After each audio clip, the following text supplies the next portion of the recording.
TFT lovers, being a worse seed is better. They get to play more 4v4. They get to start to have that crazy loser run from the very bottom of the bracket and try and make it up to the final. Well, that's what Dishsoap said yesterday, right? Is that he was like, it doesn't matter. I don't know how to play duos at all. We're going to go dead last, but I'm confident that we can win in 4v4 over and over and over again. So, you know. But there's the side events I was talking about. I think we're going to have the Saturday graphic come up in a little bit. But yeah, you can see the entire schedule. And if you look at just Saturday right here, you can see we're going to have lower group games. 5 and 6 are just going to be for regular point values. 7 and 8 will be doubled. Merch Madness is a kind of fun supermarket sweep type game show we're going to do. And then God of the Net, I don't want to say anything about that. Don't say right, anything, David? Zane. I heard there's a GigaChat host by the name of Garen. That's all. That's all. True. We did get Garen from TFT. From Demacia, all the way over here. Yeah. It was a long flight, very long flight to be honest. Even I would say more than transatlantic, but he made it last night, thankfully, and he's locked in. Is it a multiverse thing that's happening here with Garen? Don't leak, Yougelly, don't leak. No leaks, no leaks. And we'll have some guest players join us as well. I believe Robin and Dishsoap. Dishsoap's on his way now, it seems like. And I think we'll it's going to be have Dishsoap and I think it's going to be PP and the FPP. Okay, okay. I believe. See that synergy? The exactly. duo synergy in-game, but also on the couch. Emily, over here. Over there. Welcome, Dishsoap, to the couch. Mic yourself up and lock yourself in for some, hopefully great, lower division action to start things off. Emily joining us as well. The duo that was very all over the place yesterday, Dishsoap. You guys either went first or you guys went, not 8th in this case. Yeah. 4th sounds a bit better, but last in the standings. No, just say it. Just say it. Just 8th, all right. It's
another drill for today.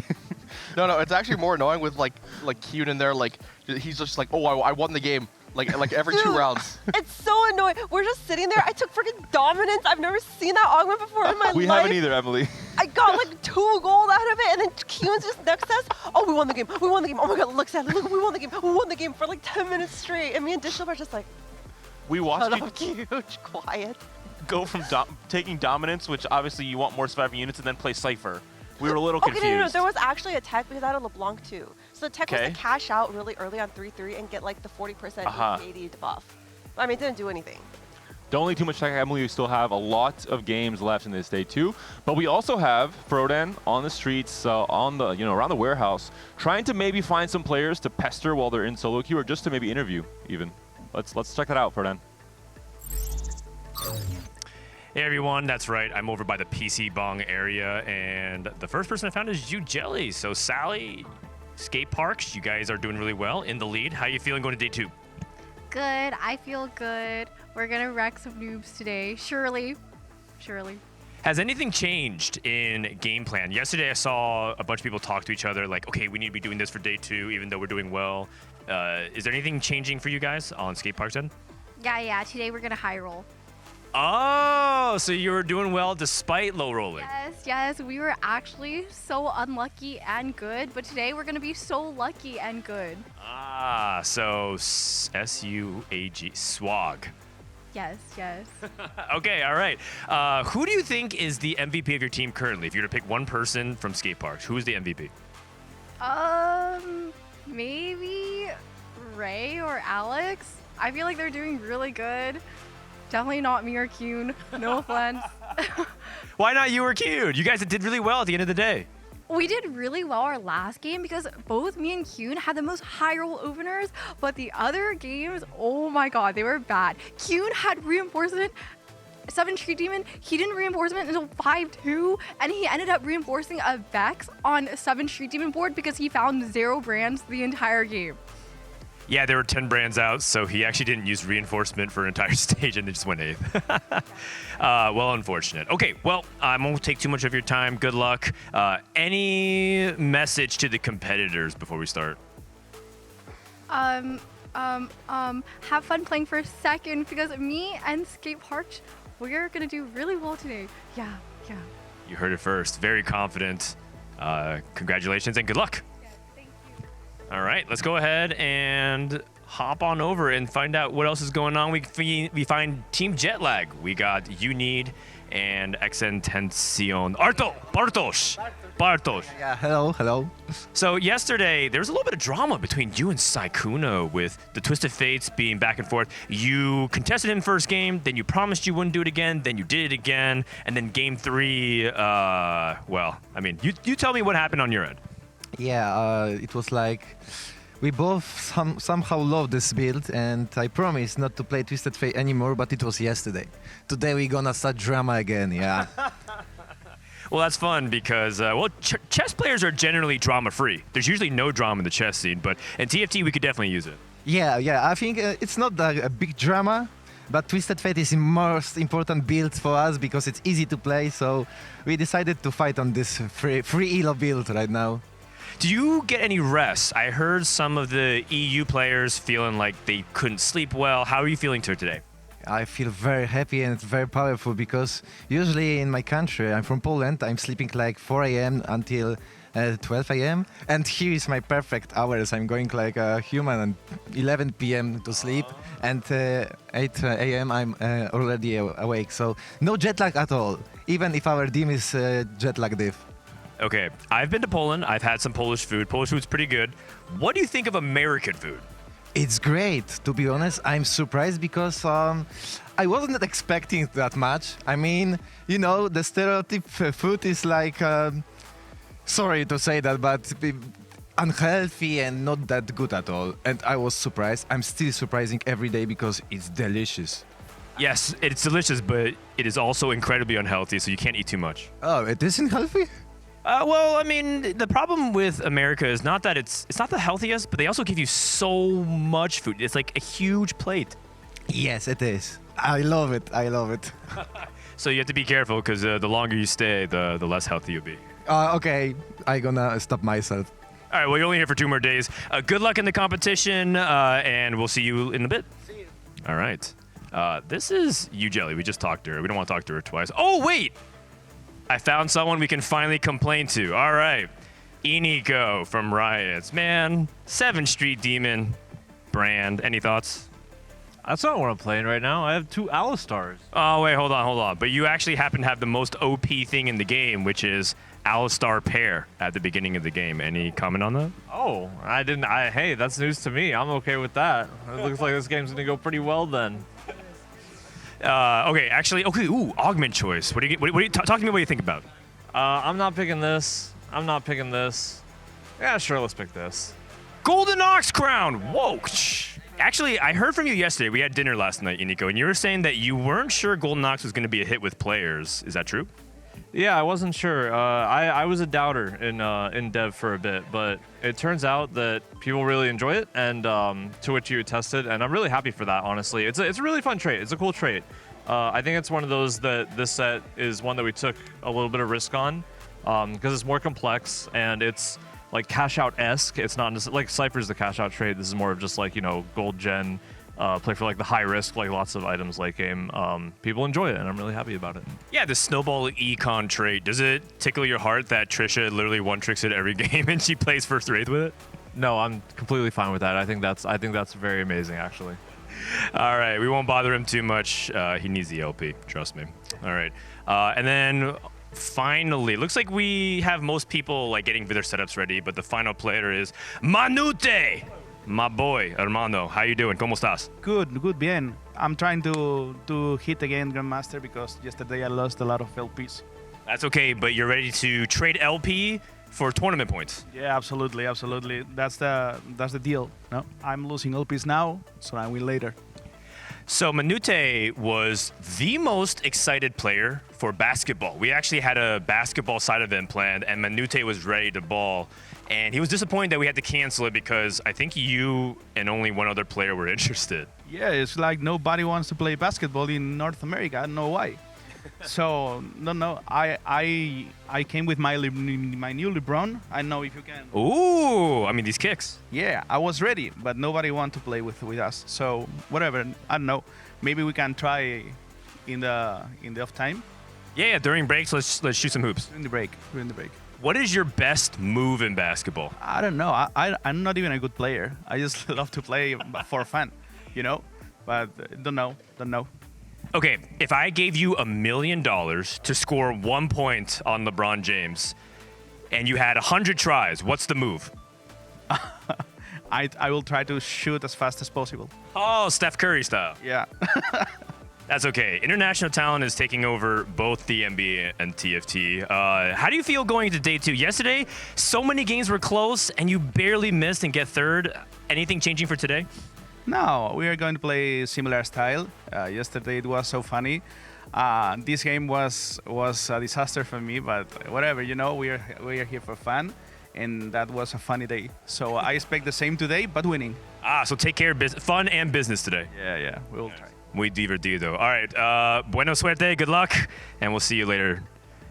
And I ran out of players to harass, so I guess back over you guys at the couch. Dan, and talking about the basketball from Manute, I'm going to be honest, I was down to play. Sign-up said players only, so I just avoided altogether. I think maybe we can turn it around and play some ball today. Dishsoap, are you in? I know you're a watcher. Yesterday you were very, for reasons unknown, locked into the playoff game. Yeah, we'll see, maybe. If people are down, yeah, sure. I shot hoops with Sally. She actually has a really killer 3-point, so just saying. Emily, are you down? Yeah. Oh, already? We're 5 people Okay, already. let's do Keely, it. you're always down, so. Oh, I'm down. You know I'm down. I'll dunk at everyone for sure. That's a little Are we gonna play in sus. like a 7-foot hoop? No, it's Oh. the official regulation 10 Wait, foot. that'd be way more fun. Maybe. We'll Just see a about that one. TFT players dunking on each other compilation? That sounds I great. think it could be good for our audience for sure. Chat interaction will love I that. saw someone in chat say yesterday, oh, Emily, like, they said that if we have a basketball tournament,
don't play for this, do this, slam this item. Yeah. Okay, think I'll so. pitch it to the higher ups, to our bosses, and maybe we can make it work. I think it would be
First seed. What about first keep it seed? real.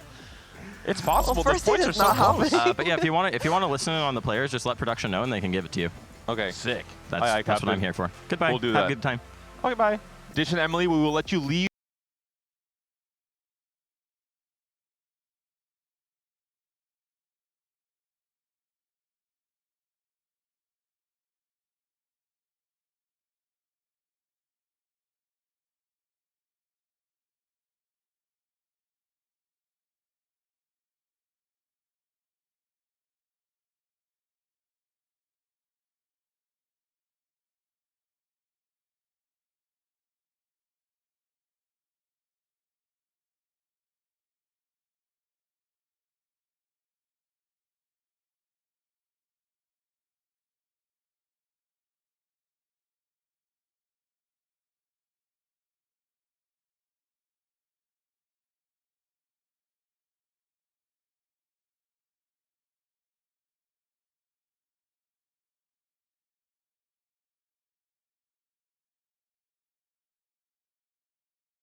A quick reminder for our viewers at home, it will be the same lower division teams. It will be for Geriatric gamers. We're seeing here Tricia and Scarra. We're going to have Jetlag Diff for the EMEA side of things with XN, the Polish chess player, and LPGJustJohnny, accomplished caster in League of Legends and also a great TFT player who, when he locks in, it can be a challenger even player, I think, at some points. We have Skateparge with Alex, the sensation in terms of a player who has very high intuition for learning the game very quickly, alongside an OG Katarina reroll legend in Rayditz. And finally, for Team SLAB, Sykkuno, the card shark, and not the Mafia boss, actually. We were right about that one yesterday. And I'm a Imaqtpie who... What do you think the playstyle is for Imaqtpie? Is he doing anything specific? Is he just pretty flexible? Yeah, he's pretty flex. He's played like a lot of games this set, so he has like experience with like a lot of different comps. I think he's actually in probably the hardest position of anyone in this tournament because he's actually kind of playing two games at once because he's micromanaging Sykkuno at the same time as playing. Is he which though? very hard I to heard he do. was saying one thing every 10 minutes, and that was, "Here you go, my boy," and that's it. Oh no. Like yesterday he had a lock in and he was like telling Sykkuno what to do every single round. Really? Yeah. Okay. Oh, Alex is back asleep. That's not good. That's not good. He was locked in. He is locked out right now. Hopefully. Oh, well, he's We're back. back. He's awake. We're loading in slowly into game number 1. It'll be a very similar format to what we saw yesterday, pretty much parallel. The only big difference will be a double points at the very end there. And we're seeing Oh my the goodness. encounter roll in, and Oh. this is what we've been asking for. Sykkuno is going to be pushed off of his comfortable position on TF reroll, unless the gods are just, unless Mortog is very nice to him, and maybe he Okay. gets Anima rapid fire boombot for Rayditz. Sykkuno. It's time. Make sure you're using the keys. Oh, so it's that he got something. he's got rapid fire. He can do it. Yeah. All right, let's start at the Okay. very top. Rayditz. We have Alex with Bruiser, Vanguard, Anima. Okay, So pretty could've flex. just leaned into Anima. Tricia, is she on Golden Ox? She's on Oh. Marksman, and she's Marksman. on Exo and Strategist. You'll pick one of those for sure. Scarra, Golden Ox. Oh, Uh-oh. if It's his only turn. they could send over the Golem. Oh, he's got Cypher already. Is got that 3 possible? Cypher. Can you send the Golem through the cannon? The Golem? Yeah. Definitely not. Early? Double up tech? We need some Okay. changes to this game mode. Cutie Pie is going to be on Slayer, Bastion, and Anima as well. So lots of Anima overall. Sykkuno we saw earlier, Rapid Fire, Techie also on Anima. Boombot, Rapid Fire, Golden Ox for XN. So maybe a TF Kog'Maw angle, and that seems to be the play for now. And Johnny on just this has board. Vayne 2 now.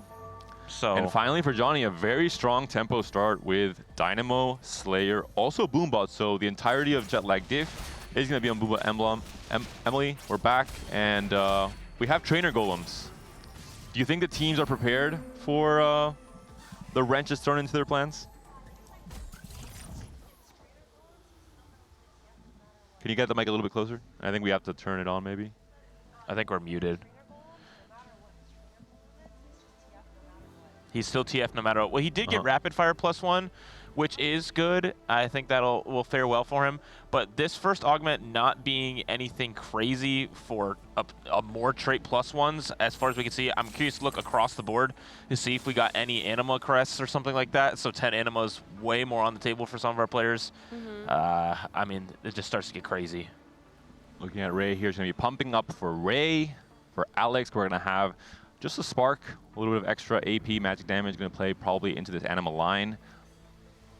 Uh-oh. 2 Exo. Ooh. So we can reach 10 Exo on 9, I believe, if I'm not wrong. And she has Varus already. You need another emblem. Yeah, you need one more emblem, but you can reach it on 9, which is the big upside with the Golems. You don't have to go to 10 to fit 10. You can hit it on 8. You can if Yeah, she gets yeah. another emblem, she can hit on 8. Yeah, exactly. Oh, Is goodness. Trisha ready, though? Is she prepared for this game plan? It's completely off of the Golden Ox, and she has to... I think maybe the loose streaking angle might be there. Trisha's, I think, open or happy to open for many games anyway with Golden Ox, and in this case, she'll have priority maybe with spatulas on the carousel, which could be a big upside.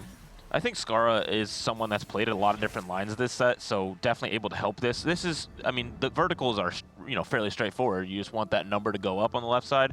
Click those units that have that Exotech name on them, and you'll be all right. You can flex around that. You just get all the power from the trait. But Emily, looking at where your team's at this game with Cutie and Sykkuno, what do we think? What is Cutie's trainer golem? Cutie is on 1.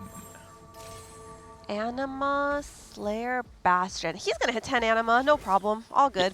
Yeah, G, classic. for sure. No doubt. Yeah, I believe in him. I mean, I think Cutie is actually like a really good flex player with fast 8 comps. Reroll comps a little weaker on, but that's okay. Pressing D is hard. And Cutie's dummy is like just pretty good just for anima. Yeah. You get a free Bastion, free Slayer. Actually, I mean, you probably drop the Vayne, but it's like helps you for the mid game for sure. Which of these Golems Dishsoap do you think you'd be most excited to see? There was one with Boombot, and the guy got Blighting Jewel. Probably. Did he I don't know really? if it's the best. I don't know if it's the best Golem, It's- but I would want to be in their spot the most. I forgot who it was. Yeah, it's this one. It's Johnny. Yeah. he I has mean, making the Vayne 2 is a little awkward. You prefer like to have the money, but Oh yeah. yeah, I think it's a good play. But yeah, Blighting Joe Fiddle with the Boomba +1 is going to be really, really good. And the biggest upside here is if you can find a Bruiser Emblem as well, because the kind of hidden interaction with the Bruiser Emblem, the trait, the damage stacking makes it so that you shred everyone's MR pretty much instantly with Fiddle, with the combination of the Bruiser Emblem plus the Blighting Jewel. And that is what really elevates this from a very good strategy to almost a game-winning first-place strategy. Does it look like 2 people are playing TF this game as well? Is Rave playing TF? He might be. I'm not sure. It kind of looks a little bit like it. I'd be curious to check out what Scarra is doing, because he had Cypher early, and I believe he also hit a 2-star and a Fury to send to Tricia as well. Raining gold as well, so just going for the full econ here. Into Golden Ox. Do we see a Draven or a Galio here, whichever one he's missing? We do not. No Cypher units whatsoever. No spats. It's pretty good. No like guaranteed 10 exo 10 anima yet at least. And also, I noticed no Street Demon on any of the Golems, so we'll see if players go for it anyway, similar to Sykkuno with TF, where he's just very comfortable on it. Street Demon is very strong. If you have maybe any kind of overlap with strategists, we saw some players, and Techie, you might still play for it anyway. Yeah, Tricia, I believe, does have Street Demon and Strategist +1. She has 2 Exo emblems, so it's like definitely getting pushed hard in the Exo deck direction, but if no one is playing Brand, I think this might be a good line. That being said, she has like a bunch of extra units upgraded, so maybe we'll just go into that instead. Raise Blaze time as well, and playing a high tempo. 1 to 5 here. No more open forwarding for Tricia in this game. 6 Exotech on 2-5 is pretty good. 6 out of 7 though. And especially the value of just the extra items, no matter how synergistic they are or how good they are. Stage 2 having 3 extra items is a massive deal. You should be win streaking just off of that. Also, I think this is the earliest I've seen Sykkuno hit TF2 in my life. Okay, honestly, I think they might be guaranteed top 2. Oh, and yeah, I think they're actually guaranteed. Because, I mean, I believe in QD with his tempo game plan, and Sykkuno's actually in a good spot. I think we even had some rounds where Sykkuno was mistakenly not playing Rapid Fire and playing just the Bruiser and the Vanguard. So in this case, if he does that, he has a +1 anyway, so he's saved. He has that fail-safe in the Trainer Golem. With the Rapid Fire +1 for this, are you guys thinking you play around 4 Rapid Fire, or is it just you never play another Rapid Fire and you just go Vertical Syndicate? Oh my god. 5 Syndicate is generally like way too good to drop. But if you get to level 8, 4 Rapid Fire is going to be really good. This is the luck we were missing yesterday. I mean, it was, to be honest, completely insane the low rolls that Sykkuno had despite being contested. He was sitting on TF1 on one game, and then I think Darius won main tank in stage 5 on each of those different games. I could not believe it. Oh, I didn't see those. You can't low roll every day, every game.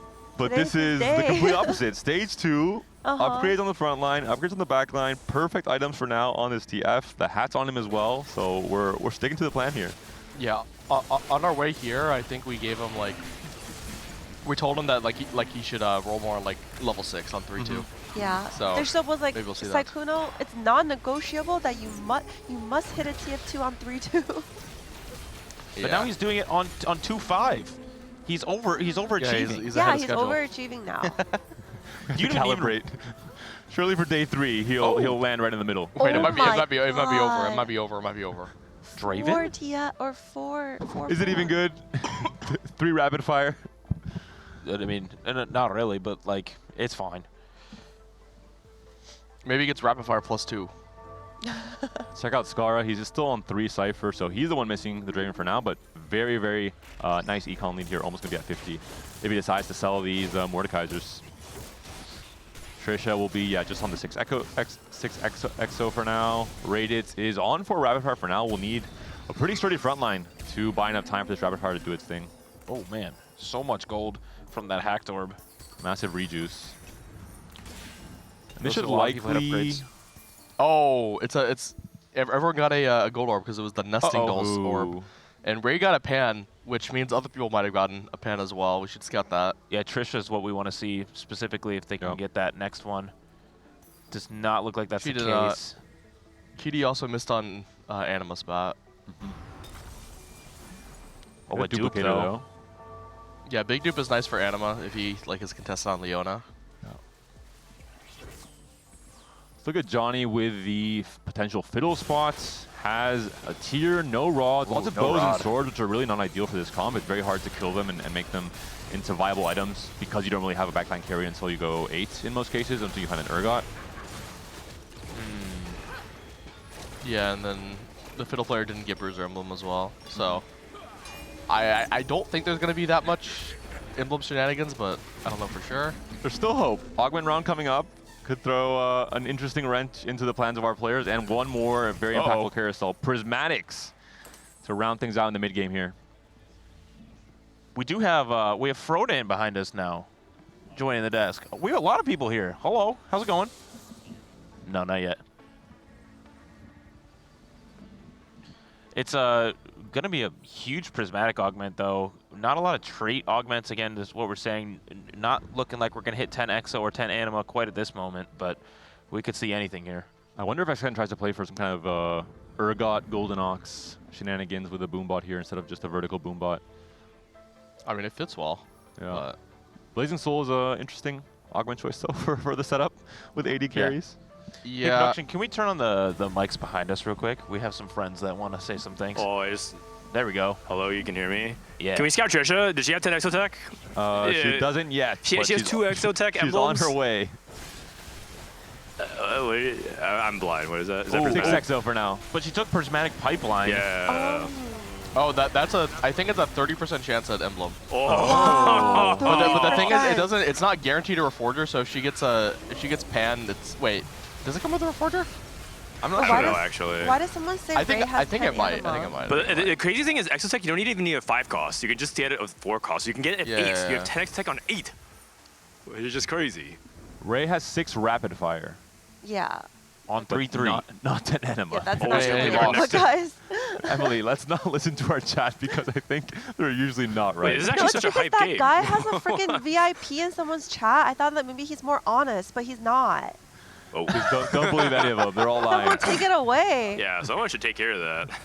Yeah. Whose chatter is that? Oh, it's Frodan chatter, huh? Frodan Oh, chatter. that sounds very smart and handsome. For sure, for sure. This is also an incredible amount of swords. I know they took Sword Overflow, Rayditz did, but we still have 2 more on bench after 2 DBs. And I would make another DB, honestly. It's like you don't really need any attack speed or anything with. I mean, he's probably saving for IE or something, but I think you just pick another DB and go for tank items. And for those who aren't aware of what is being cooked here, there is a very scary, I'm going to say CN Tech, because I think it is actually CN Tech this time around, with the Rapid Fire Emblem, and that's going to be onto Renekton in the late game. If you have enough frontline, he's an absolute monster. Can definitely be a game-winning comp. Specifically 6 Rapid Fire Renekton. Dude, they're so degen. They'll like take Rapid Fire +1 with 0 opener for it, and then just force it. They'll take Cooking Pot because Pan plus Bow is Rapid Fire, and they'll stack their Jax and just like force it. And like Jax is the worst tank ever, but they don't care. Who are the item carries with the Emblem until you get to Renekton? That's always been my question.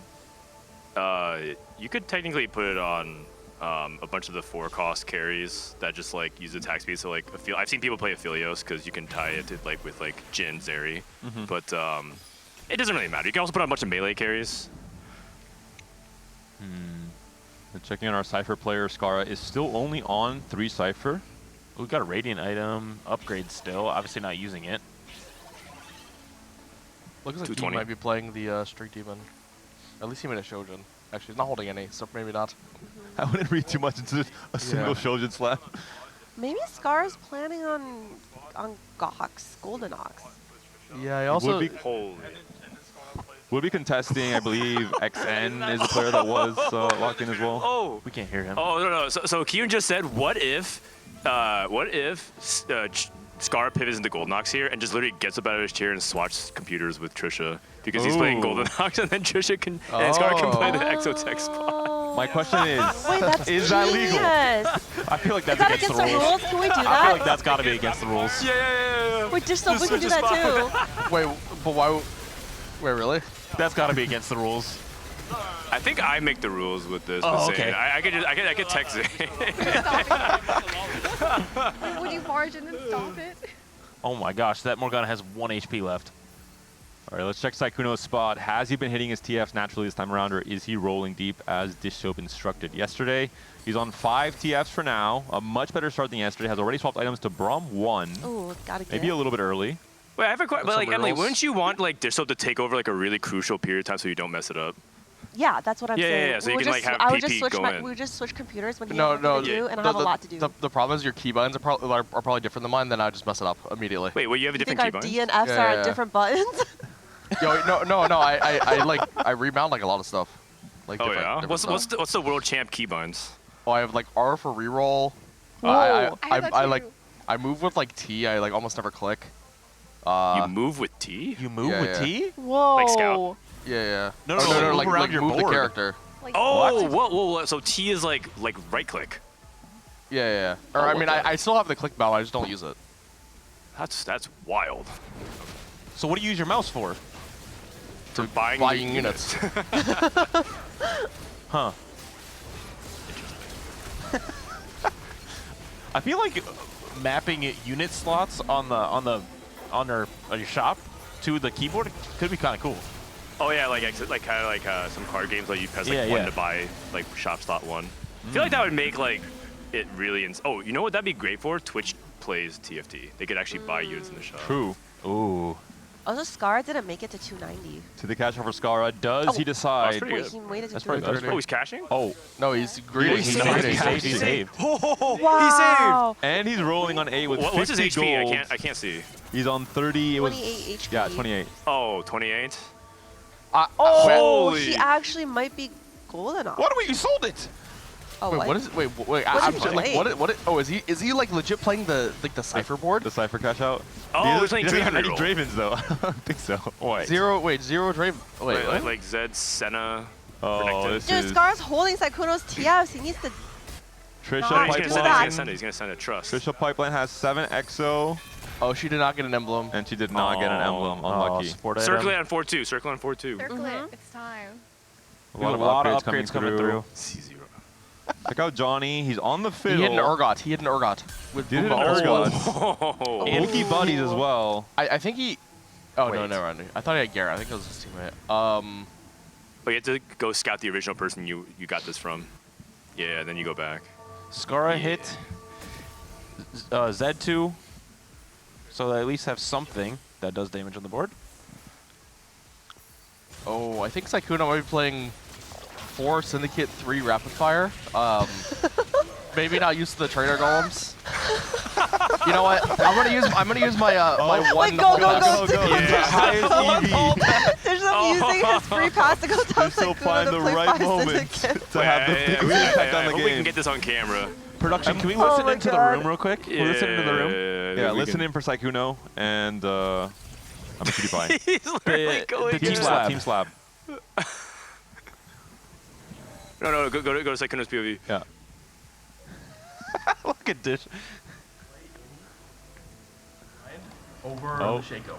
Immediately. Wait, mana flow? Which one should I take here? Oh, yeah, Noble Sack was pretty good. It's fine. I think. Oh, Christ. Misfortune. Can you send me Aurora? Can you send me Aurora? Just play it before Gragas. Who do I sell? Who do I sell? Gragas, on your board. Field a unit. Could you send me Aurora? Yeah, you want what? Aurora? Aurora. Send your Ross. Yeah. Send your Ross. Christ. Send. Christ. Okay, there you go. On your level 8, play 4 rapid fire. And I'm out. Alright, thanks. Also, wait, you must roll for Braum. You need Braum to now. Roll now. Oh my god. Yo, that was a lot at once. That was a lot at once. That's funny as hell. Roll down now! Okay, Wait. I need you to find also when you roll down, you're I love this soap with "you must immediately." I couldn't hear what The highest EV input of all time, and I feel bad for Sykkuno. His brain was maybe a little bit off every single moment in this game, and he had to turn it on to 100. With PewDiePie begging for an Aurora, he's like, "Who? What unit now? What cost is that?" All right, and we're gonna have another listen, and Robinsongz is up to give a pep Yeah, talk to the Robin's geriatric mad. He's gamers. like, I gotta go back see Trisha. All right, let's He go wants in now. with He wants Trisha. Can we go Trisha? Can we go Trisha? There he is. Trisha, Looking here into the room. Geriatric listen in. gamers. Robin is there with Trisha now on Geriatric Gamers. Can we do listen in? There we go. Selma Fury? Hey. Solid. Sel? Yeah, it's fine. You're good. Put the flux on. Put the Ginsu. Oh, Wait, put it on the wrong person. should we back the our team? These guys are getting help, and You our get team one is turn, just... one turn, only one turn. One turn. Let's go like GS, Rave on me. Go. GS there? Yep. Dishsoap just added it. Oh, he's on Eden Shroud. But even with that, Do you have, oh, you have Black Fever? Okay, easy chill. Ooh, you're going for 10 XL. yeah. X is better on Carousel. Here's the problem for this team. Yeah. Scarra's still losing. Go ahead and use it. Ooh. Yes, Does Scarra yes. cash out? Yes. They're gonna get backseated and still go 8. You have Deal. far, right? Okay. You take a... Wait, Scarra must have cashed out this turn, right? No, Scarra must have knocked out. Alright. Yeah, I think he he's lost gonna after his 4-5. matchup. You decide them, pick tier. I don't really understand what Scarra's trying to play. Do you know Dishsoap? I think he's just playing Draven. Yeah. But there's so many Dravens out. And without any Dravens on the catch out, yeah. All right, we're back. Very, very different tone in Robin's instructions. Need is going to. I guess. Oh. Sally, it's time. Well, I mean, you should probably wait for you. Is that 3? He's one off. He's one off. He has a dupe. Oh, he actually is one Oh off. my god. Okay, everyone whisper. Surely no one has noticed yet. Does With Trisha 2 have one? lives. Wait, I have my time for my backseat. Trisha does not have any, but she has 50 gold to roll, and the Wait, cannon Trisha is not on cooldown. Trisha, No, But you Robin just just going told in. her to roll Oh, for a boy. Zed. Are they sure they want to send you Jelly? I feel like Kiyoon should sign off on that. Yeah, he It's too late. Yougelly is in. Yougelly is already in. Wait. Surely Scarra begs Trisha to roll for 1 Zed. Yeah, that's what I Walk was in the wind. thinking. Like, He's probably just dizzy after catch out. Yeah. I just can't wait for Sykkuno to go in and Wait, when you pull backseat Robin Dishsoap. out, he can't stay there for the entire stage. wait, that was Robin way is more there. than 1 minute. Robin is still there. There's some you go back for another 5 minutes. Somebody go get Robin. We need a Robin, right Robin, employee. Iniko, go get Robin. I don't think he knew it was only for 1 round. Iniko is not interested in my mission. He's not getting involved. Okay. Draven Alright. 3 for Sykkuno. Is Trisha rolling? She is rolling. She is holding 4 costs. Maybe not the one she needs to. She Oh, has is to she find gonna hit one one singular Zed? Zed. Oh no, it's the Robin diff. She has to play offense, not defense. It's all about finding a singular Zed. Oh, she's found it. Cannon it. Send it! Oh my god. It didn't cannon in time. Well, We they still couldn't have 1 life. duplicate. They still have 1 life. They We're still good. have Still have 1 life. There is still time. The orb is there. Scarra is ready to collect. He's anxious. He's locked in. Maybe it'll bug out. Robin was just there for 3 rounds. What's up with that? What? Oh no. Oh, he's back. He's out of there. We're good. She tried to thin the pool, which cost her the APM needed to buy and send. It's okay. They still have the 1 HP shield left, and it looks like he's still winning regardless. I think Scarra is not aware he can't pick up the orb until after the round is over. He is trying. But for Cutie and Sykkuno Oh, here, being that's at 2 not looking good HP, for Cutie and Sykkuno. Oh no. All right, Scarra, the pickup, the duplicator, and very correct. Takes 1 Zed off. boom. Double DB, Radiant IE Zed should be an absolute menace. And despite not playing around the Draven, the plan has worked out for Scarra. He does have overheal as well to give a lot of that healing back. Even though he doesn't have a healing item on Zed, should be all right. But Sykkuno's spot still One off no everything. Twisted Fate 3. I mean, maybe Wait. PewDiePie can send something over. He's really close to hitting. 15 gold Oh, for he had a TF PewDiePie. he could send. Oh no. It's There's fine. a I made Darius- this mistake. Communication on like what to send to your partner is actually so hard. It's pretty hard to keep in mind like your standard board and also like the best 3 options for your teammate. I think a lot of people put like Oh, maybe there the you go. top 2 units they want to send into their team planner so that like it shows up and reminds you. Is like what I. Yeah, but it still requires constant communication. Oh, -1 gold. Minus it's 1. fine. It's all Just a little handicap for the TF GOAT. Oh no. Uncontested? No, I have to do something. Johnny just hit. Oh no, Sykkuno. Scarra's up against the Z3. And it's... Oh, man. Oh God. my god. He Okay, worked honestly, I so would not have hard batted to get against this TF3 TF there. locked and loaded the entire game. He loads into 5-1. He disappears. Oh, my. Johnny's win streaking at the top of our board. He did hit that Fiddlesticks 3, which is going to be an absolute menace with Lighting Jewel. And that's the last life now. The shield has been proc for Sykkuno. And Imaqtpie from Team SLAB. We're going to check out Johnny's board now, as you mentioned, CLE. Fiddle 3, Blighting Jewel, no Bruiser Emblem. We do have a Boombot mod from the Garen here. 6 Boombot online. A very, very scary board with the Golem. 6 Boombot over the more Bruiser variant. Dishsoap, how do you feel about that as the choice there? I think it's fine. If you have the Urgot and like the Garen, of course. I think like Blighting Jewel usually has enough damage to even kill with like 4 Boombot, so I think Bruiser is like slightly better. But I mean, he managed to find like Scarra 3, which makes up for it. No frontline, so. We have Long Renekton online as well for Rayditz, so he's assembled. Is that double Deathblade Long Renekton? Double Deathblade. That's hidden crazy. Tech, the true hidden tech. Let's watch this Renekton. Let's go back to, okay, we're going to check out Sykkuno as well. Would you eat Draven, or is it just like not worth? Oh, I don't think you're going to be watching much of this. Yeah, the Renekton is going to be alive for a few seconds here.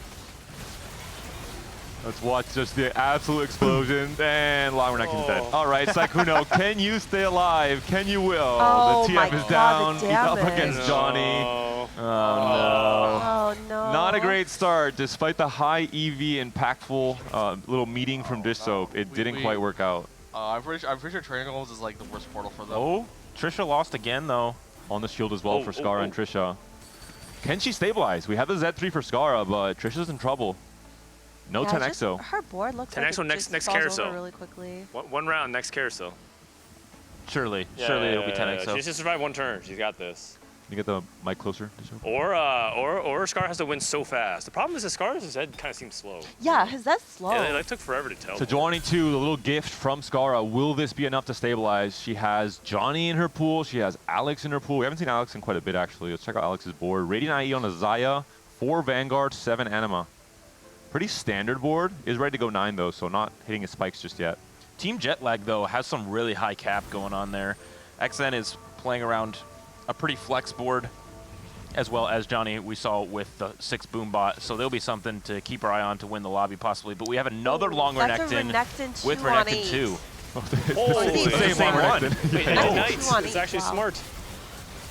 Oh my look at that thing go. He's spazzing out. He's going absolutely crazy. The stun, though. Yeah, no QSS. Do we see a second stun from Sejuani? We do, and that could be pivotal. He gets taken down. Trisha stays alive. Oh, no. Wait. Oh, my God. Wait, Scarra lost? Wait, Scarra lost? How did Scarra lost? Scarra lost? To who? I think he lost the Boombot player. There's no other. Yeah, he probably lost to Boombot. my Yeah, God. just click really Scarra and strong. look at his match history. Who did this guy beat? Scarra was. Yeah, I can't go to Star anymore. Oh, 6 Boombot is we're on that crazy? carousel? What? I don't know how to get back there. I mean, I guess it's Like 1 tap, basically. No healing, no Edge Knight. Urgot pair for Johnny. So Iniko says because 6 Boombot counts the overkill damage that Zed did. So he actually. Wait, I need to explain like I'm 5. Can you explain what happened? Okay, so Boombot actually. Or, Iniko, you can explain it. From Riot. Official. Yeah, so Boombot will, the tank portion will proc off of the damage that the unit's taken, and so if something survives the Z burst, then it'll fire back a percentage of the damage that he dealt. So 6 Boombot will count like all of like the Zed's damage back at him, pretty But much. only if the unit survives, right? Oh, it's not working? Testing, hello? I hear him, but I hear him. either way. All right, Dish, re-explain it. I mean, the Boombot, the Boombot units like take or deal back a percent of the damage they're taken from the trait, and if they take a lot of damage, they'll do a lot of damage back. But like, does it work if the unit dies? Because I thought Zed would just one-shot anything that he ults. It's possible that one of the units lived, I guess. I don't We know. saw the Renekton survived. Yeah, it ulted a Renekton 1, and the Renekton 1 didn't die. Yeah. Okay. Yeah. Okay. Yeah, you probably just lived and then. It's like a Yu-Gi-Oh trap card, basically. Yeah, so 6 Boombot might be the counter to some of the strategies in this That tournament long with Garen? the 3-star 4 class. Wait, we have a new challenger has approached. Long Garen, hopefully. Wait, no, they're on the same team. Wow. No, it's XN. Look at all of this gold. And he's on his way to Annie 3 as well. He has on 6 Annies right now. We'll see if there's any denial happening from Team Skateparge. We don't see any Annies on Alex's board. No annies for Rayditz either, so they're playing full offense. I think for Team Skateparge here, they're just kind of happy with the second. They don't have any of this crazy high cap. 6 rapid fire is not as great as some of these other ones. And so Johnny and XN just kind of running away with this lobby. And do we see the fabled matchup? Long Renekton versus Long Garen. I'm waiting for it.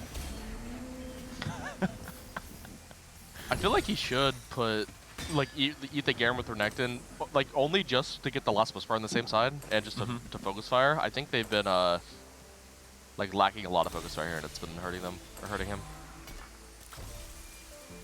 Okay, we're rolling. Are there any for 3-star watches? Yeah, any for XN. Any? No defense for now, but that could change. Zach 2's found as well, 3 items. What are the Boombot mods? Can you hover guide the net? Yeah.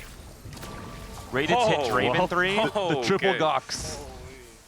And stacks on Zach are a clean 37 for now. Not too bad. You're telling me he put in the Garen, got only 3 mods, and all 3 of them were the trait that he had 6 of? It's coming. Yes. Who The paid final out this battle. Garen? Long Garen. Oh wait, Renekton's dead. It's actually funny because you need heard that Robin And that's gonna be it. Dishsoap and all that Jetlag, were Diff. coaching.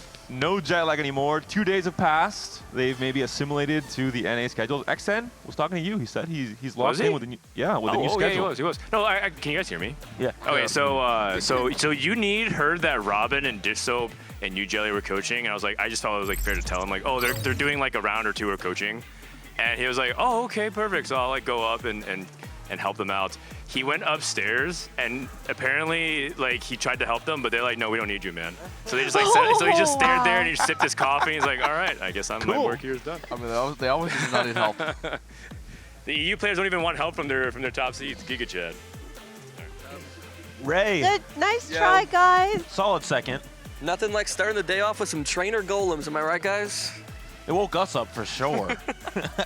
I saw my golem and it was like Anima Boombot, rapid fire. I was like, I don't even know what to play. But then I got a spat from the Krug's, what's it called? Pan. Yeah, I got a pan and then I had 6 rapid fire and that was my out.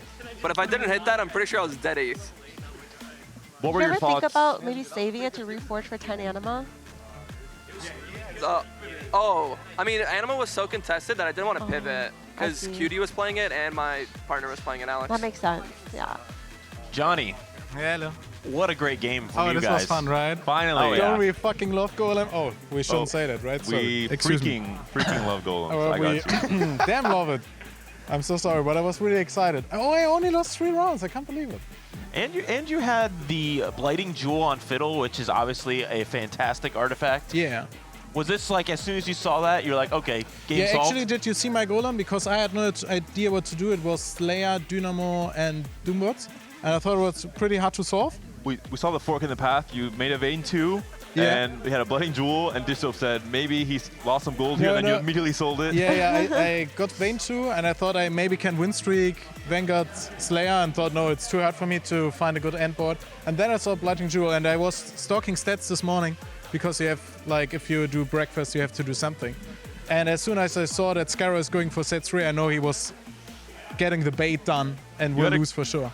You had a crazy game plan, but your teammates, XN, also had a Rapid Fire Emblem on Garen versus a Rapid Fire Emblem on Renekton. I was so confused in the last carousel. There was a Golden Ox emblem.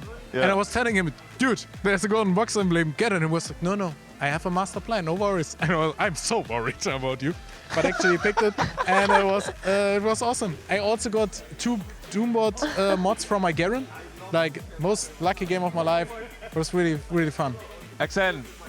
Bartosz. I will take him, please. Yeah, hello guys.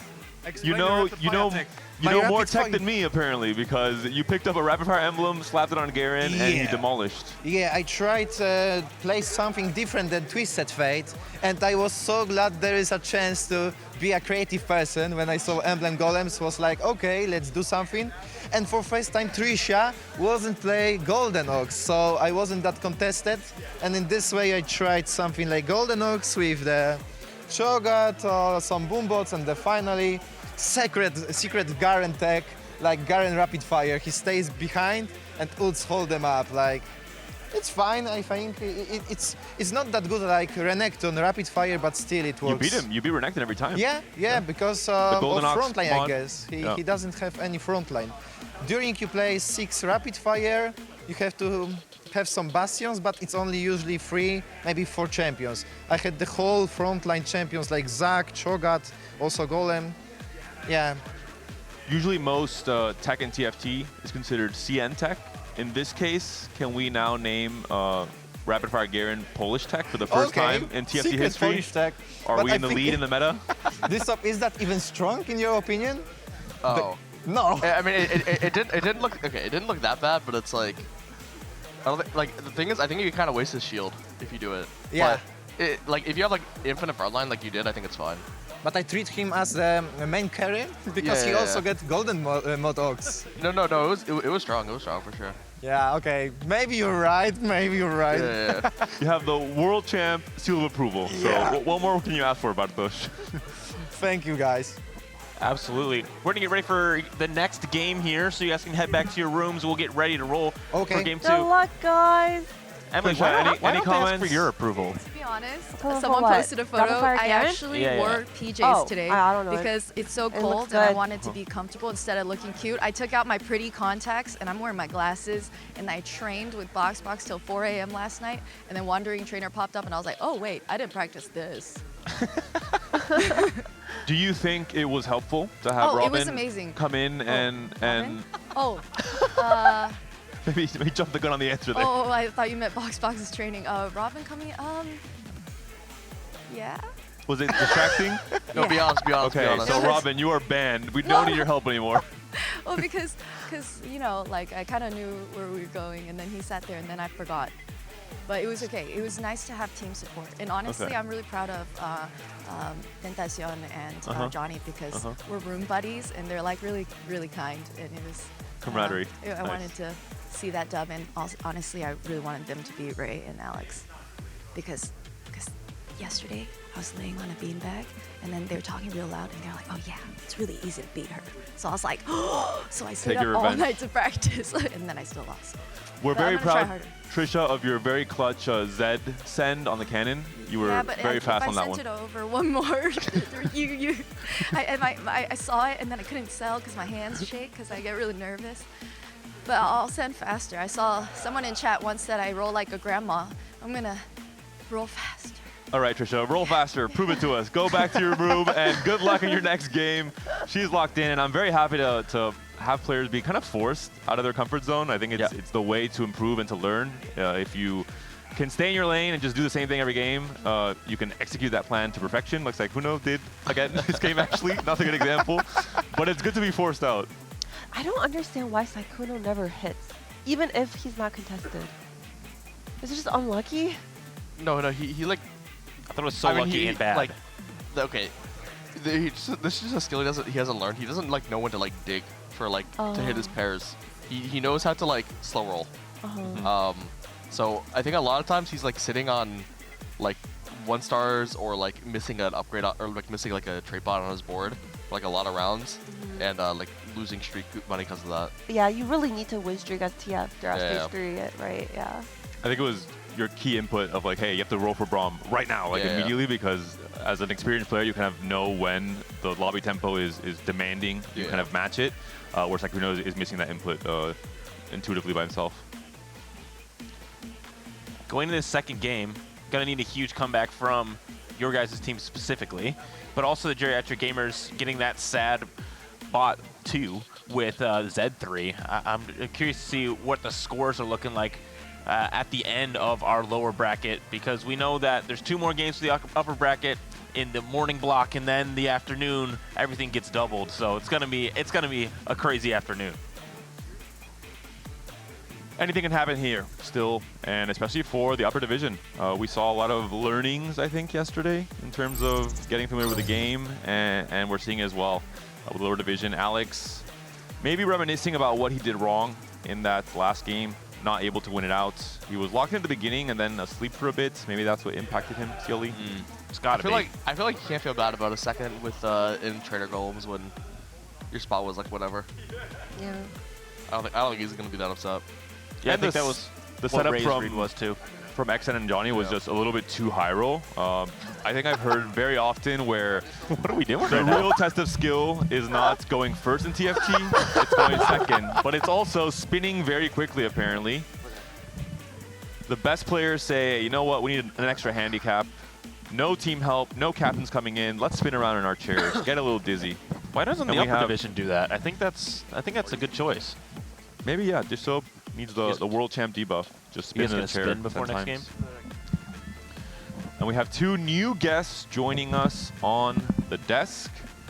I'd say we're getting a little bit older on the couch, but I think we're around the same age considering who was here before. Robin on my left, Boxbox over on my right. You guys were excellent players yesterday in terms of trying to go for the Cho'Gath 3. I know that was your secret game plan, Boxbox. You think it's still a secret now? Hitting a 3-star forecast? But hitting the uncontested 3-star forecast. You were always trying to scout and hold units that no one else was playing, I looked like yesterday. Oh, I appreciate the flattery, but I'm pretty sure everybody was doing it. Looking for 3-star forecast angles that weren't contested. I think almost everyone was playing the forecast they had on their board, and that's it. You were always holding a forecast that was not at all in your game plan to try and just hit it as like a secret, Oh secret yes, weapon. that it is looked true. like. I did always hold any unit that I saw was completely out of the, or completely available in the pool. Yeah.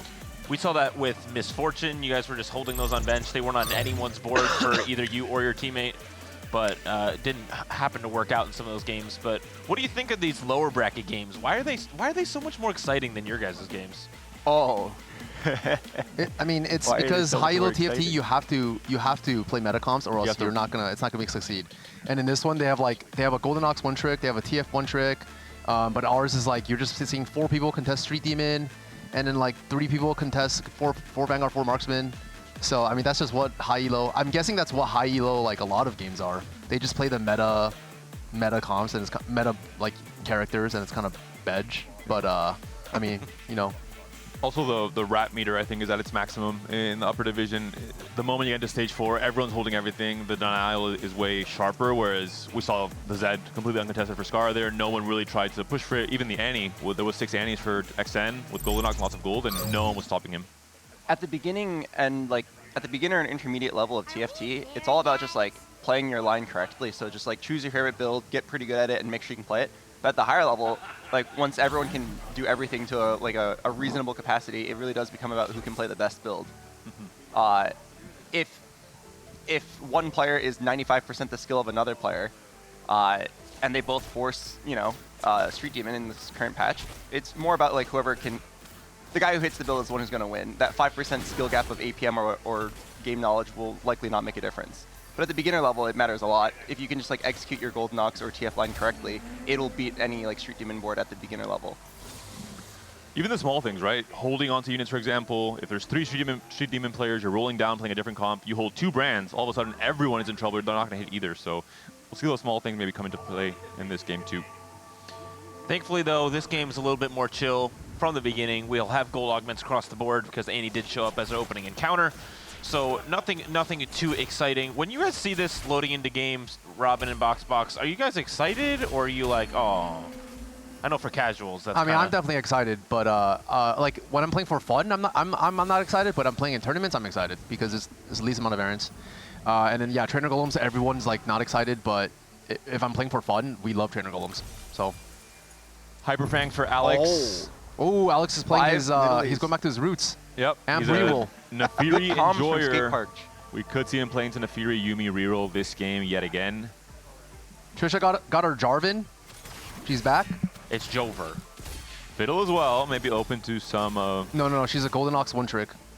She didn't play Golden Ox last game though.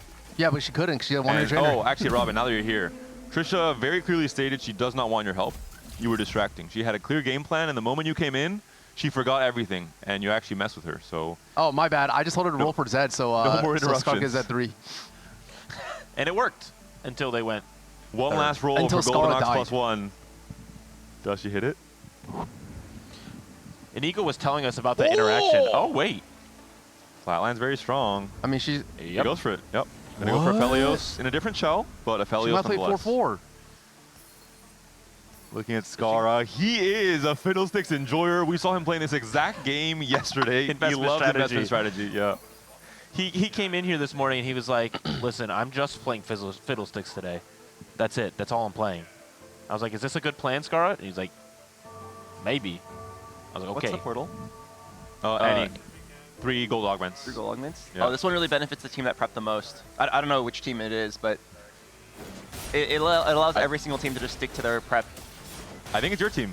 I'm pretty sure Tricia and Scarra put the most time, that's for sure. Oh, heck yeah. XN is going to be on Bramble and a Rage Blade Slam, so maybe also looking at Aphelios Leona, duo, carry and tank, somewhere in stage 4. We always have to do this early on in the game. How's Sykkuno's TF spot? Yes, let's check it. Where is he? He's 2. We have Boombot Vanguard, so... We have a Scapegoat, so just a little bit of extra gold. It was 1 gold before, it's 4 gold now, so 3 gold extra, which is going to be relevant for stage 2. Getting those intervals a little bit quicker. And he does have a Rage Blade Slam, so I'm pretty sure he's locked in. He loads into game with this Rage Blade like every game. I don't know how it's possible, but no matter what, he always has Rage Blade to start. That's because they probably trade components too, so it's pretty likely you can get a Ginsu. True. Because Imaqtpie probably whenever sees a bow or rod, he just saves it for Sykkuno. But yeah, Kog'Maw 2 opener, one of the best openers for TF, so I feel like he's in a pretty good spot. And this could lead into Brand. Having to take Scapegoat is really sad. I feel like of all the econ augments, it's like one of the less desirable ones. It's pretty hard to force it. Early game you can, you just hide your whole team behind it, but like once you get to like level 6 or level 7, you start having to make a lot of compromises with your positioning if you want to try to get it. It's like a lot of griefing you have to do to yourself to get the 1 gold per turn. I think there's some augments where you just get the value early, and at some point you just forget that it has this extra conditional thing, just to not grief yourself, as you're mentioning. I think even in high elo, you'll see a lot of people take gold for dummies, and like even at 1 life, their dummy's still in the back. Yeah. I did that last game. The greed. Marksman for Vanguard, or still just going to play Golden Ox this game? Because she does have the flat. Yeah, she might just play 4-4. She should, right? You're going to get a lot of extra value. Also, just play Golden Ox. Ray is playing calculated loss and basically full open, so Alex is definitely just like in his ear yapping about full open. I think Ray was very comfortable. The entire team really yesterday, they were often the loose streakers throughout most of stage 2 and 3. Ray and Alex. Alex, we know his climb to Masters was a lot of open fort, amp reroll, and he's happy and comfortable on low HP. And there's Yumi with a tier, and this is where you get rewarded for having this low HP. Rayditz surely knows. Oh, it will be Scarra and Alex, gunning for the tier Yumi. Unless, oh, he goes for the sword, so I guess he's playing around the Fury. Interesting.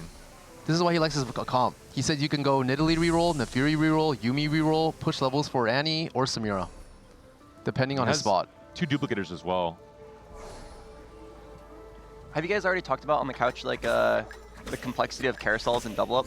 We haven't. Can you go through why it's more complex than in solos? Yeah, so carousels are already kind of hard because you quickly get 9 options. You have to figure out what your best option is, what your second best option is if it gets taken. But in double up, it actually gets a lot more complicated because the game will always give you and your partner different pick order. You have to negotiate which components are higher value, knowing that you can trade components whenever you want as long as it's 1-to-1. It creates this interesting situation of like, which component should you grab first? Sometimes you can do some gold management. In some of our games, Robin and I earlier, when we knew both of our components were available, we would let the poorer person take the higher gold component, and then we would just trade afterwards. There's a lot of talking you have to do if you want to optimize your carousel pick. Yeah, it's the small things. Do you guys also scout other players' boards and kind of try and anticipate what they want and try and mind game like the exact order of all the components and kind of see where you guys can sneak in a more favorable component for yourself? Or is that too much for one carousel? That sounds like a lot to do in 5 seconds. Yeah, that's true. That's something we really have time to talk about our own actions. That's like something you do in 4v4, but exactly. we don't do that's it why I because mentioned it. Yeah. I think it's too many people to scout, I think, and it's kind of hard to grief in double up. Big split option. 25 gold versus 6. So a lot of people will be clicking split here. I imagine it'd be 4 players, probably 1 from each duo. I'm calling it right now. 7 people click split. Oh. No, it's never gonna be 7 because in double up in teams you always do 1-1. Yeah. Oh. In 4v4, the thing is like, yeah, in 4v4 you actually, it's always like 3 people stay and 1 person splits every time, and you just do the math. Who needs more gold?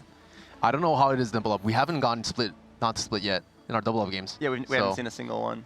The extra gold is big for Scarra as well. A little bit of extra HP on all his units. Hits those thresholds a little bit earlier and can level to 6 earlier as well without losing value. Has the Alistar, has the Mundo already. His spot's looking pretty good. He just needs pretty good Fiddle items.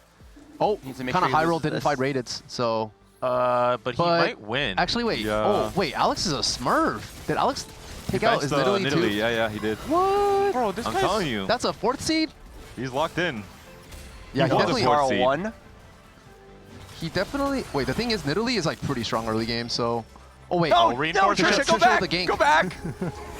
Oh no. Oh. Oh no. See, this is the thing about double up. If one person is lose streaking, you have to make sure the other teammate is not that strong. Whereas Alex and Ray, they're both weak. But in this case, Trisha just ganked for Scarra, which is the bad part. I don't know if there's anything they could do about it though. It's the same at the top of the board too for Team Jetlag. XN and Johnny both on those win streaks again. We see a really. Oh no, poor Sykkuno. That's not Sykkuno. Again. I know. That's XN's board. He did say this morning when Dan interviewed him that he chose violence. We didn't see in game 1, but he was just saving it for this game number 2. Check out Sykkuno's spot. He is going to be still on the Kog'Maw. What are the chances from 1 to 10, Robin, that Sykkuno pulls off a masterful Fast 9 Urgot Flex game with a Kog'Maw carry? I would say absolutely 0 chance he does that. He's I didn't gonna even give you 0 as an TF. option, and yet you still chose 0. This is not looking good for Sykkuno. Hey, maybe Cutie Pie might tell Sykkuno to pivot to not play TF this game, but we'll see. There is one chance for Dishsoap to get in there. Maybe this is the highest impact. He is playing a pretty good Vanguard marksman setup as well, which would be quite an easy pivot.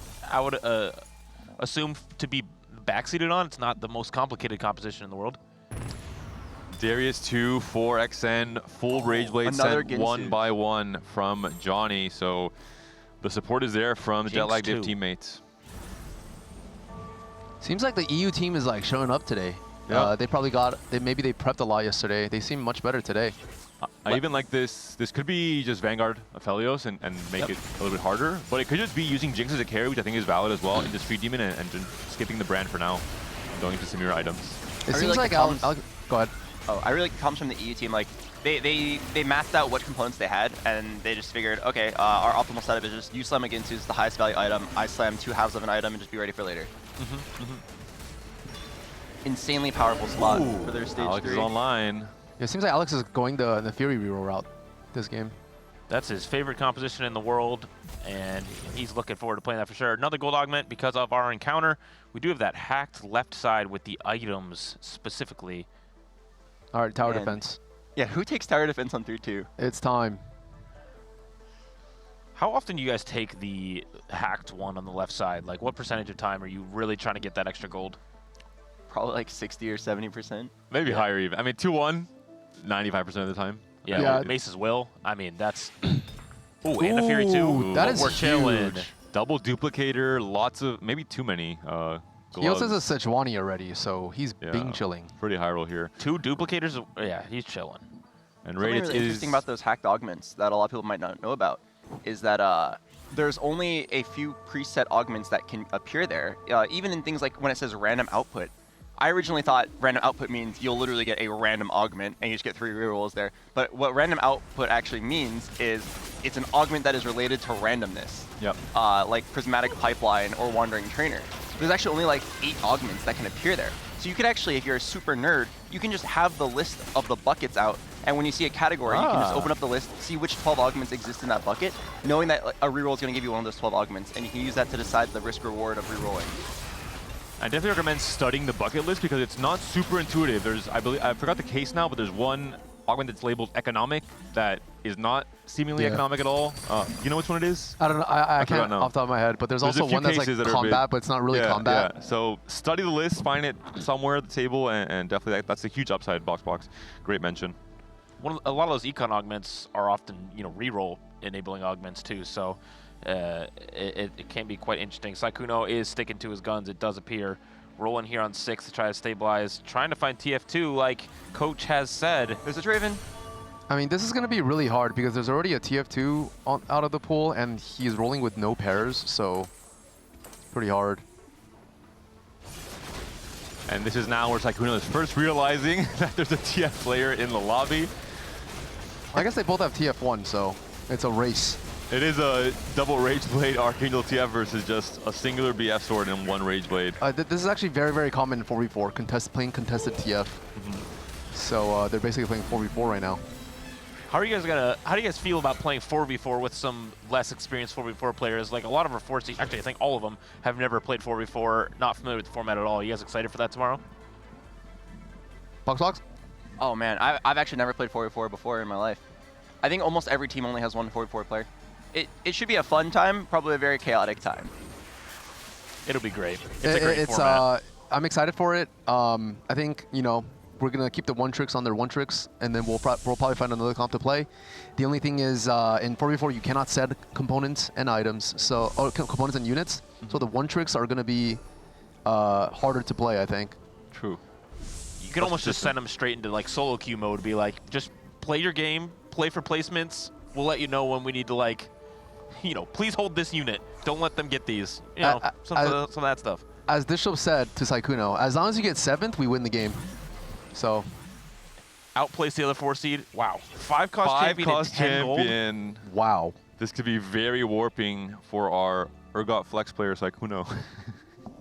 I wonder how many players in double up like read out the options to their teammate versus, yo, look at my screen. Yeah, right? I mean, they're right next to each other. Maybe it's quicker just visually to look over. Yeah, and just like seeing both options at the same time. Yeah. Oh, we're back. Faster info. TF2 for Sykkuno. Do a quick spot check on all of our players. XN is on TF. Pretty stable spot. Oh. Lots of gold to go to maybe Renekton. 7. He's pushing and, levels. Early Renekton here as well. I think just a 7, right? He's pre-leveling. Oh no, he's He might pivot, but what other comps can use Ginsu Archangels? No. He chose violence. He already mentioned it in this sort of. No. This is personal now. You can still hit the TF3 with a teammate helping you out. Yeah. It's up to Emilyywang to get through TFs to send to Sykkuno. Wow, Ray has a Kobuko already, and is playing Street Demon, so that's really good. I guess he got the Kobuko from the 5-cost double up thing. Pretty fortunate. What are those things even called, by the way? Gifts. Oh, gifts. Yeah. Partner gifts. Oh, it seems like he got a Renekton. XN, yeah. XN got a Renekton, and then maybe Tricia got a Viego. Who knows?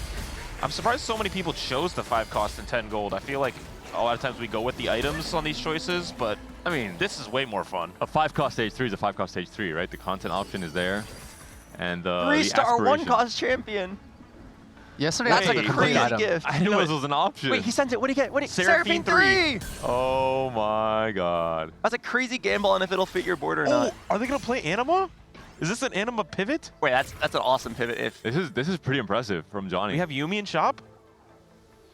Wait. Can we take a look at Sykkuno's specific board really quick? Yes. Pretty cool. 6. Vi 3. Wow. That can fit. It can we fit. Can do it. It's Vanguard.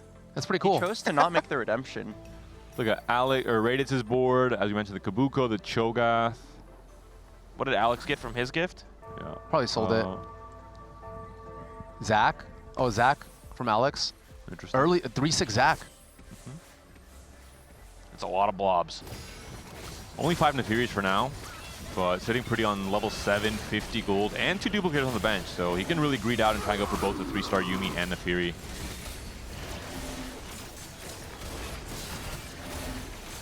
No blue buff yet for this Yumi. Makes it not quite do as much damage as needed, but still 1-star TF on the other side. Tricia, though, on that win streak now. Could you take a look at Alex's teammate Rayditz? Like, what items does he have on his bench? Oh, okay. Not many. Alex is sitting on 4 components. Maybe after this PV round, they'll do some swapping and try and optimize their item situation for both. Ray's rolling here on neutrals, using his free rerolls at the very least, trying to get ahead of tempo. Does have Nico in shop as well. Holding Annie's for Alex. I feel like Alex here should just get in a Fury 3 and play around Annie. We did see a TF2 from, I believe, PewDiePie. He sent it over already to Sykkuno, so Sykkuno is now a little bit closer, and PewDiePie is going to be on 7th Street Demon already. Has a brand ready to go. Can send him maybe a GS on this brand to finalize. No JG for now, unfortunately, though. And would be stuck with an even Shroud for the Nico, so not ideal, really. Seems like they both know the tech of playing contested. You just roll on neutrals. Yeah, yeah. They all rolled on neutrals. Look at that, Nico upgrade, too. Though. Here we go. And all the rods were going to Sykkuno for the TF, which is why we don't see a JG on this brand, unfortunately. Oh, man. Maybe one of these tiers can be sent over so we can have a final tank item. To the PewDiePie. Yeah. Wow. PewDiePie just no PewDiePie rods send on his over like a entire bow team. or something, make a shiv for Sykkuno. Ray also just hit everything. Can we go back to Scarra's board? I'm wondering where his spot for Fiddlesticks is right now. Ooh, looking pretty. Oh, we're looking Double pretty Archangel, big. full investments. Hit the Cho'Gath, 6 bruisers. Cho'Gath on 7 while having investment strategy is so good. Cybernetic bulk as well. So much HP, really leaning into that for these bruisers. And XN did pivot. Wait, he did. Bulk with investment strategy, isn't that too much? Maybe he didn't have any other choice? Yeah, maybe. So XN yesterday was guilty, did not choose violence, and contested twice. Today he chose violence, and he pivoted off. He's not playing TF now, so he's trying to maybe raise the white flag. Oh, what are we looking for here? Oh. Luden's Draven, but it's only a Draven 1 for now. Draven 3 is very far away. Yeah, these are unfortunate. Are there any crazy trenchcoat interactions that we can look for? No Sterax. Cutlass Renekton. Cutlass Renekton. Wait a second, that's cool. Slam a double Rage Blade on him too while we're Aaron's here? back. The XN special. Wait, this Renekton's actually so cool. You can put him either next to the Zeri or the Draven, snipe either corner. I'd love for him to have maybe more. Go check out Alex real quick. More of a bursty itemization. I feel like Renekton's just gonna jump in and die here. Yeah, can we watch this Renekton really quick? Yeah, let's check it. Oh, nice. I mean, he's Nice, just gonna very jump in good. and die. He needs Edge of Night because the Renekton gets aggroed first. And he's going nowhere. Although the Cutlass does give a lot of raw stats, so yeah, it's pretty good. And the Rage Blade is just too slow for what Cutlass wants you to do. You want to go in, burst, do a lot of damage. Oh, but he does have like, he does have Bastion in the beginning, so he's actually pretty tanky. So, it might be. Yeah, I wonder not if you even give that him a BT, would it be all right? Or like Edge of Night. If he has Edge of Night, it would be really good. Not looking too good yet for XN on his pivot. He has a lot of HP to work with, though, so has a lot of time. Tricia, though, is on a win streak. I think Tricia's playing 4-4. As she was instructed yesterday, she did listen to the advice of her upper division teammates, Boxbox and Robin. She is on 4 Vanguard. I'm so proud of her. Oh my god, she's not playing Alistar and Graves. Yes. This is great for Tricia. And she's win streaking. Second game, not on Goldenox, and I'm really impressed. I think she's really getting out of her shell. She did practice. She really wanted to do good. She stayed up super late to get coached by Boxbox. So she really wants to prove herself. At dinner, she was reading the different item, all the different stats, and just going deep into the numbers to try and figure out all the best combinations. Her items sometimes are great, like Val Sunfire, TG, really good Aphelios items. Oh, did you get to the BT on Renekton? I don't think we taught her Xntentacion positioning. Oof. Maybe she did know because Azaya was there, but she didn't want Renekton to eat the Aphelios right away. Oh That's true. This is just a bad matchup. No matter what, Yeah, with LDP, exactly. one carry is getting killed. All right, they got HP. Heads up from XN to also punish both corners in that case. Is Scarra on Fiddlesticks 3? We are going to check after this carousel. There is an Urga on the carousel, which could be really interesting for the Boombot player, Scarra. We don't see. I don't think we saw any Vex players. Who would want to pick up this Vex? No with the Vex PF players sword? this lobby? I don't think so. My prediction is Tricia Scarra is gonna go first. Yeah? That's my prediction. Lock it in. They're your teammates? Yes. Okay.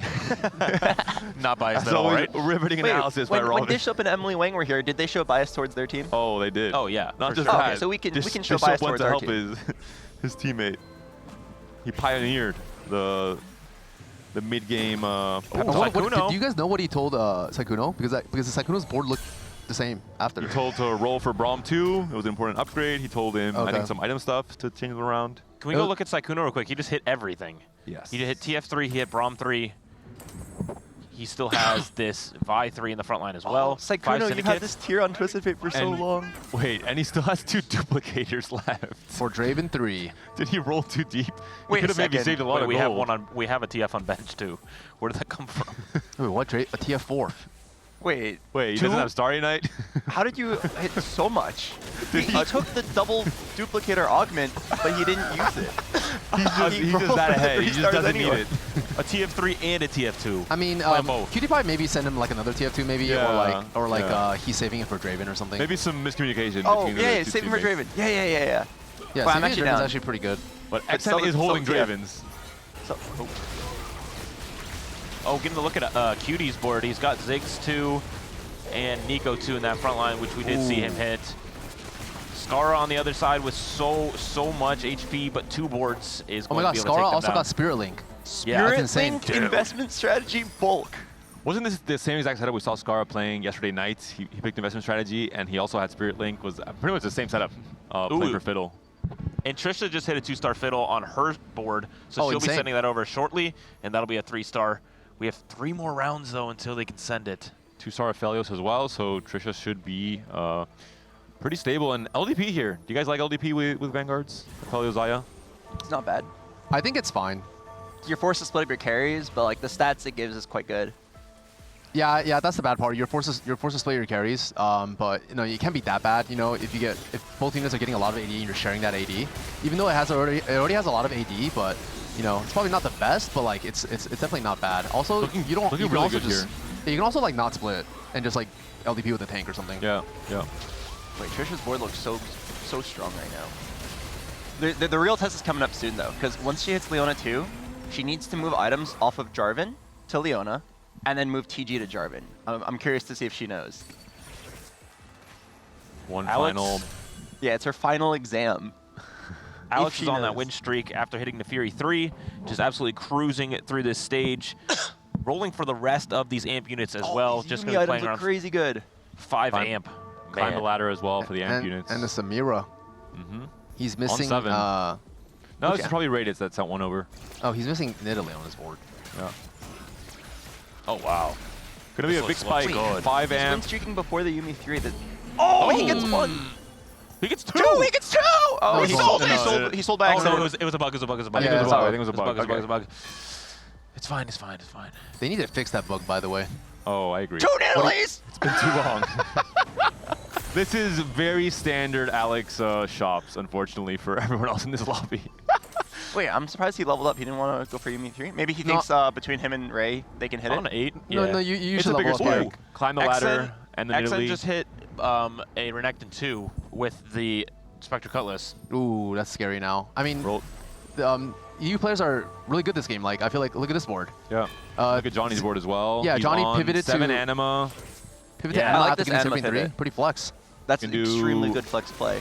Yeah. Anima is like on the weaker side right now, but randomly getting that Seraphine 3 while having a Jinx 2 for Street Demon. Can Zaya burst down this Nefiri is the question. She's almost onto the back line. She does kill the Nefiri, but Yumi is still up, and Climb the Ladder is getting all those extra stats. Going to be a loss for Johnny here. Yeah, but 6 win streak for Alex. Ray is bringing the team down a little bit in HP. Oh, can we take a look at Scarra? Is he hitting his Fiddle 3 now?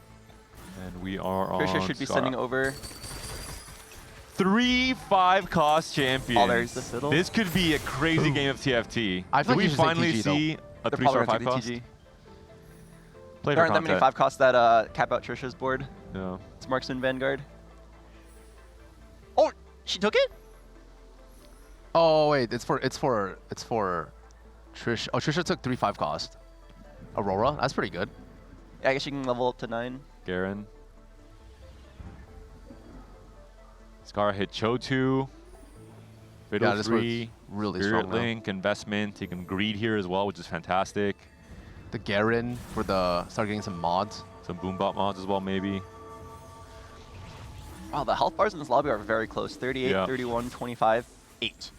Sykkuno. Let's see the final test here. Can the Braum tank for long enough? Double one Bramble, double Warmogs, and this TF now, TF3 perfect items. 2 ramping AP carries. And this is what Sykkuno thought he was going to be doing all weekend, hitting all of these golden units. Here but comes again, we Cutie Pie. see The support coming through. Cutie has arrived, and that should be enough. But look at this Fiddlesticks. clears. So much HP. Just kidding. Robin, Still your dies. analysis has not been good this game. Oh, Boombot. Boombot mod. Ooh, I mean, he was looking for the Bruiser mod is probably way better on Fiddle. On Fiddle, Yeah. but it's okay. Spirit Link as well. Oh, what is this? Four costs? 5 costs. There's still one more he has to sell. Oh, is Tricia? He might be trying to get it for I think Tricia that's what he was looking for. of X. Tricia's going slow. She's This is still what I'm. What do you guys obsessed with think? the Golden Ox This is stats. what I'm unsure about. Like in double up late game, the gifts are usually like a lot of gold or like items. Items. Yeah. I don't know which one's better because like obviously like you think items are better because it's late game, but like the gold can help you get 3-star forecasts. So Right. we're actually not sure what's actually better. They're not really in a spot to go for 3-star 4 cost. They probably just want to go 9. I don't think any team is going for 3-star 4 cost this game. Oh. The Cutlass is now on the Garen, and Renekton is just double Rage Blade BT. So Xn really loves this Garen, but the Garen's down. Wait, that Cutlass was like in a really bad spot. It didn't hit either carry. Yeah. Morello Misfortune 2 is Biss. But the Renekton not doing enough, and Xn looked very, very strong at the start of stage 4. Now has been free falling in HP. Looking good for the geriatric gamers, but for everyone else, it's There's a Boombot spat. Boombot emblem for Scarra is huge here. Is this game the double point game? No, Not yet. no. The last The 4 games is afternoon today. We're on game 2, so game 5 to 8. Oh yes. Ooh, Boombot. Kabuko for Rayditz might be a Kabuko 2. And Are they gonna deny the Boombot here? Scarra is not denying. No Oh, rats man. here. How good is a Divinicore spat just as a random take because you didn't have anything else you wanted? I think it might be more Kabuko 2 for Rayditz. I'm not sure if he had the upgrade already. We can find out really quick. Kabuko pair. Yeah, Kabuko pair, so I mean, equally relevant. I wonder if Alex has one that he can send over to. I don't believe it's the case. Yeah, Alex still rolling down for. And they're both looking for the same 5 cost as well with Samira. Alex is on 50 gold. Is he rolling right now? Johnny just hit Aurora 2 as well. Both their cannons are on cooldown though. Alex Oh, wants to there go it to is. Samira's. Oh, he can't send, he can't send? He can't send. They want to Look. swap Samira for Kabuko, but they can't. They're like kind of playing defense now, holding Leona, holding MF. Yep. They know they have a very good spot with a high chance to win, so they have to play defense now. Tricia has hit all of her upgrades, just the only one they're missing is Rost in the front line. But this Nefiri wants to delete a backline every single matchup, and that is exactly what happened. Wow. Yeah, very, very strong win from Alex here. Who do you guys think wins this board with Yuumi 3 or like Scarra's board with Fiddle Bruisers? Ooh. Depends If he hits Samira 2, that could Yeah. be the difference maker because the armor shred on all the Bruisers as well. Yeah. Invalidates a lot of that extra HP. And Well, Alex we have to hasn't just even hit wait. his Yuumi 3. This is going to be a huge fight with both teams proccing their HP shield. Whoever loses harder here, or if they can survive and win rounds, moves up a Kabuko whole 2 placement. for Rayditz has to wait one more round for the cooldown to let him send the Samira over to hit the Samira 2 for Alex. So the team is very close to some massive spikes. Johnny and Xntentacion, they played very flexibly, but maybe punished for doing so. They've lost a lot of HP now. Sykkuno's on fire, so he's been winning every round. And Johnny, the shield has been proc, it looks no. like here, the red HP bar. Johnny is facing Up a against very, very Rayditz. powerful board. That Kabuko 2 now is got so much CC, and now with a lot more damage because of the big upgrade. The stun coming through is not going to quite be enough to get through that. This Kabuko is not falling down at all. Oh. Wait, Aurora? That's going to be it for Johnny and Xntentacion. Oh, Sykkuno died too. Lost to... Scarra loses as well. Oh, Okay. Only 2 teams now remain. Rayditz and Alex, very close to their spike. Rayditz can now send over the Samira. There he does it. That's going to be a massive upgrade for Alex, who now has hit the capped out board. 5 amp, triple items on all of his And carries. 1 Yuumi away as well. If he hits a Zac 2, his board's really strong because he's been stacking the Zac since like stage 3, right? Right. So our team that won the last game did fall out in 4th here. And so still going to be so even going into our next block of the upper duos. Let's check these rolls out for Alex. Can he finally hit the spike? Another tank item for Zach, maybe. Bramble's probably pretty good into Scarra and Trisha's board. So Scarra hits an Aphelios 2. I wonder if that's Aphelios 3 for Trisha. Doesn't have anti-heal. Goes for the Morello, yeah. Morello's like smart, yeah. Very smart. Ooh, Morello's Zach is so smart. I feel like a lot of people would Morel the Annie. Or got 2 for Trisha to try and add in with this Aurora. We'll see if we find an Aurora upgrade. And yeah, Yumi 3 for Alex. Oh, good defense from Alex holding 2 Zayas.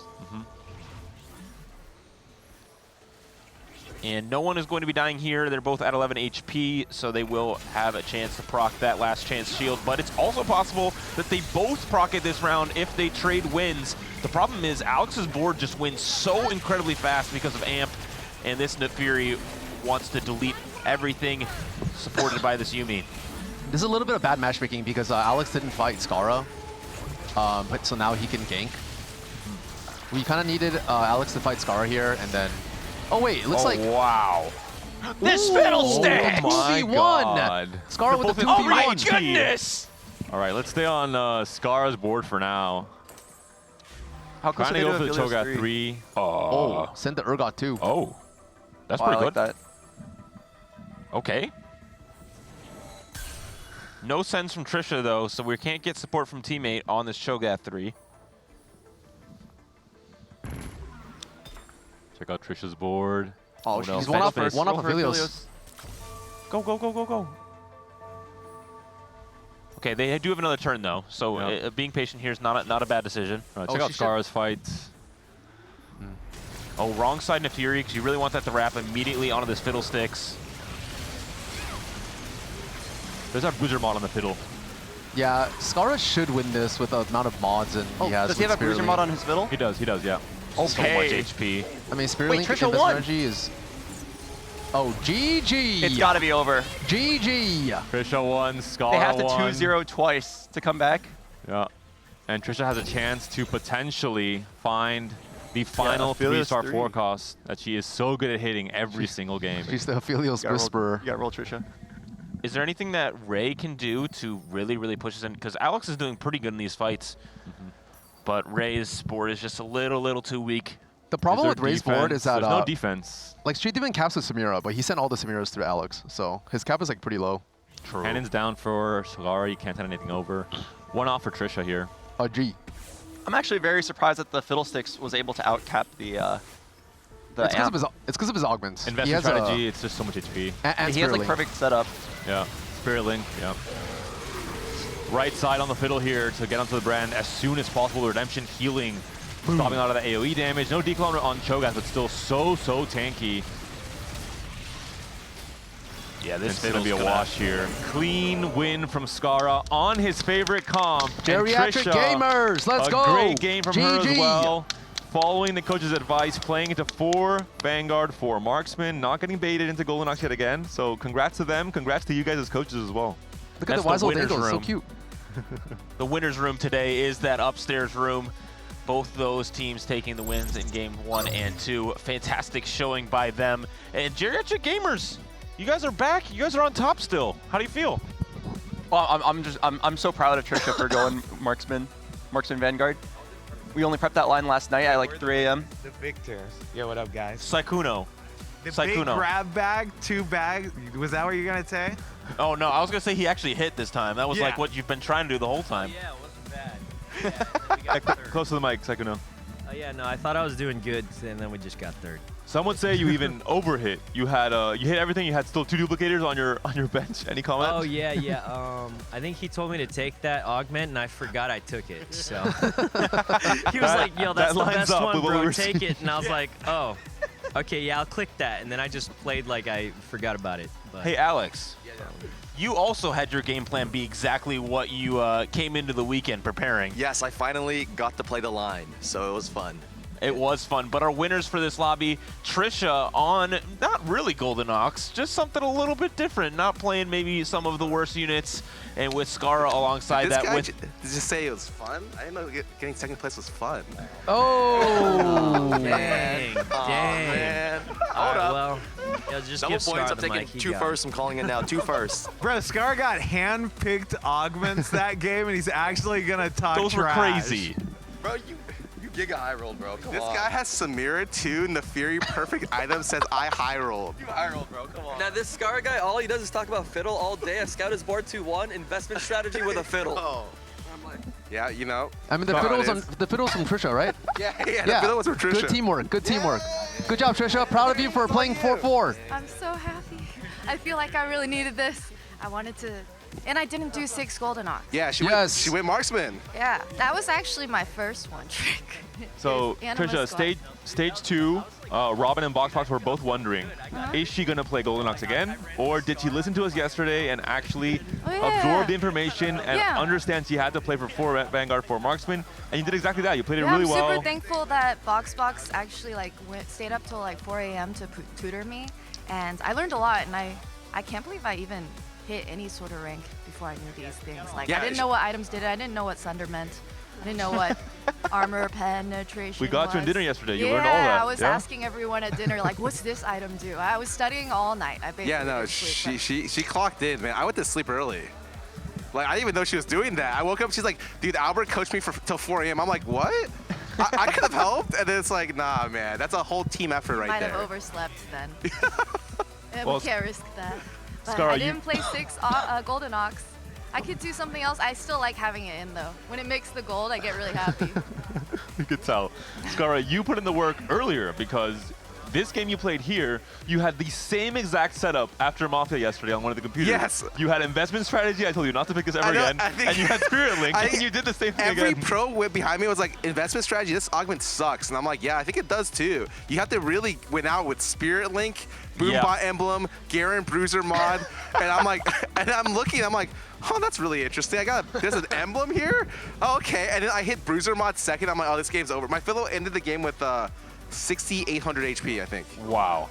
With Spirit Link as well, just keeping all of your units alive. And it's such a stall comp too, so when Trisha's able to win fights with Marksman pretty easily, then you get a bunch more backline damage and obviously the Archangel. I actually thought it was too tanky. I was about to frontline my Fiddle because I need to get to her board faster. I was so worried because I was like, what if she loses like too quickly, you know? I was worried too. I was like, do I make an Edge of Night like Dishsoap did yesterday to survive? That could have been it. I was thinking fact. about it. Any questions, Robin, for your team? Any congratulations? Yeah, Any- good job. Trisha's board was really, really good at the very end too. She was holding her, like she was winning a lot of rounds. Yeah, you guys are lose streak early game, but like if you made a really cracked board, but her board wasn't good, you guys would still die. As soon as it's because she asked me because she didn't know LDP was really good with the comp, and I saw she took flatline. I'm like, oh shit, LDP flatline. That sounds OP. GG. It was. It looked OP as well. Let's check the scorecards. Let's see what happened after these first 2 lower division games for the day. Wow. Team SLAB, Oh, nice. 11 points. Skateparge, 19 points. Still in the lead with consistent performances. Geriatric Gamers, Scarra and Trisha had a very respectable 15 points. Wait, our and room, Jetlag did we also went on 15. 8-1, and the other team went 1-8. Yeah, it flipped. It's awesome. But looking at your overall scores, Skatepark's just barely ahead of you guys for the Geriatric Gamers. You got 27. 2-point diff. Okay. It's okay. We have Boxbox. Yeah, and Robin. that's nothing. I expect to be carried. Yeah, these The guys one got punch. us next round. We're just the appetizer. All right, if you guys get 2 first, I will cook you a 20-course meal, both of you. 20 guys. course meal? Oh my God. Can I be here because I witnessed it? Or No. No. What about I me? will pull I out coached all you the yesterday. stops. What about okay, me? deal. Yes, I'm in. I will got make the, hall the most pass. glorious Wait, meal of my she's entire actually life. she's the best chef I know. Period. Is she Or the only chef you know? Or? No, but she's Just by beat far the Ray's best. team, Ray and Alex's team. If you beat them, I'll cook you guys whatever the What? you want. If you get more points than them and we beat them in points, you don't have to get 2 first. I don't know how many points you need. Nah, you guys need 2 first. Don't let her Because lower when we it. lost yesterday, and I heard their cheers, oh, it got really deep. I had nightmares about it. Sometimes when he yells now, just randomly, my heart starts beating fast, and I feel angry. So please beat them. I've learned one thing today. It's not TFT related. Do not get on Trisha's bad side because she is holding these grudges spiteful I was like, until the in end of Mafia time. yesterday, I was like, if I was Mafia, I'd kill you first. I could tell. I could tell. There was some She'll stay up till personality 4 traits. a.m. Stay up till 4 a.m. to study just to beat you. And it's working. Good job. Yeah, You're that's doing It's it. all because of my team, too. They're really patient with me when I ask them really dumb questions. I didn't even know about crits. I I understood the general theme of it, but I didn't know the synergies with like different items that do extra crit. So. You'd be surprised. Scaling and all the things. Yeah, a lot of people don't know that. All right. Robin, Boxbox, best of luck in your games. Yeah, good luck, guys. You guys can carry the mantle that Tricia and Scarra have laid out across these first 2 games in lower division. Great start to the day today. Hopefully our viewers at home are also enjoying the synergy, the growth, really, I think is the word for our lower division teams. They came into this event thinking, am I prepared? Right. Am I ready to impress my duo in terms of Tricia and Scarra, impress everyone else at home? And I think the answer is absolutely yes. But we're going to have a break lined up, and then we'll have a lot more action, 2 side events, and 6 games still to go in day 2 of DigiDuos. Don't go anywhere. Once it pans to us, we're gonna act like we're asleep.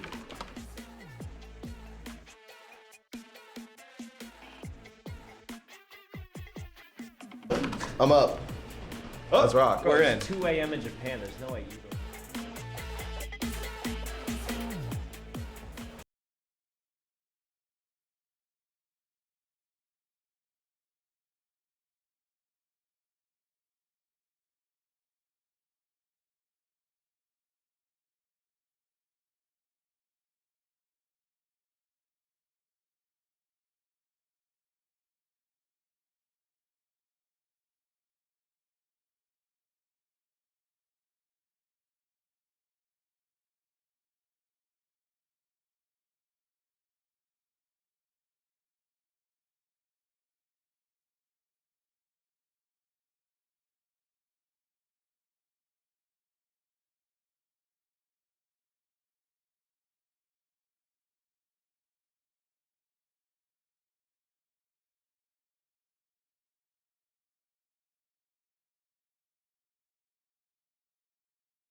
Welcome back, everyone, to the Teamfight Tactics Cyber City Digi Duels Invitational. It's a full house because we got something real special coming up. We have a skit, some people will call it, but I would say that it's an important announcement that the Teamfight Tactics general player base needs to know. So without further ado, let's go ahead and debut Stats. Take it away. Wait, hey, did you guys check your tactical tool report card? Yeah, I got a C- in execution. I think my mom's gonna kill me. Yeah, you take Wolf Unchained one time, suddenly you get a D rank. I wish I was like Dishsoap, man. How does he do it? I know how he does it. Take a look.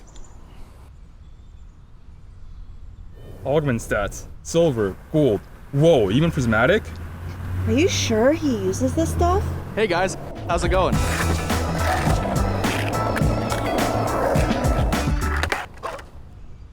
What up, big dog? How you doing, man? Stop, Dishsoap!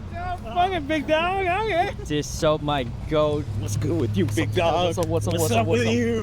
Hey, what's that? Nothing.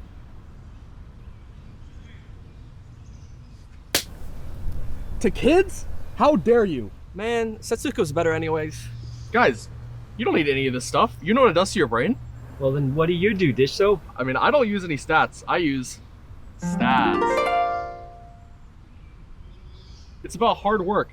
It's about showing up when you don't even want to. Yeah, but I was thinking... No, I was talking. Mods? That's a 14-day. Get her out of here. It's about looking into the future and seeing a version of yourself with success. You have to manifest that success for yourself. Back when I won Worlds, in the final moment, I envisioned myself as a dragon. Not like a set 7 dragon like Aoshin or Asol, or even the Treasure Dragon, but a real life dragon, but it was me. And that's what you have to do for yourself, you know what I mean? Where the this guy on? Whatever, man. You guys are thinking about stats, but what you need to be thinking about is your item slams, positioning, tempo, your 4-2 rawdown, and your augment selection. Oh! Thanks, Dishsoap. Wait, but what are those stats you mentioned? Oh, those? That's simple. Strategy takes actual thought, silly. All right, well, at that PSA, we need a comment from Actor of the Year, Dishsoap. Dishsoap. The dragon. Yeah, I don't know. The dragon himself. Yeah, Was it fun filming that? Yeah, it was pretty fun. It was pretty fun. I didn't realize you were so good at skating. That's crazy. Yeah. I mean, we spent most of the time practicing. We filmed everything in one shot, basically. Apparently, you're also a god at monologues. You did that all in one take. Yeah. Wow, that's kind of amazing. Actually nailed it too. Let me just say, he was pretty much off script. He was like, "Give me the first line. Give me the first line." We read it to him. He's like, "I got it," and he just riffed. He just went for it. Really? Yeah. Wow. I want to see the other takes then, because There apparently are he's no other ripping. takes. He's a No, one-take you dandy. think I'm joking. There actually aren't. I wanted to make a blooper reel, and there's like 2 extra shots. These guys nailed it. That's amazing, actually. We never had that, so. Ray, what was that outfit, man? I was a stats dealer. They got me in some drip. That's right. There's also your player profile as well. Bro, Ray looked good in that, though. He should have kept wearing it. It kind of had that on, huh? What'd you do with the gold chain? I got Pocketed stolen. it, sold it on eBay. Yeah, that's Good right. Times are hard for a TFT streamer.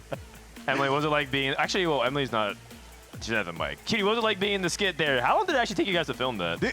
I mean, honestly, like he said, it only took like 1 shot, 2 shots, and then he was just shredding the entire time. Like, you should have been there to watch Dishsoap shred, and that was insane. That was crazy, man. But the thing is, he said he's only going to do it 1 time, and he's not going to do it again. I'm retired. Yeah, he's retired. Emily, what was it like being in the skit? It was really fun. I think we actually did do most things in like 1 take, except sometimes people burst out laughing because some lines were kind of funny. Yeah, the line where Kiyoon is going, silver, gold, whoa, prismatic. that one took a while. Also, can I just say, shout out to Cutie, because Cutie was not originally in the skit. He shows up at the skate park, and it's just like, oh, can we give him some lines now? and Cutie absolutely rocked the handshake bit. The handshake. Yeah. The handshakes do not make it into the final edit if Cutie is not there. So yeah, shout out to Cutie. I mean, me and Dishsoap were just feeling it, bro. I think it was just a team synergy here. That's perfect. That's perfect. All right. Okay. Well, I guess we don't want to take too much time. We got to get to the next episode. So we're going straight to the games from here. Oh, we're going to games. Yeah. Oh yeah, we got to go. Okay. So right the upper on. seeds are. We got to get you out. So Emily, you're gonna head up to Dishsoap. Good luck. Yougelly, Kiyoon. We got another Good luck. skit later this weekend as well. So if you guys enjoyed that content, first of all, it will go on YouTube. It's not going to just be on Twitch, but we also have a second one, but we're not going to spoil. I think it debuts tomorrow, so you guys are going to have to watch that. The so second one is Peak. What's the second one? Oh, Can't can't spoil it. Yeah. No, I was trying to remember like what it was because we did a lot. He tries to get everybody to leak, man. It's not even just me. Oh, that's right. That's right. What up, Unico? It's good memories. The last, if you guys enjoyed that content but didn't see the previous event we did this 2.5 years ago, we had a funny one. My favorite was we did a legal court defense of Bebe suing Milk for what he was tweeting about back in the day. That was really fun. And then we also did a retirement home where Robin was had the makeup. Do you remember that one, Ray? You were the star of that one. I was in it, yeah. Robin, Yeah. I remember Robin taking legit 30 shots to say his lines. We were there forever. Yeah. We had Robin in his old makeup. I don't know if you actually saw this, Cutie, but like Robin he literally looked like an 80-year-old man. And he was like just rambling, and then eventually said, NA will win Worlds. And everyone was like, yeah, sure. Yeah, when I showed up to that, Ray was telling me the skits take like 3 hours, and then we just like ran through that. And Okay, well, the other ones like had way more lines, I think. Oh, okay. Yeah, like because a lot of people had like trouble memorizing the lines, where like these were like only one lines at a time, so it was really easy. Okay. Oh, that stuff was professional. You guys were like memorizing lines? Bro, Robin had to memorize a whole paragraph and look directly into the camera and say the whole thing in one shot.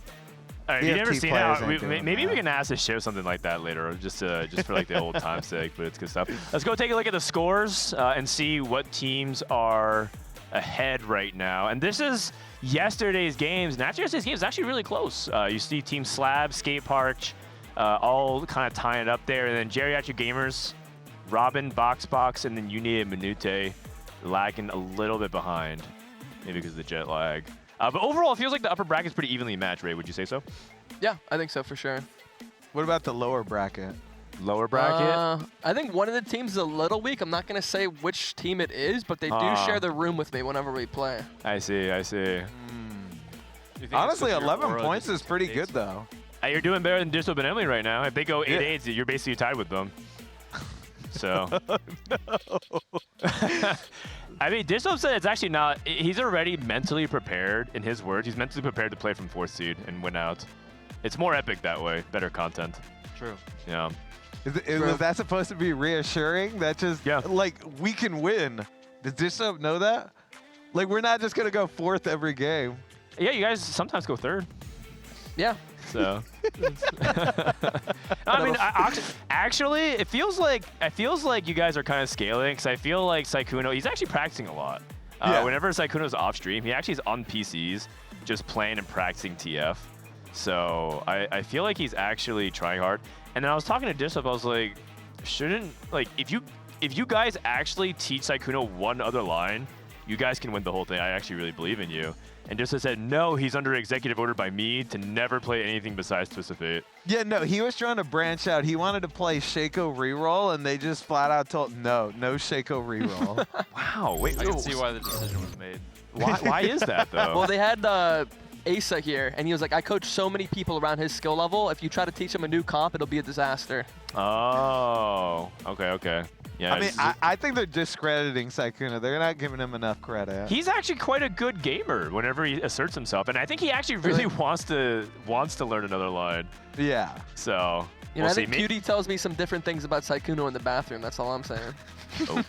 No, I told him to take heroic grab bag, and then I looked at his screen when he said I hit nice, and he had 2 duplicators. He said I finally hit. Grab bag. He had an extra TF on the bench too. Oh, did he have an Yeah, he had a extra 10th Twisted Fate and 2 dupes on the bench. It's crazy. I don't even understand how that happened. I mean, it is what it is. I mean, maybe it's time for you to unleash him. Just let him do Shaco reroll one time for the double points, right? No, You never I'm know. telling you, I'm pretty sure Shaco reroll would go demonic. In 2v2 or double up, it actually can farm more stacks. So I see the theory of it. All right, upper bracket about to start here. This is Manute we have on screen. He is dialed in, ready to go. This is after every carousel round, players vote to split. Oh, this is a take or split. But after each carousel with Alistar. Okay. I think most people in general just usually take on this encounter. We'll get started. Is this the one with the 40 gold that ramps up, or just the? No, I think this is where each carousel you get offered like to take or split. Oh, like the 6 or 15. Yeah. Okay. Yeah. But then sometimes it like randomly bugs out and just gives you one option. I don't know if you've seen that. Oh, yeah, I've been seeing that a lot actually. Yeah, it's weird. Okay. Okay, I need to know your take. What's it? You think Cypher is good in this? Because I watched Scarra play Cypher, and I think he went like Turbo 8th, but you think it's playable in double up? I think it's playable in double up, yeah. I do think that you can't have a Cypher player and somebody play loose streak. The problem with Scarra playing Cypher is that I think sometimes Tricia also loose streaks. Because then you have no Yeah, I think they were at like room. 30 HP at like Yeah. stage 3, and I was like, hold up. Ray, have you played Cypher at all so far? I have not a single game. Okay. I've heard that people usually only get to like 300 on the Cypher cash out. Is that typically true? Yeah, the Like, in 290 general? cash out is like really good. So, and the 330 one can miss really hard. So a lot of people when they hit 290, they just take out Cypher. You want to push further than that? You'd have to push like a lot further. Like usually, like the way it works is you want to cash out on wolves, and then it like perfectly lines up for 290. Interesting. I see. The 330 can be really good if you play Fiddlesticks reroll because there's a cash out that gives like more to Fiddle 2. Yeah, the techie cash out. Yeah. Yeah. Sivano 2. That one's like kind of weird, but it works. What the people don't want to hear is honestly Cypher probably needs to be buffed then. If people are only getting to like 300 by wolves. No, don't buff Cypher, man. Nah, I mean, that's just my opinion, but I understand. There's a lot of people that hate it. Ooh, cooking Sounds pot. lit. Can he cooking pot anything?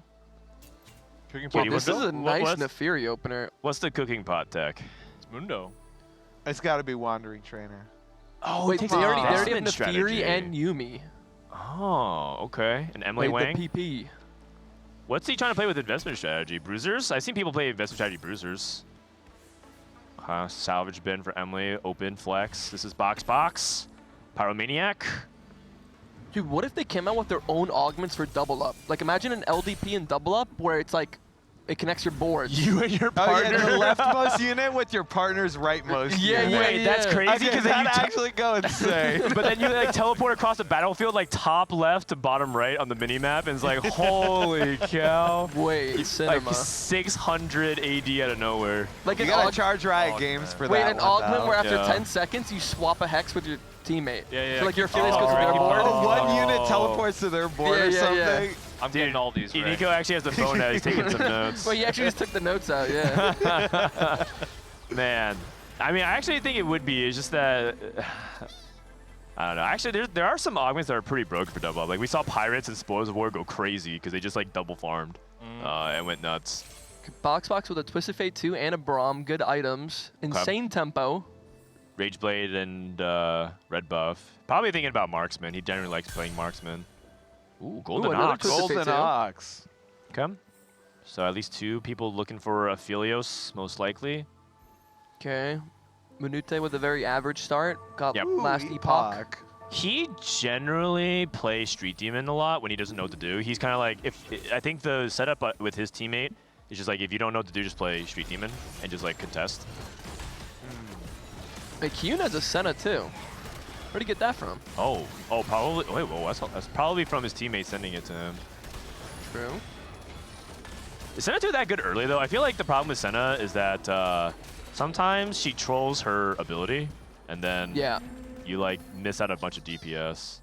Or I feel like sometimes though she just cleaves the entire front She line and does, just yeah. one-shots them all. It's true, it's true. Sometimes she's the GOAT, and other times she's the WOAT. Wait, you think I'll actually play Slayer reroll though? The problem with Slayer reroll is that it's really, really dependent on Jarvan 3, and Jarvan 3 is really hard to hit if all the Marksman Vanguard players are just holding 2 Jarvans. Yeah. But I do think that Slayer reroll is like slightly underrated, especially because at lower bracket, not a lot of people are playing like Vanguard Marksman. Like, I guess Tricia's playing Golden Ox though. Wait, I got a question for you guys, because Alex always asks me when he plays Nefiri, do you first row or second row or early? So like Dishsoap has Nefiri 1 right now, and he's putting her in the first row. Where's Dishsoap? Dishsoap is here. I'm a first rower. So like, when do you second row your Nefiri, and when do you first row your Nefiri is the question. Well, you first row Nefiri when you think that she can survive damage. And you second row her when you think you can't. That's like the general answer. So Dishsoap is scouting here and sees people on the right side? Yeah. But also, I think he's trying to wrap, but he also recognizes that he's unlikely to win, so he's just trying to get the Fear to cast and kill 1 unit. He's like lose streaking, so yeah. He's just saving HP. It's a good question, though. I think Nefiri is like a really misunderstood champion as well, because she can sometimes just assassinate backline for no reason. Ooh, a little spat for someone. Okay. Who's first pick? Oh, Robin takes it. What's Robin playing? Robin's playing Kindred, Braum, Vi. Oh. Wait, he has IE. Oh, wait, he has a free Is he going to make vest? a marksman spat or something? Does he have a... There's a Reforger, so he could go for the pan if he wants to, but... Well, Slam? I was thinking that he has an open vest, right? Maybe he can make Boombot emblem. Ooh. I would love some Boombot. Boomba. Take your split. Oh, wait, no, I was wrong. You vote to continue. They gotta vote to continue. Vote to continue. Come on, man. Let's have some fun, guys. Let's have some boys. fun. Let's have some fun. No way they're gonna cash out the 3 gold. What? They cashed out the gold. Nah. Oh, man. Get the lower bracket back on. They would continue. That's what I'm saying. Not an ounce of dopamine from Robin. He picked that up. He didn't feel anything. Oh, come on, man. Yeah, I don't know what he wants to do with it, because the only thing he can make is the Boombot emblem, but we'll see. Is Marksman emblem even that good? I guess you could put it on Misfortune. Yeah, I feel like the shred on MF with Marksman emblem, isn't it insane? Oh, yeah. I mean, it's pretty good. Yeah, it's good. She's probably the best user for it, for sure. But the problem is that you usually don't have enough items for, like, Tank, Xayah, Aphelios, and MF.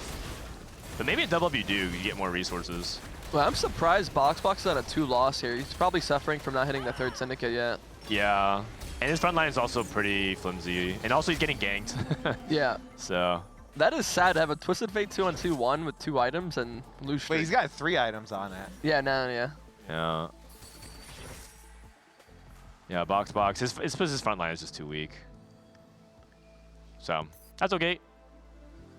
Emilyywang also has a pretty solid front line, but inverse problem to Boxbox. Playing some Salvage Bin, Street Demons. And then Yougelly with Rageblade and Gambler's Blade, which... This spot looks pretty nice. It's probably for Twisted Fate. You have really strong front line with 4 Vanguard. Vi's upgraded. You already have Jarvan pair. Yeah. This looks like an easy transition with a lot of gold. Yeah, she's going to be farming that thing. Do you play for Marksman Vanguard, or do you play for like TF because the double attack speed's really good too? I think you just go Vanguard Marksman from here. Yeah, you're going TF? Vanguard. You're going Marksman Vanguard? You want it's like a relatively cheap comp, so you can like get there really fast with the gamblers, I think. Okay. But you join in on the mosh pit. I'm scouting. I'm seeing like 3 IEs, 2 Ginsus. I'm out. No, but you can hit earlier. You can bully them with the gamblers. Yeah, that's true. I think you just contest them, and the amount of gold you get from gamblers and Ox just allows you to like hit probably faster than them or go 9 if you have to. Okay, I can see it. And the transition is just so easy. She already has all the Vanguards, pretty much. Like. Yeah, I mean, but it's also like an easy transition to Twisted Fate as well. You just fight Twisted Fate +1. That is true. Yeah. But I think the fact that Boxbox has Twisted Fate 2, though, probably disincentivizes her, because it looks like Boxbox is going to go for TF. I think someone had a Twisted Fate 2 as well, right? With the Golden Ox emblem? Yeah, I think a lot of people are just... Yeah. Oh, There's you're a lot right. of TFs out of the pool already. Yeah, all right, then, well, I guess Slayer's not very common. I have a funny little story about Gambler's Blade and Dev this set. Sure. There's a short time, there's a very brief time when the way that Zarya worked was she would copy all of her items.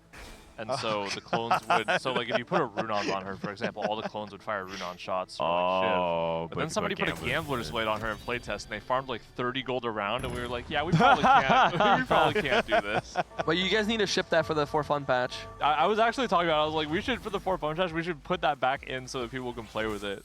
That sounds pretty obnoxious. Gambler's Blade, 4 clones of Zarya all casting. Yeah. That'd be insane. Wait, so the clones would copy your Exotech items as well? Yeah. That's correct.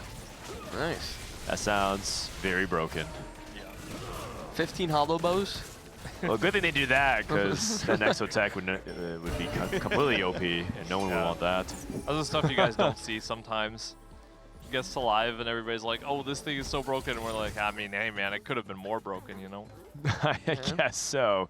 That's the motto. It could always be worse. Oh, Prismatic Pipeline? Yeah, my goat, Dishsoap, takes Prismatic Pipeline. True. Does he? Actually, he might. Oh, he does. Yes, sir. And it also That's kind of what's works up. with the investment strat. Okay. Wait, I think he's Neferi reroll. Yeah, I think he's Neferi also. Yeah, this is Robin with Flurry of Blows. Oh, he did make a Marksman spat. Okay. Oh, he took Flurry? Box. Radiant Rage Blade? Oh, Probably it's was Radiant the Red Buff, right? The Radiant is Red it? Buff with this augment is really good, I'm pretty sure. Oh, because the burn actually does 50%. Oh, Yeah, it's a I never thought lot about of that, burn actually. damage. It's a lot of burn damage. Whoa. I mean, I think he's going to go Rage Blade just because the stats. He's not a nowhere. Yeah, because you can't, like, look at that. Sure, with the stats. Yeah. Pyro Twisted Fate build.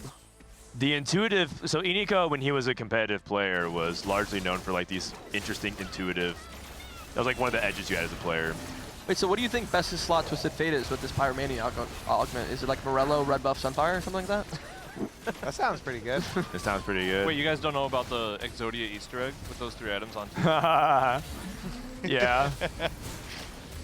Was it you that first told everyone about set 13, like the family emblem on Jinx and Echo and Vi? Yeah, I told everybody Warwick? about it because I was talking to Julian, one of the designers for the set, and I was like, we have to do something that's like when like, you know, you get all the emblems, you get everybody in the family, like something happens. And he was like, I totally agree. And so we put something in, and then we told people about it, and we found out that like one thing in the code was like set to false instead of true or something like that, and So it didn't wasn't work. actually, yeah. And we were like, oh god. And so we hammed it up a little bit after that. Wait, what even happened when you did it? They all start up, and they would like, Yeah, so you dance get during the 4-star like Jinx and 3-star Warwick and stuff like that. Yeah. Oh. Which is Warwick is a 6 cost, so that's how you get some insane boards. By the way, Yougelly did roll at 6 and roll for Twisted Fate. So He did not hit. we got some Twisted Fate contest. Yeah. Is she gonna have much damage this game with Rageblade Gunblade alone? I mean, Gamblers is obviously extra flat attack speed, but Yeah. Man, I feel like she's sh- gonna hit pretty fast, so it won't even matter, right? Like she's gonna be farming infinite. I don't She's know. farming she's 20 infinite, yeah. gold and she has 2 TFs. It's a little. But she's on a win streak with Kiyoon. They're both actually controlling the HP tempo right now. And I Yeah. think they're both going for a tempo victory at the moment. I think if I were her, I would definitely pivot off. I would try to play like some kind, like even if you have to go all the way to like Zarya or something, and just be kind of weak and hope that Kiyoon can streak or something. I think because she already rolled, she's like hard committed now, probably. Yeah. I feel like she rolled too deep on 6. If she wanted fast stage, she would have sacked a little bit of stage 3 and then kept their gold. But also, I don't think she can play Marks of Vanguard because I'm pretty sure Kiyoon is. Yeah, I'm pretty sure there's like 3 people trying to play that thing. Honestly, she at does this not point- want to join the mod. Oh! Whoa! I just broke the couch leg. Uh-oh. The couch just It's time to exploded, go on a ladies and diet. gentlemen. Yeah, you did not see that live, but the couch did? just exploded. I actually just broke the couch. Uh-oh. Can we get some college textbooks over here? Yeah, Hold and up, also, so I'm gonna have a salad for lunch. Frodan was insanely aura farming though. He went to stand up and the church exploded. Oh my. All right, whatever. You guys here, take a pillow. Maybe that'll help. Yeah, sit it'll on be the good. floor. All right, no problem. Yeah. Yeah, put it on my Anyway, tab. But yeah, for the TF spot, I feel like, you know, rolling at 6, like you can just, are you that committed to the reroll if you only have 2 copies? Like I'd just say like I'm tempoing, I tried to roll for tempo, I missed, and especially because Boxbox has 5 copies. I think Boxbox is kind of committed as well. Yeah, I think this is like. I mean, like they might full just commit want to from kill Boxbox. Boxbox, don't they? Like, what can he do versus? Oh wait, they might be playing the tournament macro, which is like they're ahead, so they stop the second place team from trying to get points on them because Team Geriatric Gamers is in second. The Yougelly sack into Kiyoon win out. They're sending Yougelly to assassinate Boxbox. Yeah. And someone that Boxbox trusts because he used to room with Sally, so he would never respect it. The former roommate assassin. It's a lower battle. It's always the people you trust the most, man. Yeah. This Neferi's popping off. This Neferi's popping off. They're still playing Amp Neferi. Has only 4 copies. I mean, he's getting a Spectral Cutlass here too, and it's just GG. Emily picks up 4 or 8 rerolls, and Dishsoap gets a Neferi 2 from the cannon. SLAB pair already. Look at this teamwork. Dishsoap sends 8 rerolls. Emily sends Neferi 2. Dishsoap sends back a Nico. Wait, they're looking like me and Sykkuno right now. Whoa, that's a Z2. Z2. Holy cow. Wait, this is a Z3 game for sure. Yeah. Golems Zed? Hold up. I mean, it can't be bad at this stage of the game. Surely we don't lose 5 in a row with this board. Yougelly hit Twisted Fate 2 finally. Okay. Back over to the Z2. Doesn't Yougelly spot look so good though? I think so, yeah. Like, it looks good in terms of, like, where it's positioned in the lobby. Her and Kiyoon are still win streaking, by the way. 9 streak and a 7 streak. Her board is good. She has 4 Vanguard for the TF as well, so you can scale up. And immovable object, so all these guys are big beef. I think it's just worrisome for if Boxbox continues to contest. I mean, Boxbox has to contest though, doesn't he? Yeah, he doesn't have a choice. at this point, yeah. I mean, you already have 6 TFs, right? Also, Boxbox hates playing contested. It like so I think like Yougelly might be trying to like get under his skin too, just a little bit. I do remember. Do you remember back in set 10 when Mental Warfare? Do you remember Twin Terror, the Vex and Twitch comp? Yes. I was talking to him one day about that comp, and he was like, it was a really strong comp at that point, and it was like somewhat contested on ladder. And I was like, if you get Twin Terror in tournament, like you may as well just like angle it. And he was like, no, like I don't have that many reps, and like I don't like being contested. And there was a spot where he got it in one of his games, and he didn't take it. And it turned out that like, you know, as the game goes on, obviously slightly hindsight, but it would have been a really good game for Twin Terror. So, gonna test, he does not like being contested and playing unfamiliar lines. I mean, being contested just sucks, but in 2v2 it's like less bad, and 2 people can hit Twisted Fate, so yeah. It's fine. I need to see Spectral Cutlass from my goat though. Let me see Dishsoap with a Cutlass. Oh, you're right, you're 30 gold on Wolves, by the way, to hit before we got else. a Zanya's. That's kind of like a cut. Oh, wow, and he still has 50 gold. Yeah, okay, actually, he's for sure stacking Yumi now. What about Zonya's Nidalee? Like, how bad is Nidalee at stage 4? You can probably put it on for now if you want, just because she's 3-star and she has like the Sunfire. But I think like Zanya's Yumi is fine as well, just because like at the end of the fight, when the fight's like ramping down, she can just clean up. Okay. Yeah, it seems quite good, honestly. The thing about Zonya's is that it's just like, it doesn't give that much offensive stats, right? Oh, 40 AP. Yeah. Ah, it is more that's pretty good. Italy, I think the 30 armor MR does. Yeah, that's true. It is true. I mean, I'm feeling like Dishsoap spot's insane, isn't it? What does he want off the? What's the best augment you can possibly hit from here? Cutie, by hit me with it. What's the best possible augment? I mean, he's got to hope for the prismatic like blue battery, right? Oh, okay. Give this man a blue battery one time. Oh wait, forge. Just take the forge. Take the forge. Hold on. Hey, fishes for the spectral. You must. You could actually try for it. He's a big believer in the Cutlass, I know. Or you can LDP Emily's Samira. True. Longer distance pals. Yep. Thank you. What's he doing? I mean, he's got to take the forge. He wants to win out the first. Oh, we have range artifacts, maybe. How good is Sniper's Focus? Is the Sniper's Focus on Neferi okay? I might put it on Yumi. I'd put on Yumi. Dude, Fishbone's Yumi, though, would have gone crazy. Fishbone's Yumi would have gone nuts. Yeah. Oh, here comes the... Like, can you imagine what the forge in that comp? Yeah. Oh man, You have a Spectral, Neferi, you have like Zanya's Yumi. Yeah, Mana's. I kind of miss the Artifactory, what the Forge shenanigans. That stuff was not okay, but like it's pretty You fun gotta to add play. that back in the black market. I mean, that's. Oh, those are true. fun. Yeah, put it in the black market. Yeah, please. Yeah, why is it not black market? We can see about it for the 4-point patch. We had it in the black market. Yeah. For It's probably because they just still don't want it to be like too overpowering. Cause Yeah, it was really strong even for black market. I think there are like certain places that we want artifacts, and getting all of them at once is like a lot. Yougelly still streaking, 10 streak, the only person still on fire. What a demon! And she's just rolling.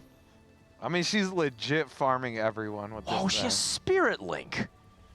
Dang, what a combo setup. Okay. Yeah, Randu and Spirit Link. How much gold does that thing farm? Can you see it? Yeah, I can. It farmed 20 gold, that's basically 2 gold a round, which is a lot.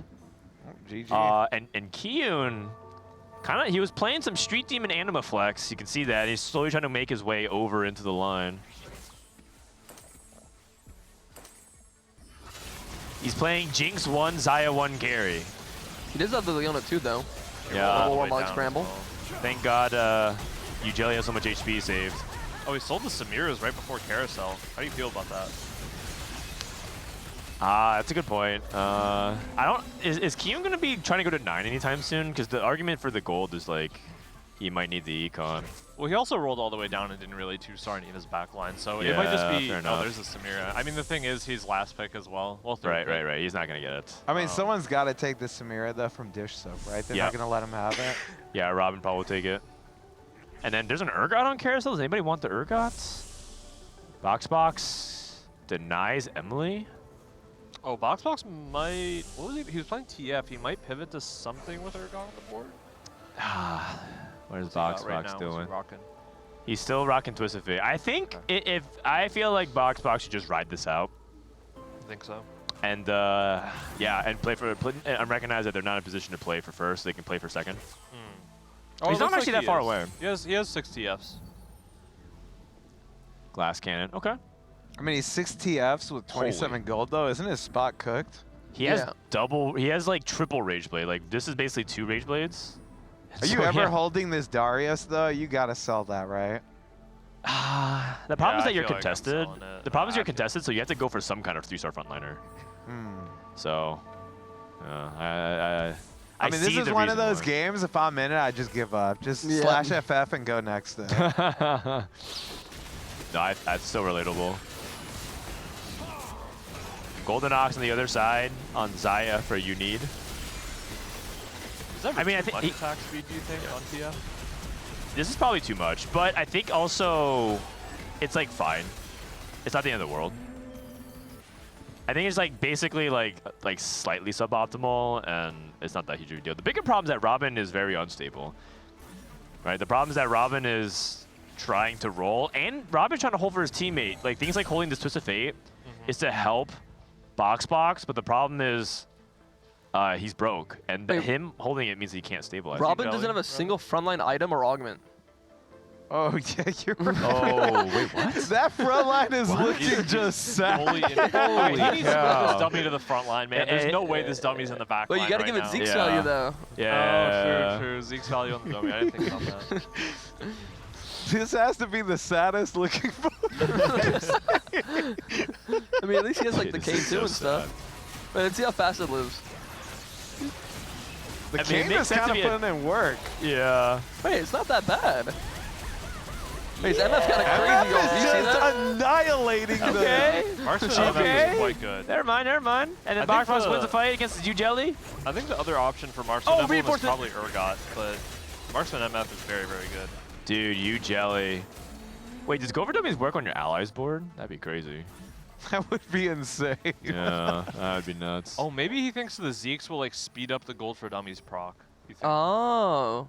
Hold on a second. Dishsoap and Emilyywang are both win streaking as well, so SLAB kind of making the stage 4 comeback, and that's actually a really good stage to streak on. Stage 4 streaks are super powerful to convert from. Yeah, I mean, they got Dishsoap, the Samira also, so his spot looks disgusting. Yeah. I wonder if Emily gave up her, like, because she was rolling on 8, she might have given up the Samira to Dishsoap. Did you get it off carousel, or did they deny it?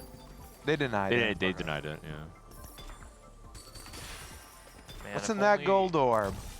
3 Anvils. Anvils. Dishsoap got TG. Big item. What's the gold orb here for Yougelly?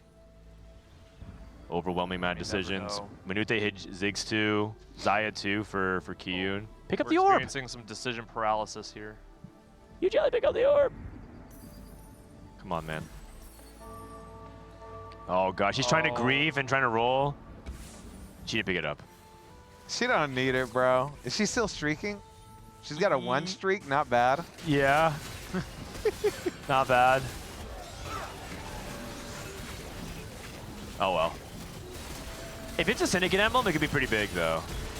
Yeah, she's only 1 T off already. Yeah. And she could just get it from her teammate. Kiyoon's coming in for the reinforced against You Need. Manute in a tough spot. Do this Leona. Bramble Vest? Okay. Oh my, they that just was $1 million served gold. You Need up $1 million gold. Yeah. Okay. 11 rerolls. Oh, wait. Oh. Did that? That could was have it been a bunch of units. 5 costs? I think Yeah, that was 5 I feel costs, yeah. that might have been 5. Oh, I think she turned a bunch of 5 costs into TF3 gold. though. Yeah. Draven 3? Draven You think 3. there's any chance of her hitting this tank? She's yes, not hitting if, Braum, right? If Kiyoon sends her one thing. I think Kiyoon was holding some earlier, right? No, I think it was actually it was Robin who just sent it to Boxbox. Boxbox hit 2 star frontliners, and Robin hit both MF and Xayah too. And he got a TG for his front line. But he's missing TF3 and he's missing TF3 pretty badly. Draven 3 online as well. Draven 3. If we can get some items on it, potentially really strong board. Yeah, going against Manute. Manute, unfortunately, has not been able to be stable on stage 4, but he finally hit his board. He hit Ziggs 2, Brand 2, and Nico 2. Yeah, I'm going to be honest. I'm not liking Yougelly's spot anymore now that she's 2 Brahms off and someone hit Braum 3. Yeah, I mean, front I'm line's a sure big deal. someone must be holding Brahms also. Yeah, on top of Boxbox? Yeah. Okay. Yeah, the thing about her spot is she was always going to be lower cap, right, if Boxbox was contesting her, because he had the Radiant item as well. So. Yeah. I mean, she kind of did what she wanted to. I mean, Boxbox is at 9 HP. He's kind of doomed this game, isn't he? Yeah. If Robin can bring it back, I think his board is pretty strong, isn't it? Oh no, he doesn't have TF3 yet. Boxbox has more Actually comeback quite far. potential.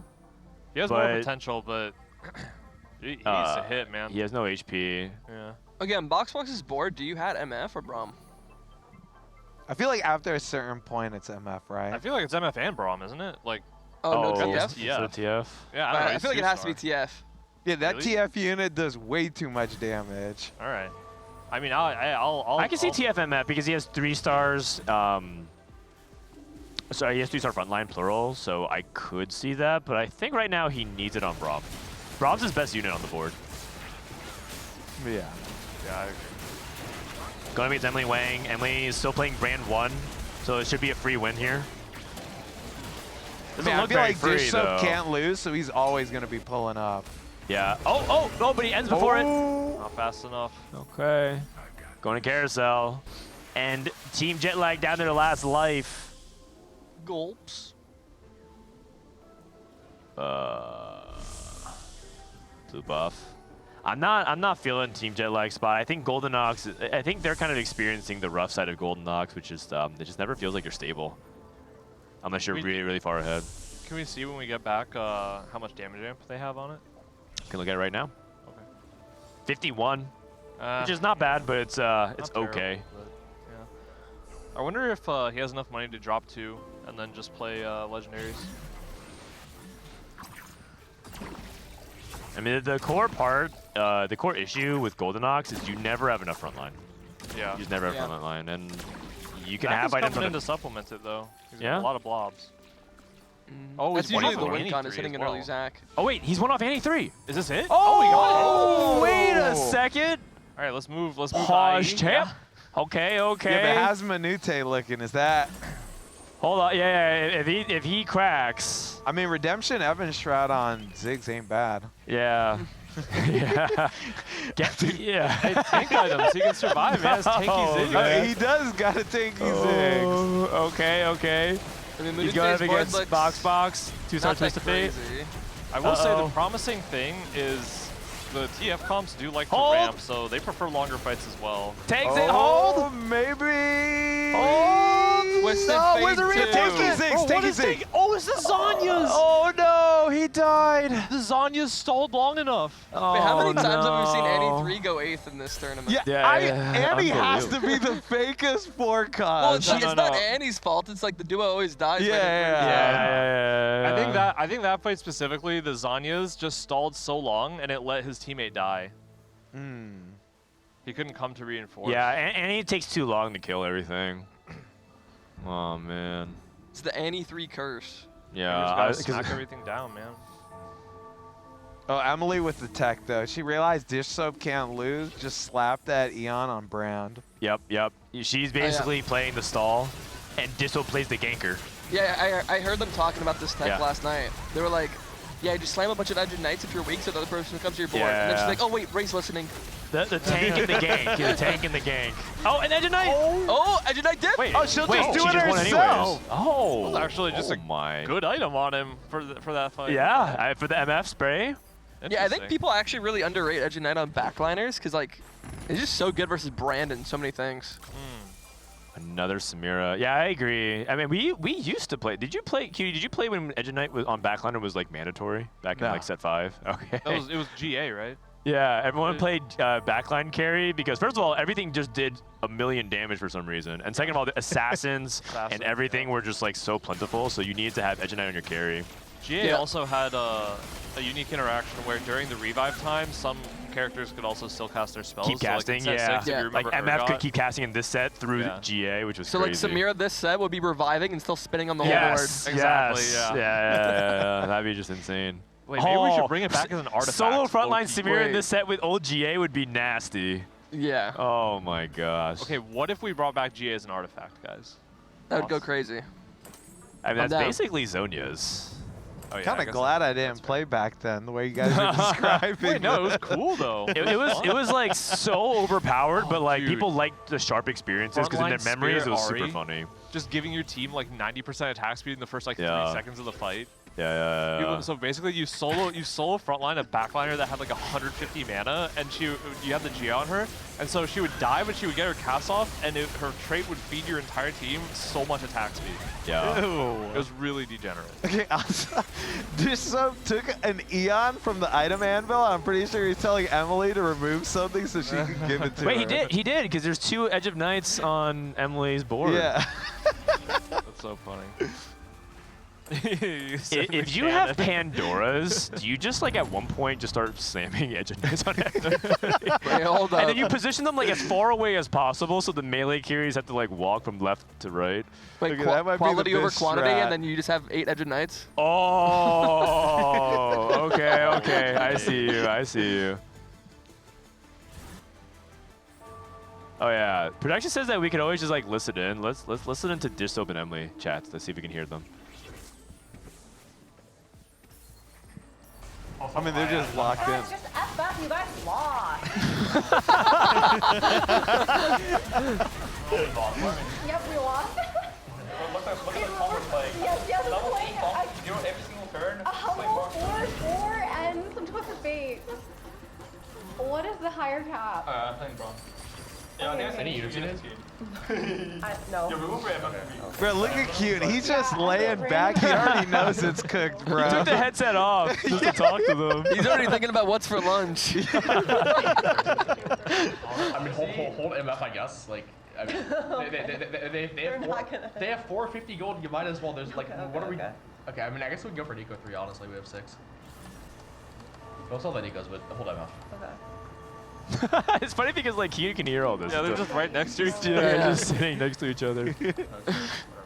Alright. Dude, I'll be talking to Alex. I'll be like, yo, I really need a Nico. Can you get me a Nico? I look over at Cutie's board. Yeah, you know what it was? Yeah, you said you need a Nico, and I started hitting the D button and holding every single Nico. You should start saying like, yo, man, I really need Cho'Gath. Like, I need you to hold Yeah. You start calming different unit names when you mean something else. Yeah, like if you just say like hold Vice, but Vi actually is a different forward cost. Yeah, that's funny. I mean, my team is just consistent at getting second. What can we say? I mean, second every game is gonna win the tournament. So. True. But this is huge for Team SLAB. We needed big performance out of Emily and Dishsoap just to keep it competitive for the double bonus points round. We needed it so bad. Yeah, anything. I mean, honestly, doing the math, the double bonus round could be super swingy. You could be behind by a lot, and if you go like 1-1, 1-1, you can just like blow everyone out. So. Wait, we could be behind by a lot and then be behind by like double that. That is true. There is no minimum point requirement to play tomorrow. Oh gosh. I mean, again, Team Skateparge, not bad. Second place is pretty good. Samira too. Emilyywang. You got so much value off of investment strategy this game. Yeah. Another Edge Knight, by the way, onto the Kabuko. Holy cow! Three Where are they nights. getting these from, man?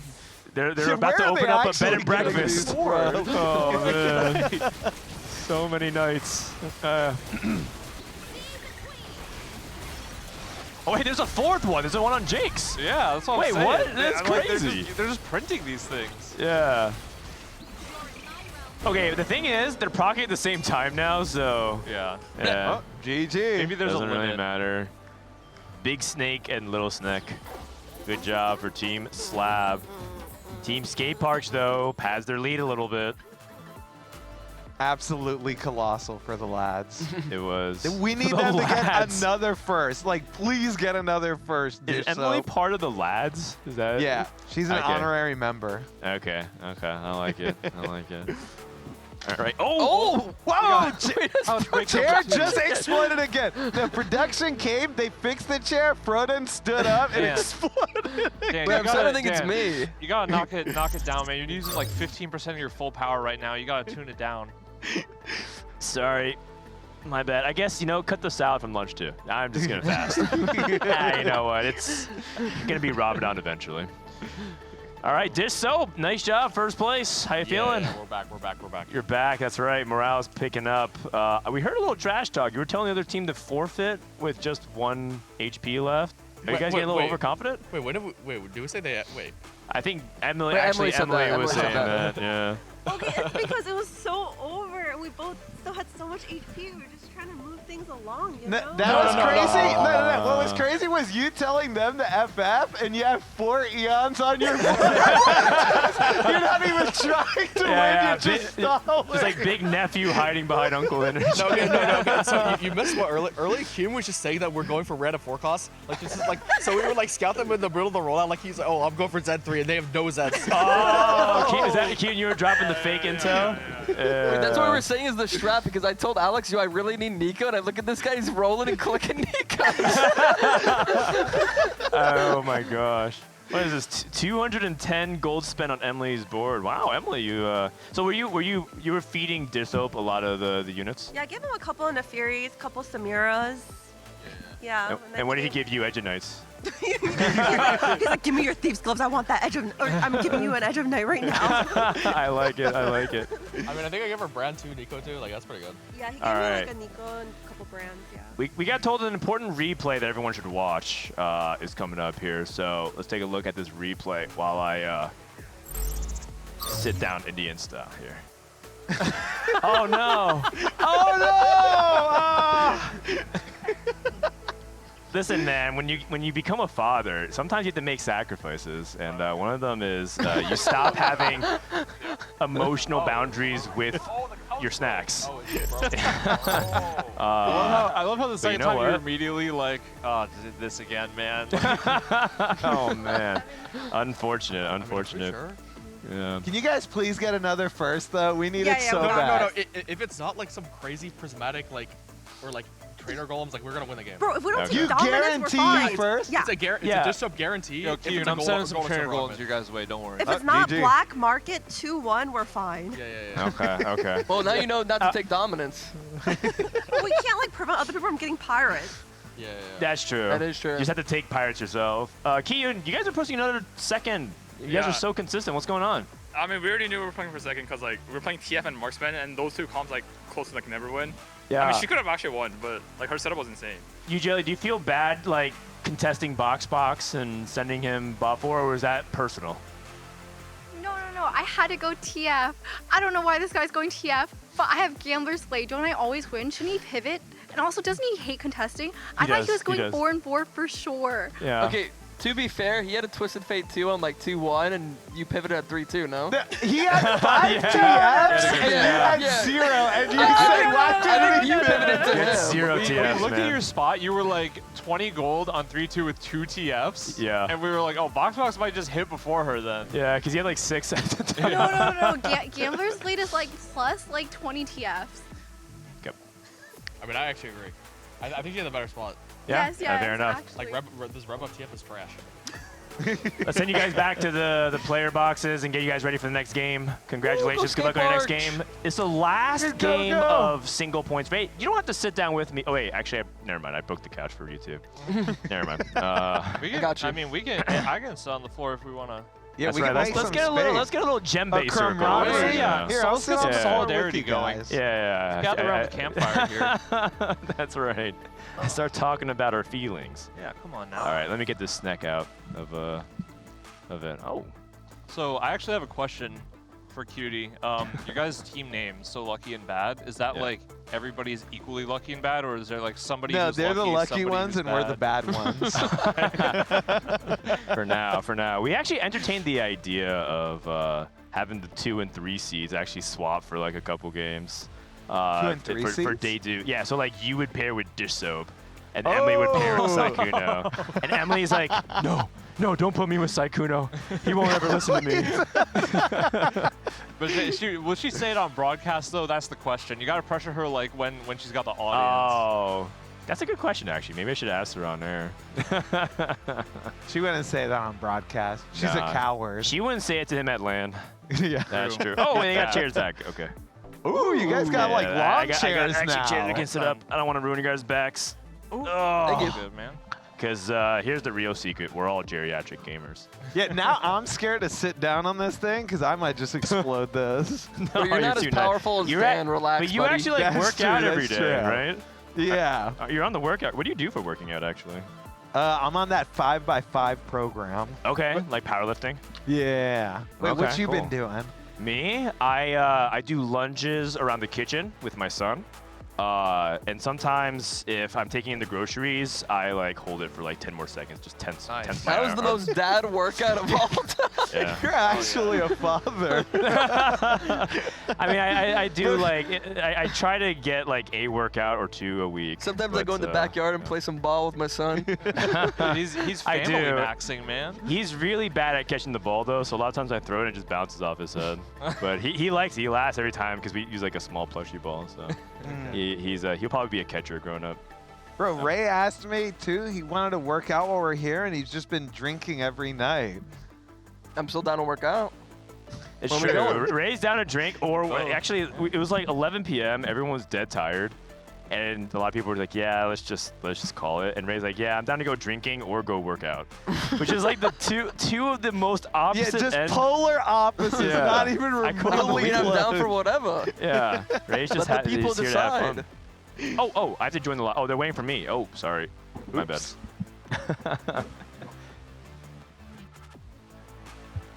All right, I think we're joining here in a sec. Do you have any fitness goals? Or are you just trying to get better in shape? I don't know. I just get better in shape. I play so much TFT, I feel like my knees are going out, so I just kind of want to not have that happen. I see. I mean, Your I'm knees are actually, going out. I was told I have like some of the most TFT games of anyone. Yes, Yeah. yes. I looked on the server. out This of, soap like, has half of your actually- games.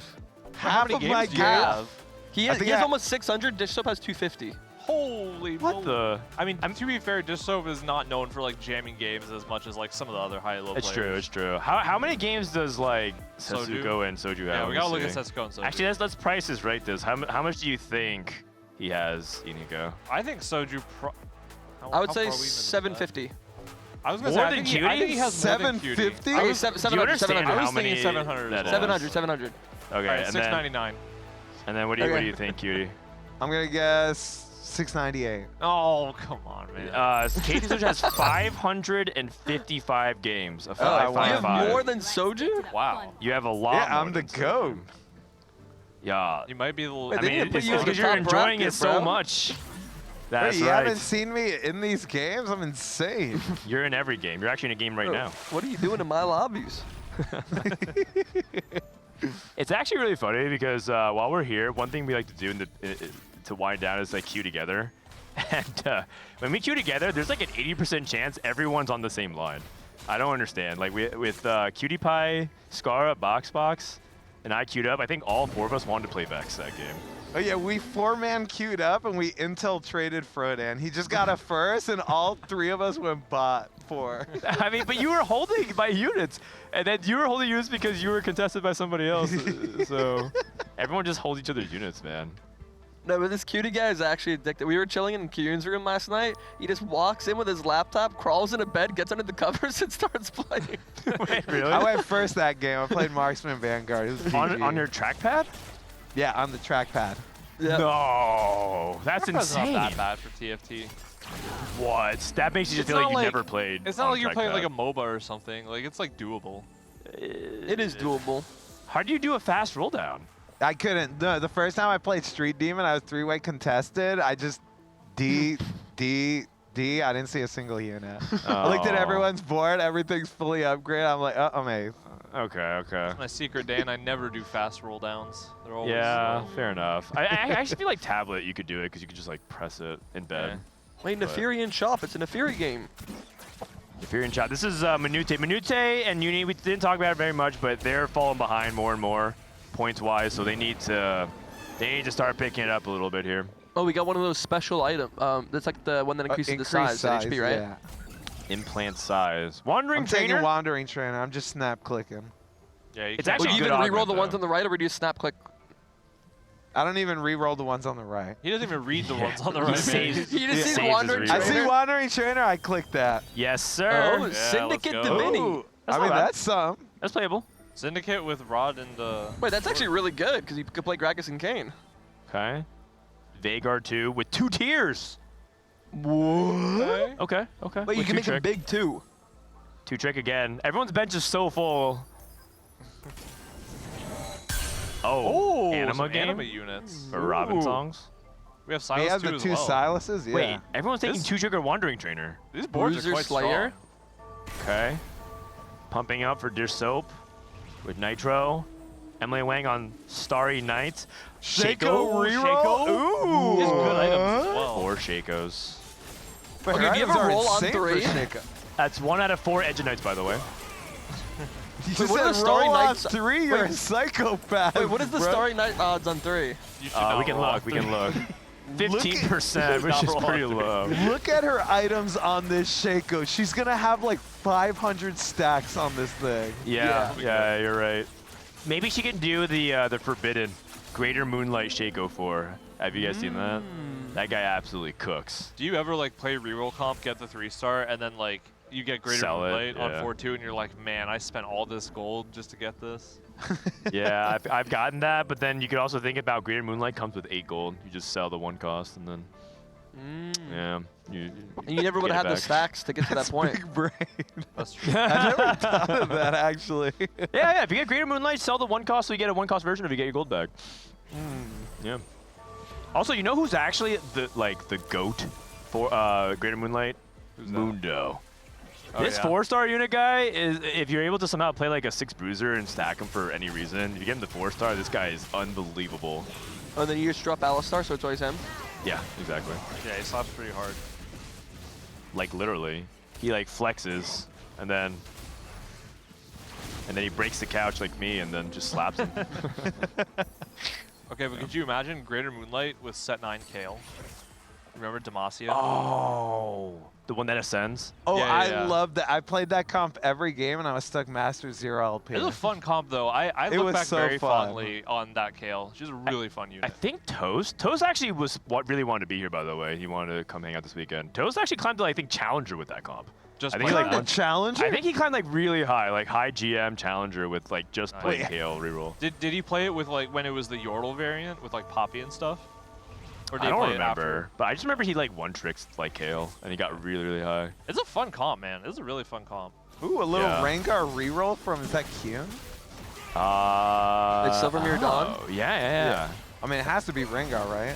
Yeah, let's look at his board real quick. Sorry, his board died. Let's look at it after this turn. I forgot. What's the build? Is it double healing with Silvermere Dawn? Who here's a Rengar Pretty expert? likely double healing.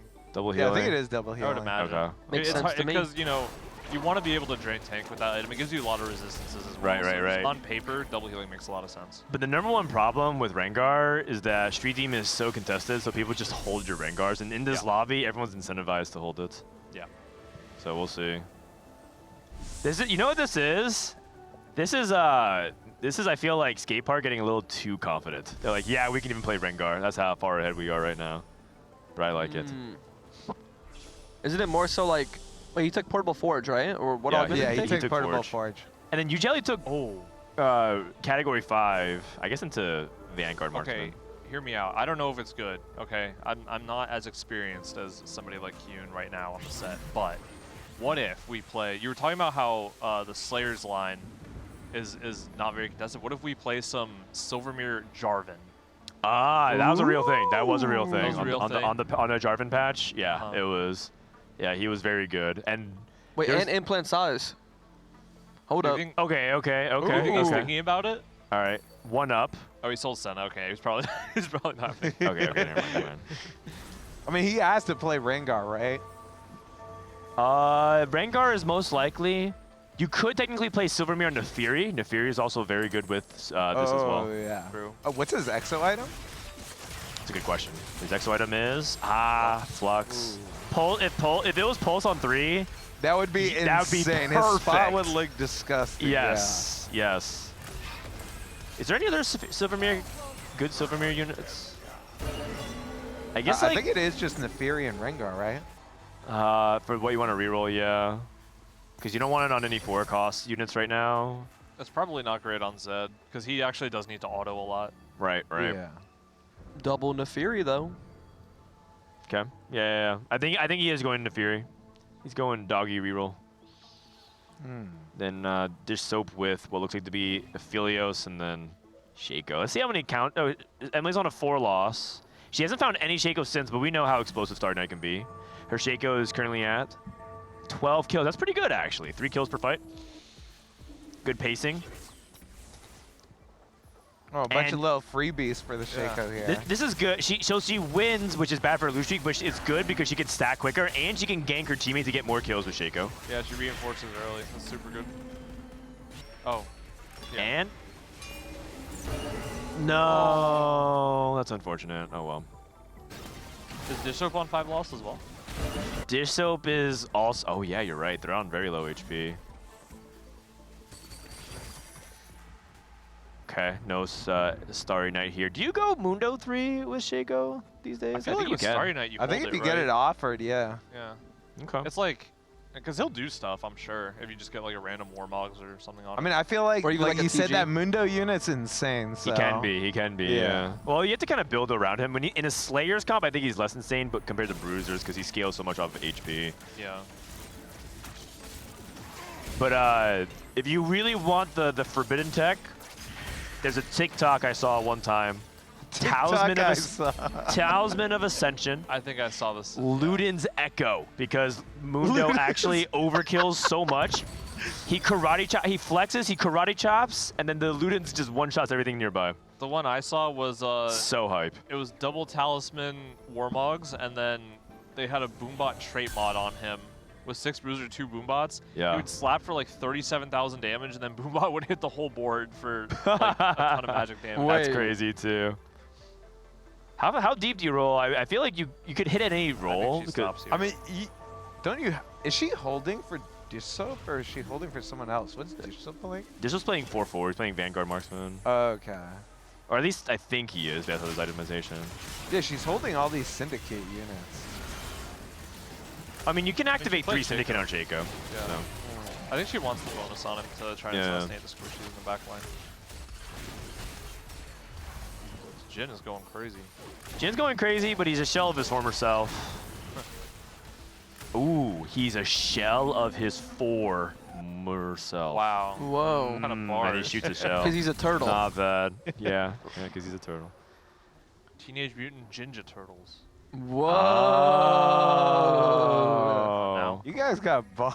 That's right, that's right. Wait, double Cho'Gath shot. Finally put that English degree to use, man. Good. I'm proud of you. Yeah, true. You gotta use it for something, man. I'm out here with the mug, like, change. Oh, 2 Cho'Gath. Wait, what? 2 Cho'Gath on 6? That's what I'm I saying. wonder if he gets a Boombot emblem, he can play for Boombot TF, right? Is that still a thing? Boombot, yes, yeah. At least you can use it to fast 8, fast 9 if your setup is good for it. It's actually one of my favorite ways to play into the Urgot line. The issue that you run into, though, is that Rage Blade is like a really awkward thing to play. Oh, Shaco 3, by the way. Oh, nice. Oh, wow, that was fast. She was like 4 Shakos last turn. She was at 6, so she just needs to find a Starry Night version of it. Oh, she was on 6? Okay. Yeah. Oh, this Shaco about to be eating good. Wait, what's her second augment? Our second augment is Rigged Shop. Rigged Shop. Oh, so I gave her a bunch of free rerolls. Oh, and you know what? That allows her to play for Senna duo carry and J4. Wait, isn't Rigged Shop and Starry Night like counter synergy? Yeah, a little bit. Is it? You're I guess she already hit, so like it doesn't really matter, but. Oh, I guess see what you're you saying. want to play for Senna, J4, and Braum over like Vayne, stuff like that. Oh, okay, never mind. I was like, yeah, okay. No, you're right. It is a little bit of less synergy, yeah. That's okay. It just depends on what you want to play for, I guess. For some reason, I thought it upgraded the Jarvan for some, but my brain's not working. All right, let's take a look around. Let's check in on Kiyoon. Oh, he's got 3 puppies. Going for Fire Sale. He's looking for 9. Last Whisper is always a little bit awkward in this comp because you don't really have like a good holder of it, so you usually put it on like, Kindred 1, I guess. I think it's pretty good on Samira. I'd put a Samira on this board. It is. I'd like Samira on this board. But I like Even Shot for that reason because it just feels like Last Whisper is really inefficient. Wait, we did the we did like the first seed players could go in and coach like the lower seed players. Ray, do you want to go and coach? Oh yeah, Cutie. I think you should get in there. Oh, we could go in there and coach him? I think he's joking, but I mean, I guess you could. The thing is, I feel like... I mean, if anyone's going to coach, I'm pretty sure it should be Sykkuno coaching for the Syndicates. True. Wait. Yeah, I want he audio needs to go on do for that. that. We need sound on for that. Sykkuno's like, no, you have Shaco, you're doing it all wrong. Rigged Shop is terrible. You see less TFs that way. Oh, man. Shaco reroll. Let's see what the EU team is also up to. They're currently in the lead. The Veigar reroll is looking super solid so far from Manute. See how many. It's kind of a reroll heavy lobby. We have Shaco reroll, the Fury reroll, Veigar reroll.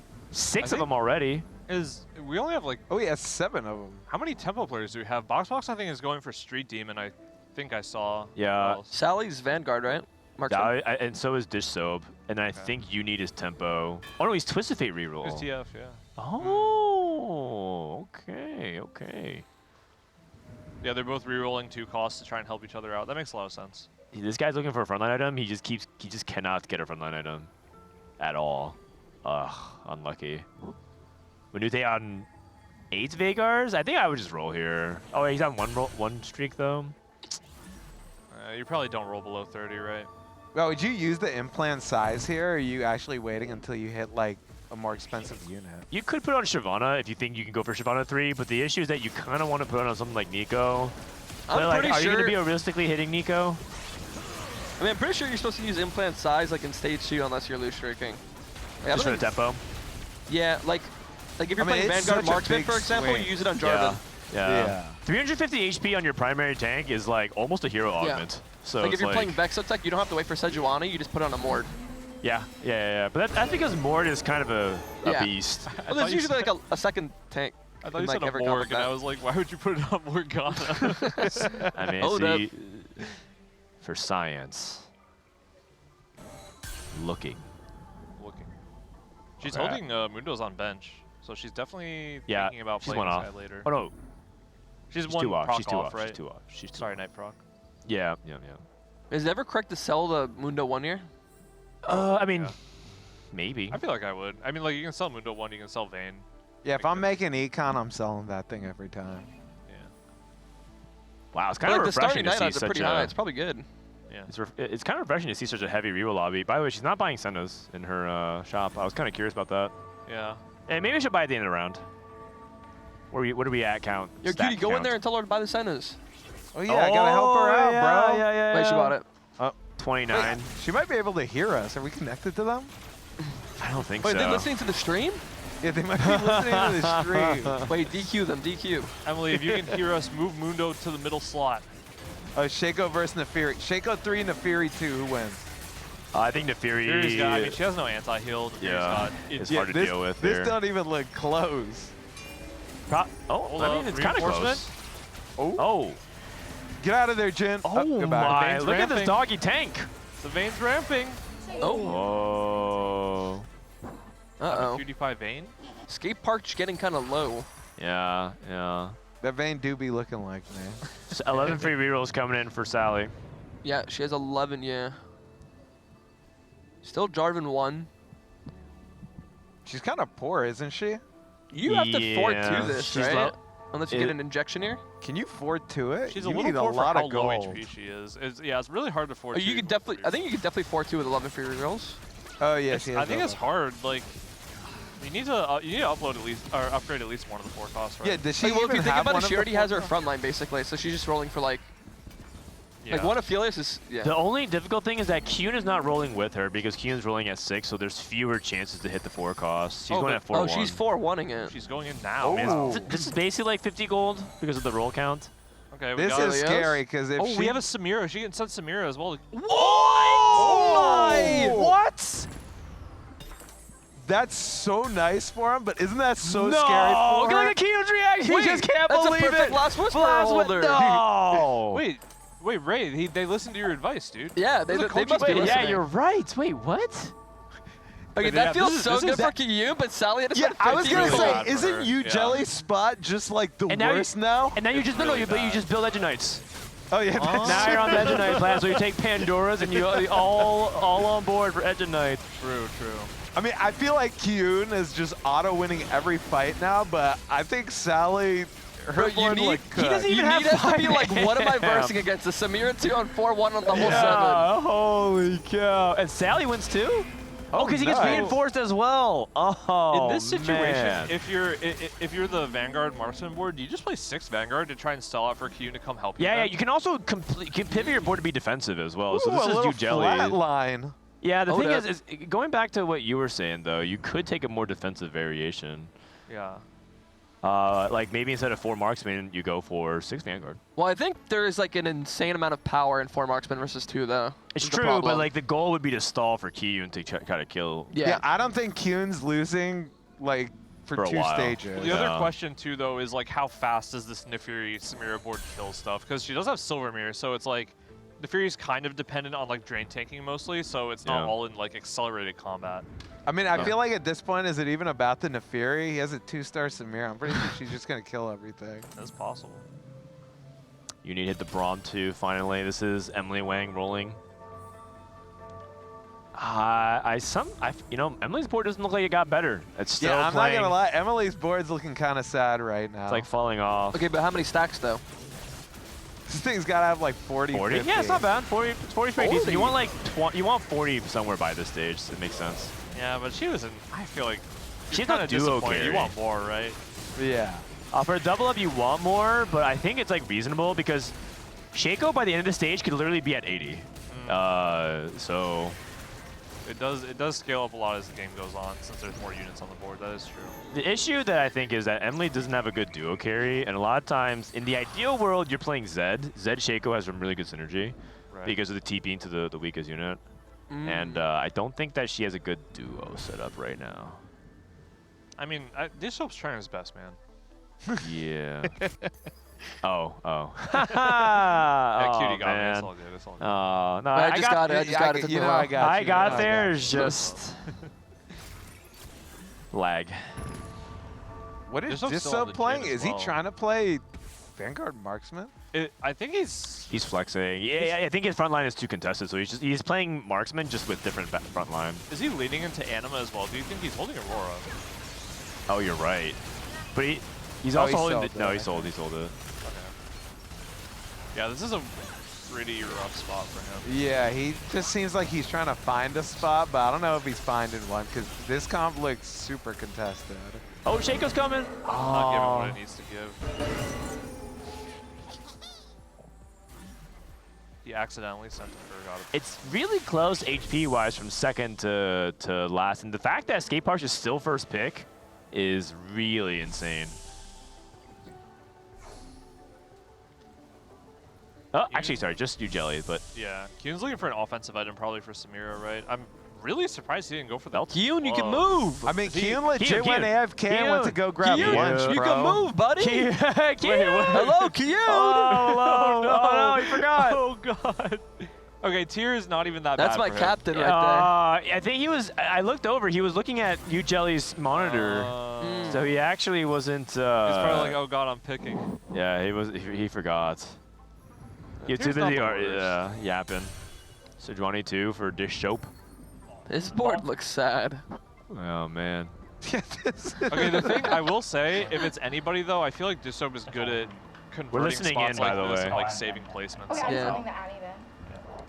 I have a Zed. Oh I'm god. just gonna hold the Cassie. Just try to level. Okay. Like just sell your bomb and try to level. So probably a 5-1, I guess. That was right. But the other guy won't. I need the dogs and the cats. I'm not going from Activist 3. I'll put Activist. Yeah. Hold because they're connected. Look at this board. Look at Dishsoap's board. I mean, bro, is that not the reaction though? When you tap and you see that thing, all you can do is laugh. Oh, yes, the Shaco's dumb. Yeah, I don't know if Dishsoap can even get out of this spot. Oh, It's gonna be hard for sure. dude, live hate watching is wild. That's actually right next to him, just clapping and giggling. That's crazy. Oh my god. Yeah, it's not looking good for Team SLAB. How's Robin doing right now? I'll see. Robin doing okay. Another Martian Vanguard player. Boxbox doing okay. They're the only team with no reroll, but it looks like they're doing all right. I'm And then surprised Boxbox actually didn't hit more, to be honest. yeah, considering how contested he is, that's the Fury 3. He didn't have the Fury 3 until now? Yeah. Yeah. But he had Samira too.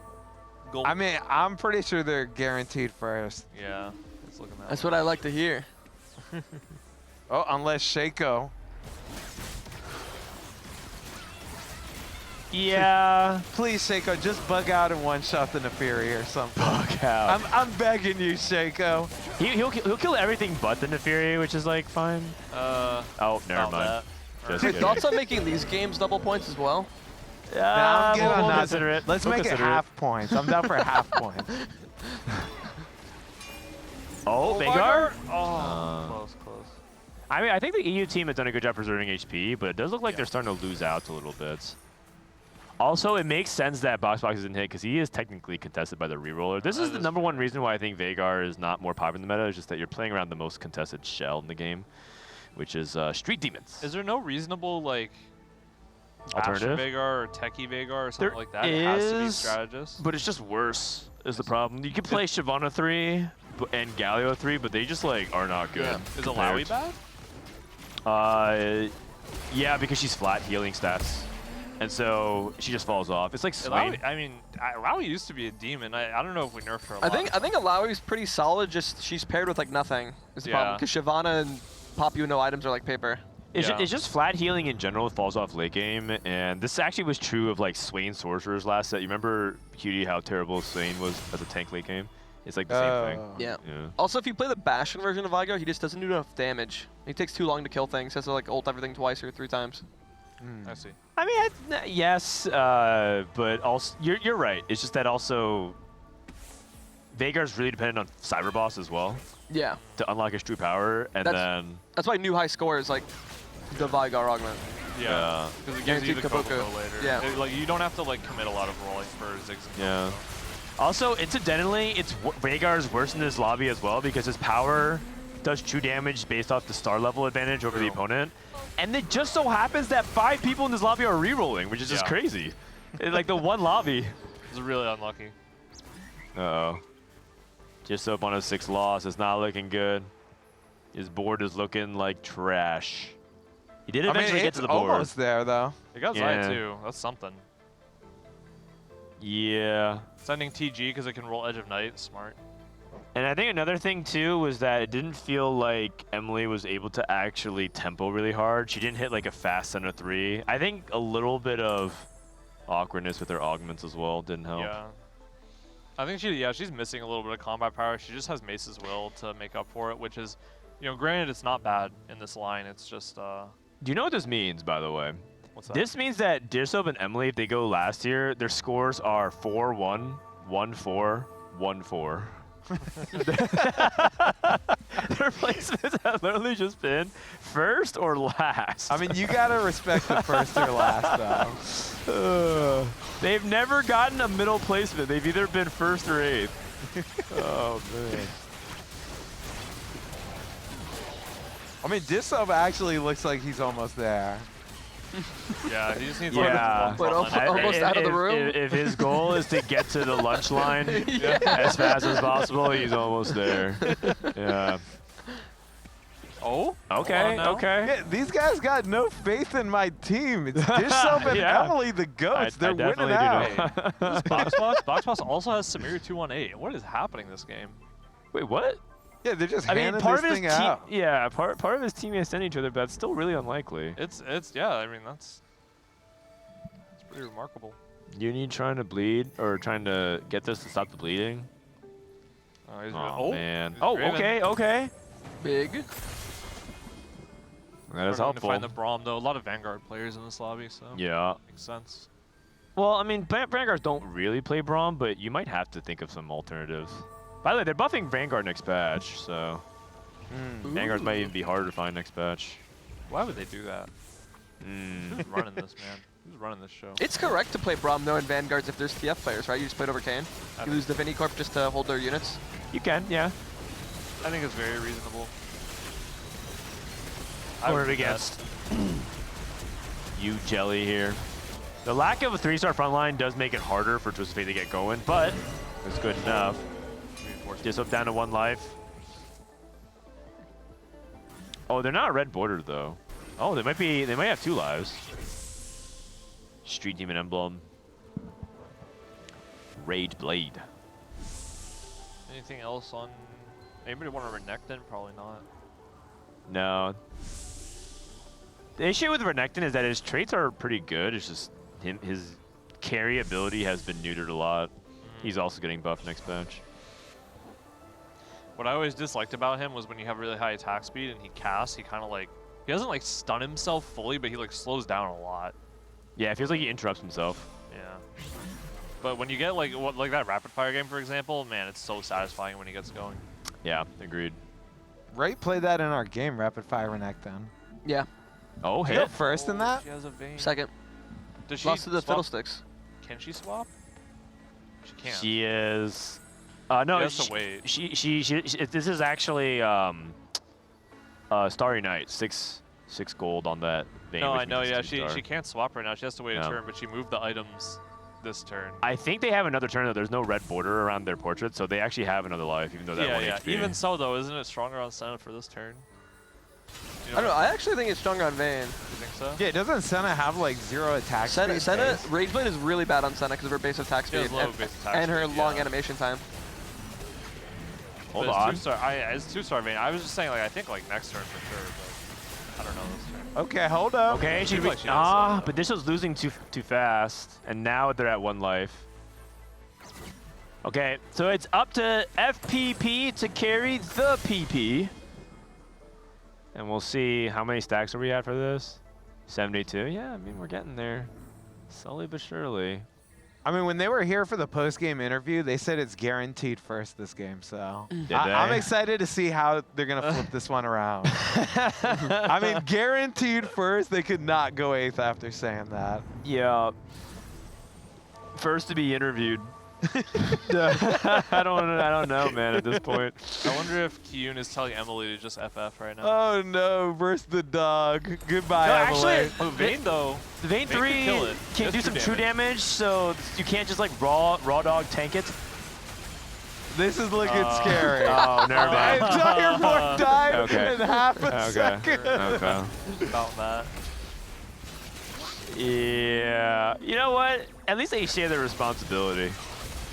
It is what it is. It is what it is. Robin, Boxbox down to 1 life. They're probably happy with the 3rd there, given the circumstances. And Team Jetlag Diff with the top 2. I mean, Kiyoon and Yougelly absolutely winning out. That was just filthy, game-ending Samira 2 on the spot. Really well played by Yougelly to hit the 3 Samiras in 2 shops, honestly. Yeah, that was insane by her, yeah. The 4-1 difference. Wait, it actually was the 4-1 diff. She rolled before everyone else. All 4 of us on the couch were sacked to 4-2. Bro, I really hope that she just said nothing and Kiyoon picks up his orb and sees a Samira. He's like, what? Oh, I hope they go. They've been doing a good job. Production's been doing a great job capturing those moments. I would love to see if they have that. Yeah, we need to see that Samira moment. Double Garen? Yeah, we're looking for the fight for 2nd place here between Boxbox and... Oh, wait, Kabuko 2? Kabuko 2 from Manute? His board looks good. Solid. His board looks pretty good. Yeah. Just Nico 1 tank, which sucks, but... Bro, just slap the IE on Kabuko and just have him go crazy. He even has a Viego Do you think you moved the TG from Viego to Kabuko? Yeah, probably. I think it's pretty reasonable. Yeah, IE Kabuko. Yeah, I'm All just good. IEing the Kabuko, bro. I'm calling it a day. He might be trying to save the IE to send. He might send the IE. IE bench doesn't sound as good as IE somebody. Can That we is survive? true. No, this is just so... I mean, this dog so is ridiculous. unbeatable. It's a clinic, man. It's not even just a dog. Clinic. It's the dog and the cat. And the woman. And then the cat lady, yeah. Cat lady. Italy? I mean, I feel like Samira... Oh. The other cat lady. Oh, okay. Is Samira more of a cat or a dog Wait, person? even as Garen. Yeah, you he think? just strategized his dog right. Like, I don't think this thing can lose at this point. This is a very, very strong board. Yeah, I mean, it's a very... it's actually way higher cat than a lot of other comps. It's just that you can't really get there that often. Wait, these guys go 8th after they're saying they're going guaranteed first. They don't even come over here. They just sat on the couch. Yeah, just let them be, man. They Just sat let on 'em the be. couch? They're Nah, just yapping. They're just talking to Scarra now. They're like, I can't believe what happened that game, bro. Scarra is like too? such a good buddy to like talk about bad beats with. Yeah. Because no matter what, he goes, dude, that's fucked up. What else can you say about this game? but like he's you just load in, you see a Samira I too? love complaining to Scarra, man. He's just such a bro. Here already. Kiyoon, as soon as he got sent to Samira 2, could have just left and been cast. What was your Yeah, reaction, just Kiyoon, when you got the literally Samira just 2 from an AFK. orb? I thought you were joking. Bro, that's disrespectful. You can't shake their hand for the GG, man. The EU team. The EU team. No, my board was so bad, and I thought she was joking to maybe Yeah. like, you know, I was like so depressed the whole game. Yeah. I'm like, this spot is so bad, and then I just hit a Samira too. Oh, I didn't hit it, but she hit it, I guess. And Yeah, then, Brett said I Yeah, I hit was the level Samira 6 too. Samira too. Wow. Yeah, I did this. Bro, she hit that thing in like 4 shots, and we were like, Not huh? even. It was, she didn't Yeah, even, we she were was, like, she was, does she even have enough she gold was to using run rolling this for roll down, and then days. she just Samira 2? It was She literally was like using hit more- the she didn't even Samira, and finish. I was about to say, oh, that's really good for Kiyoon. I couldn't even get the words out before she rolled again and hit 2 more Samiras. Yeah. Anything you like to say? Did you guys Yougelly hear the caught in the calm? act. Because Kiyoon was depressed the entire game. He was like, I'm going 8th, I'm going 8th, we're going 8th. And then we hit the Samira 2, and then we were like, we won the game, Did you guys get your revenge and tell Emily to FF early? No, I think Loki, I think Emily and Crystal might hate me. I think the whole time. We had the calm of you saying, look at Dish Dishsoap's barter? Yes, dude. You're live hate watching. I think Dishsoap got so pissed. Like, you need to watch your mouth, buddy. Wait, what is this? Money spent rolling 36 from Yougelly. Oh my! You just rolled 36 times. 36 gold. It's because of free rerolls didn't count, I think. So. Oh, okay. That's crazy. That's crazy. Dishsoap was not happy with Kiyoon. Okay, he said, "Can we remove Kiyoon from the room?" Oh, this is bad for Team Kevin, dude. You guys are playing 4v4 in like 2 weeks for EWC. No, this is good. This is good. This is optimal. This guy just started, like, whenever we're discussing it, they just start screaming. we mess up, like, both carousels because they're just, like, they're losing their minds like carousel. Dude, yeah, the carousel, he's like, oh my god, Draven with the glove, Draven with the glove, Draven with the glove. And I was just thought to myself, well, maybe I need to take the Draven with the glove. And so then he ran into the wrong unit. I don't know why. I ran into the wrong unit. The one unit, like, I wanted, so we, like, had to waste an entire send. We picked at the same time, and then we sent the units that we took. So we literally just wasted a send for no reason. Oh, okay. God. The thing was, we really needed a Jarvan. Yes. And then I was trying to distract so that they don't deny the Jarvan, right? And then I was like making a lot of distraction comms. And then I got distracted. I ran into the wrong unit. Yes, and then there was another carousel. Yeah. There's another carousel where you were AFK the entire time. Yeah, I didn't know. Oh yeah, my fault was so bad. Bro, I thought you went AFK because you got sent the Samira 2 and you went to go get lunch. Like, I don't think it didn't even matter at that point. Oh my god. That was such a crazy game, man. Oh my god. Wait, we have a replay. We have a replay. We gotta show you guys. What is this replay? Sound on. You have like. Oh my god. I have you with Samira too. You're back. Samira 2? I'm doing it. Samira 2? Have your chamber Oh, chamber belt. Cute, actually. Oh my god. I rolled like 3 it. times on 8, and I just found like Samira 2.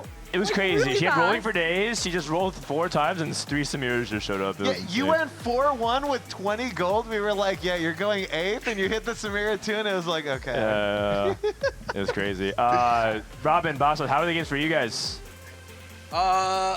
Dude, I am tired of playing. I don't want to play four Marksman, 4 Vanguard anymore. Yeah, you play it every game. I play this every game. Like, it's so boring. But yeah, I need to look out for Nefiri. That comes pretty fun. Stop meta-slaving, man. Just embrace the 4 fun. It's a double-up tournament. What 4 outcomes can I play? Tell me.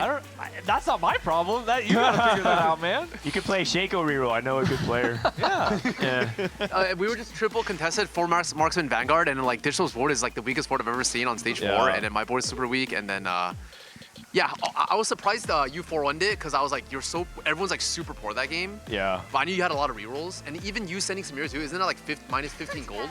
So how did you even hit like a board? I thought I was really contested.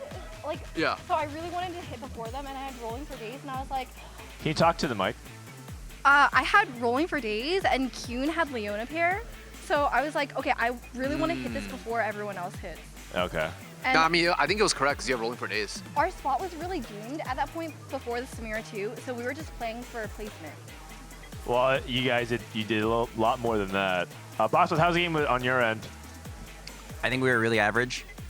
Every single game, neither of us were able to get a good streak, and we kind of just said, like, let's just play for second. Okay. Did you guys get a second? Actually, let's do the scores. We went third. I mean, third's not bad. It could be worse. The point. Actually, you guys ended up 1 point behind Skateparge. Wait, seriously? Yeah. This is so close. Look at how close the upper bracket is right now. Dishsoap, Emilyywang 15, Kiyoon Yougelly 17, Robin Boxbox 16, and unfortunately, I think Jetlag Diff is starting to lag even more behind. Let's take a look at the lower bracket, though. Look how close that is. That is, it's actually pretty competitive in the middle. Some might say competitive, yeah, for some of the it's pretty competitive. And also the double points round, just a single first, and you're kind of back. Like, for real, though, if you look at the points difference. How many points is 4th worth double points? It's worth 2 points. Ooh. Yeah. Oh, we might be back. Let's look at the overall scoreboard. Geriatric Gamers, or rather, Skateparge at number 1, 36. Geriatric Gamers, 31. And then Jetlag Diff 27, SLAB at 26. So 3rd seed is actually really close right now. I just want to win 1 first, guys. Like, Ray, can I please pay you money to just throw for me? I'm begging you, bro. You already have paid my money. Oh, You already yeah, paid I him money, did. remember? I gave him 20 Macau dollars. Please, bro, another 20 just Okay, in another for me. 20. We'll get it settled. We'll get it settled. All right. Well, that's going to bring us to the halfway point of today's games. The next set of games are going to be worth double, but before we do that, we're going to go to a break and do a fun TFT game show that we're going to call Merch Madness while we get ready for the second half of the day. I'll be hosting it. We'll see you guys in a few minutes. Don't go anywhere. Bye. Over it, because I need to go faster. Do you want to go now? Yeah, go right now. No, I'm good. I low-key play better when I'm like... No, it's true for sure. I'm the same. Yeah. Like an empty bladder.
Wait, hey, did you guys check your tactical tool report card?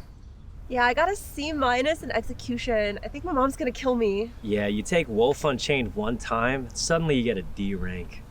I wish I was like Dishsoap, man. How does he do it? I know how he does it. Take a look. Augment stats, silver, gold. Whoa, even prismatic?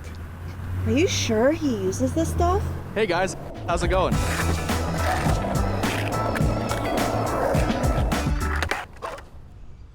What up, big dog? How you doing, man? Stop, Dishsoap! Fucking big dog, okay. Dishsoap, my goat. What's good with you, big dog? What's up with you? Hey, what's that? Nothing.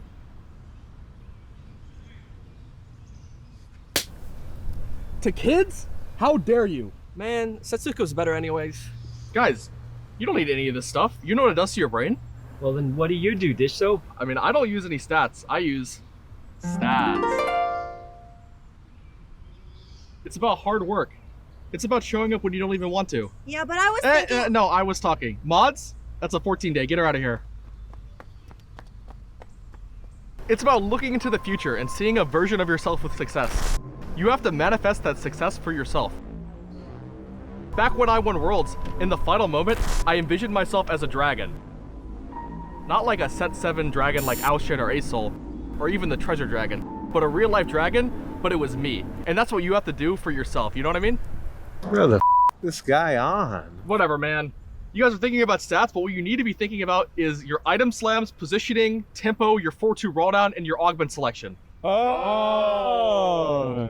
Thanks, Dishsoap. Wait, but what are those stats you mentioned? Oh, those? That's simple. Strategy takes actual thought, silly. All right, welcome everybody to our first side event of day number 2. I hope my mic's on, by the way. Everything good? Everything good to go? All right, so this is an event that we're gonna call Merch Madness, where we're gonna challenge 8 players. They're gonna team up in 4 pairs of 2 and try to steal as much merch from Riot as possible. The winning team gets to keep all the merch that they collect, but the way they do it is that they're gonna have 1 player from each team up here blindfolded, while another member of the team are downstairs on the commentary couch giving instructions. So it should be, oh, this is this camera, giving instructions, which is gonna be very fun to see how they're gonna do it. They have 90 seconds, they're gonna be blindfolded. And do we have our first contestant ready to go? They are getting blindfolded. There's gonna be 4 tables. We got all kinds of merch. Why don't we take a second to look a little bit at it? We have a table of plushies, for example. We got some cool t-shirts and hoodies. We got some cool posters, stickers, keychains, hats, mouse pads, etc. Except here's a little bit of the catch. Each of these items are actually worth a certain amount of gold. And they actually have stickers labeled onto them. They're gonna be, according to the rarities of TFT, there's gonna be 1 cost, 2 cost, 3 cost, 4 cost, 5 cost, and there may even be 6 costs hidden somewhere in these merch. But they all have a sticker that codes them, so they have to find out what it is, and so hopefully they show the camera. Oh, here's the next, oh, this is it. This, can we zoom on? So this is, hold on. 1, 2, 3, 4, 5, and there are 6 costs in the pool, but they're very, very rare. You might find one, you might never find one. So they're gonna be hidden, and they can only take 1 item from the table. So our first contestant is Yougelly. Yougelly, come on down. You have an eye blind. We need you to get an eye blind, please. Oh, sorry, I lied. Our first contestant is Imaqtpie. Come on down. Grab an eye blind, grab any color you want. You got one, all right, sounds good. Cutie Pie, did you hear all the rules? No. Okay, so you're gonna have 90 seconds, you're gonna be blindfolded, and you can take 1 item from each of these tables, but they're worth a certain amount of gold. 1, 2, 3, 4, 5. There is 6 costs in the pool somewhere, but they're gonna be rare. The thing is, you only can hear instructions from your teammate who is downstairs. And who is your teammate downstairs? I got Scarra the boy. Scarra is downstairs, ready to go. To give instructions. Hold on, we haven't started yet. The thing is, you need to show Scarra what the rarity value is, and they're mostly gonna be on tags, and when you're taking merchandise like shirts, it's gonna be on the collar for the sizing, okay? Is everything good? Sounds good to me, boss. All right, so you're gonna have 90 seconds. We're gonna spin him around for 5 seconds, and we're gonna unleash him. Remember, 1 item per table. 5, 4, 3, 2, 1. Madness. Okay, Take it away. Okay, go for it. Okay, that's a table. Okay, choose one of those plushies. There's gotta be a 6 cost in there, man. Are you supposed to tell me how much? Can you hear me? Yeah, I can hear you. Okay, can you bring up one? Show me the tag to see what cost it is. Yeah. Wait, where's the tag? Where's the tag? I don't know. Where are you? Oh, it's purple. What does that mean? I don't know. 4 cost. It means it's a 4 That's cost. a 4 cost. That's a pretty good cost. Do you think we should take that one? Wait, how long do I have? You have 1 minute. You have 1 minute. Okay, how much? What's that cost? Okay. You tell me, bro. Wait. Show me This is a 3 cost. This is a 3 cost. Wait. Go back. We're taking the 4 cost. Oh, okay. What is that? What is that? Turn around. Show it to the camera. Turn around a little bit. Turn around, cutie. Turn around. Oh, he doesn't know where the camera is. Oh, we knocked the plushie on the floor. Oh, you know what? We're taking that. We love 2 costs. Okay, hold on to it. Okay, keep going. Okay, go straight. To your right. Oh, bye, cutie. Oh, God. Bye, buddy. He went off. Okay, there we go. Okay. All right, look around. Okay, pull it up. Okay, it's a mouse pad. Okay. I don't even care. Put that shit down. We're picking up something else. That looks bad. Okay. Oh, I like that mouse pad. Okay. What's the thing on it? What's the Turn thing around on and it? show the camera. That looks great. Okay, we're moving to another table. Go for it. To your right.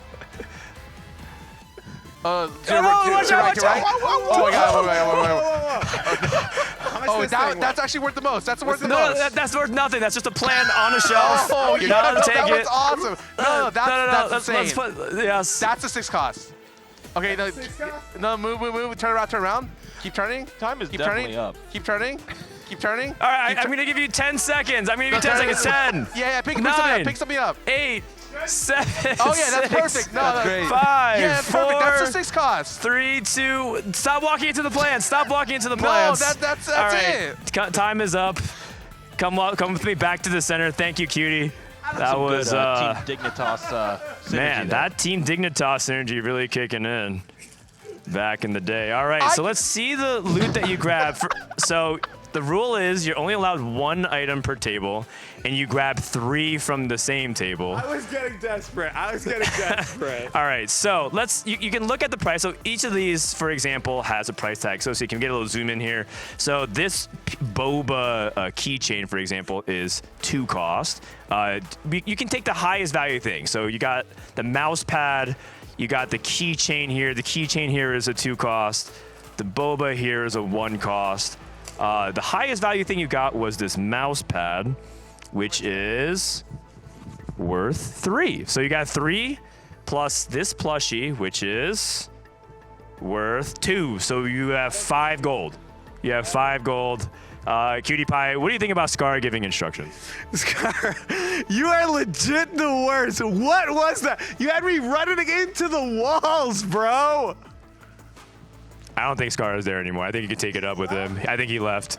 No, he gave me these instructions and just left. He just trolled me, bro. Oh, man. Well, unfortunately, 5 is your score. But, hey, teams could do worse. You still could be the winning team. And hold on. Wait, Scarra's actually here. He came up to settle this personally. Scarra, hold on. You have to be the worst. No, this was legit like I was playing with him on DigiGad. Yeah, okay, let me explain. You're down there. The perspective is flipped. So I can't tell. Like, I'm like trying to figure out your left and right, but I'm looking at it from this. And then you just take one and you're like, nah, I don't want this 4 cost. There's only 4 to 6, man. Yeah, it's 1 through 6. This is what you're doing. The camera's there. Yo, what number is it? Yo, hey, what number is it? And I'm like, well, I can't fucking see. I mean, it's his fault. That's what I'm saying. It's his fault. Yeah. Yeah. It is my fault. We're going to reset this and bring in another contestant. Congratulations. Thank you, Scarra and Cutie Pie, for playing Merch Madness. If you are the winning team, you get to keep it. Yeah. I'm not getting it. All right. Let's put the plushies back. Let's reset it. We have 4 teams. Hopefully, team number 2 does a little better. All right. In the meantime, we're going to go ahead and look for another contestant. Do we have contestant number 2 ready to go? do we have contestant number 2 ready to go? The merch here is actually pretty valuable. A lot of the stuff we have from previous sets. There are little legend stuff that are both relevant now. You also have some things from previous events. I think there's like a cool hoodie that was from the Set 10 LAN in Vegas. There's something from Macau. Are we still looking for a second contestant? I think they are looking. Oh, do we have them? Second person up, ready to go. Zane, are you ready to go for second contestant? Oh, we got Manute in the house. All right, Manute, please hop on over. Come on over here. Come on over here. Don't worry about putting on the blindfold just yet. Okay. So Manute, here are the rules. You have 90 seconds. You're going to be blindfolded. Take one item from each table, but you're going to be blindfolded. Your partner is going to give you instructions. And each of these things have a certain color value of gold from 1 to 6. The more valuable they are, the more points you score, and you get to keep the merch if you are the winning team. I have to keep it all. Okay, any questions? No questions. I'm ready. Okay, who is your partner downstairs? You need, I think. You need. You need is downstairs. English is not his first language. Are you going to be okay? Yeah, it's like friends talking to Spanish in English, so, but whatever. All right, perfect. Let's go ahead and get the blindfold. I'm going to spin you around for 5 seconds.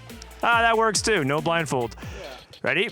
Start spinning. 5, 4, 3, 2, 1. Madness. Okay, you need to take it away. So behind you is the table. Can you grab something and show it to me? Yes, a little bit behind. Yes. Yes, yes, yes. Okay, you have 2 tables at either side of you. Can you find the table? Yes, nice. Okay, I know why. So you have to show it to me. I am behind you. So show me behind. Yes, grab anything. I don't know the... Oh, this one is bad. This one is bad. Another one, another one, another one. Yeah, show it to me. Show it to me better. Yes. I cannot see. Okay, this is one cost also. No, no, no. Very bad, very bad. Pick another one. This is all common. Okay, this one. Yeah, maybe choose this one. Choose this one.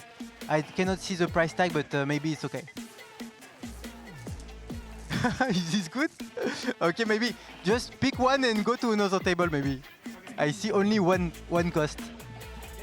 Yeah, amazing, amazing. Let's go. Okay, another table just in front of you.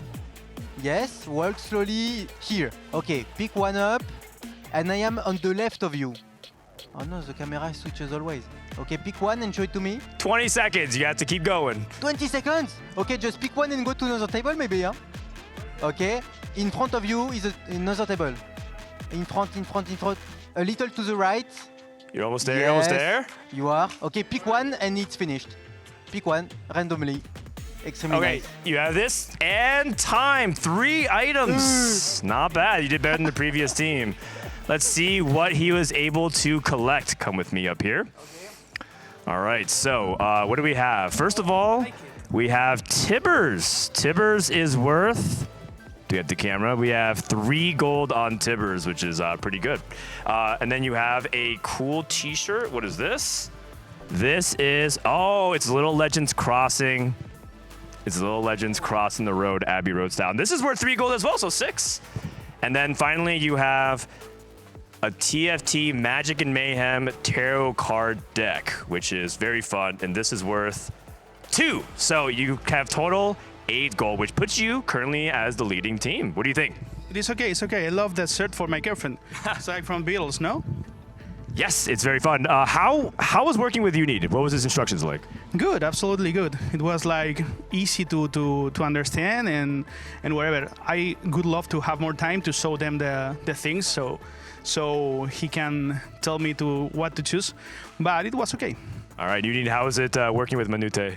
It was really good. The camera always switched, so when I told him go to the left, the camera switched. I was a little bit lost. It was great. Yeah, it's a little scuffed. Sorry, that's just how we do things around here. But you guys are the team in the lead, so if you are the team in the lead at the end, you will win this merchandise for yourself. So congratulations. All right, that is our second team. Let's get ready for team number 3. I'm starting to think that we probably didn't give them enough time to actually get 4. I think actually the winning team is very likely to just be a team that just gets 4. And I think that, yeah, that might be something with the Game Master we can take up next time. Okay, who is person number 3 that we have coming up? We have Sally from Team Skateparge, who I called up first erroneously. She'll be coming up here momentarily. Sally also has a blindfold that she's going to pick. Looks like she's picking the blue one. Sally, hustle on over here. All right. Okay, Yougelly, Sally. Who is your partner for today? Sykkuno. Sykkuno. Did you hear the rules by any chance? I just grab stuff. Yes, so you're going to be blindfolded. You're going to grab stuff. You're going to have 90 seconds. Sykkuno's going to give you instructions on what to grab. You can only grab one item from each table, and each of them has a certain color associated with them. It's 1, 2, 3, 4, 5, 6 for the gold. There are 6 costs, but they're pretty rare. And so the higher gold count you get, the higher score is. You score the most points as a team, you get to win all the merch. Okay, Sykkuno, get us a 6 costs. Okay. Only 6. Okay, all right. So with that, put the blindfold on, if you can be good. And then we're going to spin you around for a few seconds. So, Sally, tell me when you're ready. You ready to go? Yeah. All right, go ahead and spin. 5, 4, 3, 2, 1, and stop. And begin. Madness. All right, go forward. Yeah, just grab something. No, what the heck? Yeah, that thing looks pricey. Now get the one in your left hand. Yeah, left hand. We're gonna have to turn. No, it was already in your hand. It was already in your hand. Just, no, the same one. Whatever, just take that one. No, the one in your right hand. Yeah, take that one. That one's got a 4 on it. Can I tell you that? I don't know. Turn yes, around, you can. Yes, quick. you can. Yes, you can. Go to the next table. Oh, you can't grab both. You can't grab both. You can't grab both. Ditch one. I just grab some. Grab some. Yeah, yo, that thing looks pricey. God damn, that's like $100 at least. I don't know. I mean, I can't see it. Just keep that one. Keep that one. Oh! Why'd you throw? No. You know what? Get that one. Get that one. That one's great. That one's great. What? No, get. No, she lost it. Doesn't matter. Just grab something. Jesus. Yo, that one's some heat. All right, get that one. 45 seconds. Turn halfway around. through. Turn around. Go forward. Go forward. Slowly forward. What? Why'd you turn around? Turn back around. Forward. Forward. Slowly. Slowly. Left a little smidgen. Anything. Anything on this table. Anything. On the right, on your right, on your right. Yeah, anything, just grab anything. Holy Christ, she's making a mess. Nah, that's a piece of paper, bro. That's nothing. Wait, no, that was a 4 on the back. Yo, get the piece. Nah, forget it. Take that, take that, take that. Okay, last table, just go. Can you zoom out? Yeah, forward, forward. 15 left, seconds, left, 15 seconds. Forward, forward, right a little bit, right a little bit. 10. Right more. Grab anything, anything. Yeah, that's 5, good, that's good. That counts, 4, that's yeah, we're good, we're good. 3, we're good. 2, and 1. Oh my God. Holy. That was so chaotic. We definitely dropped Yougelly, you can go ahead and take your blind off. Man, that was kind of chaotic. What was that like working with Sykkuno? He's just like, grab anything, and I'm like, is this okay? And he's just like, yeah, that, he adds commentary that wastes like 15 seconds. He's like, yeah, that looks really pricey. All right, let's go ahead and count it up here in front. You kind of made a mess of all the shirts and stuff, but let's go ahead and see what you got. So from the plushie table, you got a duck bill, which is worth $4. Not bad. That's actually the highest price item so far that we've had. So we got 4 here. You have 2 items here, so you have to give me one of them. Oh, wow. You have a TFT. You have a 4-cost Macau Open keychain. So right now your count's at 8. You have the mouse pad that you grabbed from the back table, which is worth... Where's the sticker? The mouse pad itself has a blue sticker, so it is worth $3. You're at 11. And finally, well, you got the shirt and the jacket, so give me one. The jacket looks cooler? Okay. The jacket is worth 3 again. So for 4 plus 4 plus 3 plus 3, that's 14. That puts you guys firmly in the lead for #1 team. Congratulations. How's Sykkuno? Come over here. Come on the stage. Sykkuno, how proud of you are you, Jelly? You guys are very firmly in first place. Oh, wow. Honestly, we got real lucky. I kept saying, keep the thing in your left hand. She would just throw it down. And then I said, no, the left hand. Then she throws the right hand down and then grabs another one off the thing. It's all skill. That was strategic grabbing. That one was worth $1, but believe it or not, I wanted to just let you guys know, not once, but twice, Sally did have the 6 costs in her hand before she threw it down. I take it back. She threw, bro. She threw. No, I'm kidding. Honestly, we did good. We did good. This jacket looks really cool. You said we get to keep what if we win? If you win, you guys get to keep the merchandise, which is really fun. And there's only one team left, so you guys have to stand by and wait and see. In the meantime, I need some assistance while we restock this. Yes, we're gonna reset it because everyone has the chance. Because it's only one winning team, so. That's correct, because you would know exactly what's good. If we could have, I need some stage assistants to come help me rebuild the stage. You guys, please wait on the side. We're waiting for the last final team to get ready, to get sorted. Here, take this mouse pad. I think that team actually showed that if you move fast enough, you can actually go, and there's a little bit of chaos here. It's a little bit of chaos. I wonder if anyone's gonna hit one of the fabled 6 costs. All right. And with that, we have one final pairing. Who is it? Oh, looks like it is Robinsongz. Robin, are you familiar with the rules? I'm gonna get blindfolded, spin around and pick up some stuff. That's correct. Okay, you're gonna have 90 seconds. You're gonna be blindfolded. You can pick one item from each table. And while you're blindfolded, you have a partner to help give you comms. Who is your partner downstairs? Oh, I don't know. Albert, I think? Boxbox? He doesn't know, so he's just going to, oh, it is Boxbox. Yeah, Boxbox is right over there. Wave high. Boxbox, you're a smurf. Come on, lead me to the 6 costs. Wait, he can't, can he see the 6 costs? Or? He can. There are stickers on each of these prizes. So the 6 costs is the red sticker, and then 1, 2, 3, 4, 5 is basically the TFT colors. You know, green is 2, blue is 3, purple is 4, 5 is yellow. And then after that, if you have the highest amount of merch out of everybody, the score to beat is 14. So 14 across 4 items. You think you can do it? 14 divided by 4 is 3.5, so we just need to AVP of 4 per table. Yes. All right, sounds good. Put on your blindfold. Where's the blindfold? We need to get, can we get Robin a blindfold, please? I'll just do this. No, there's too much at stake. There's a lot of good merch here, that especially Team Sykkuno and Yougelly just got.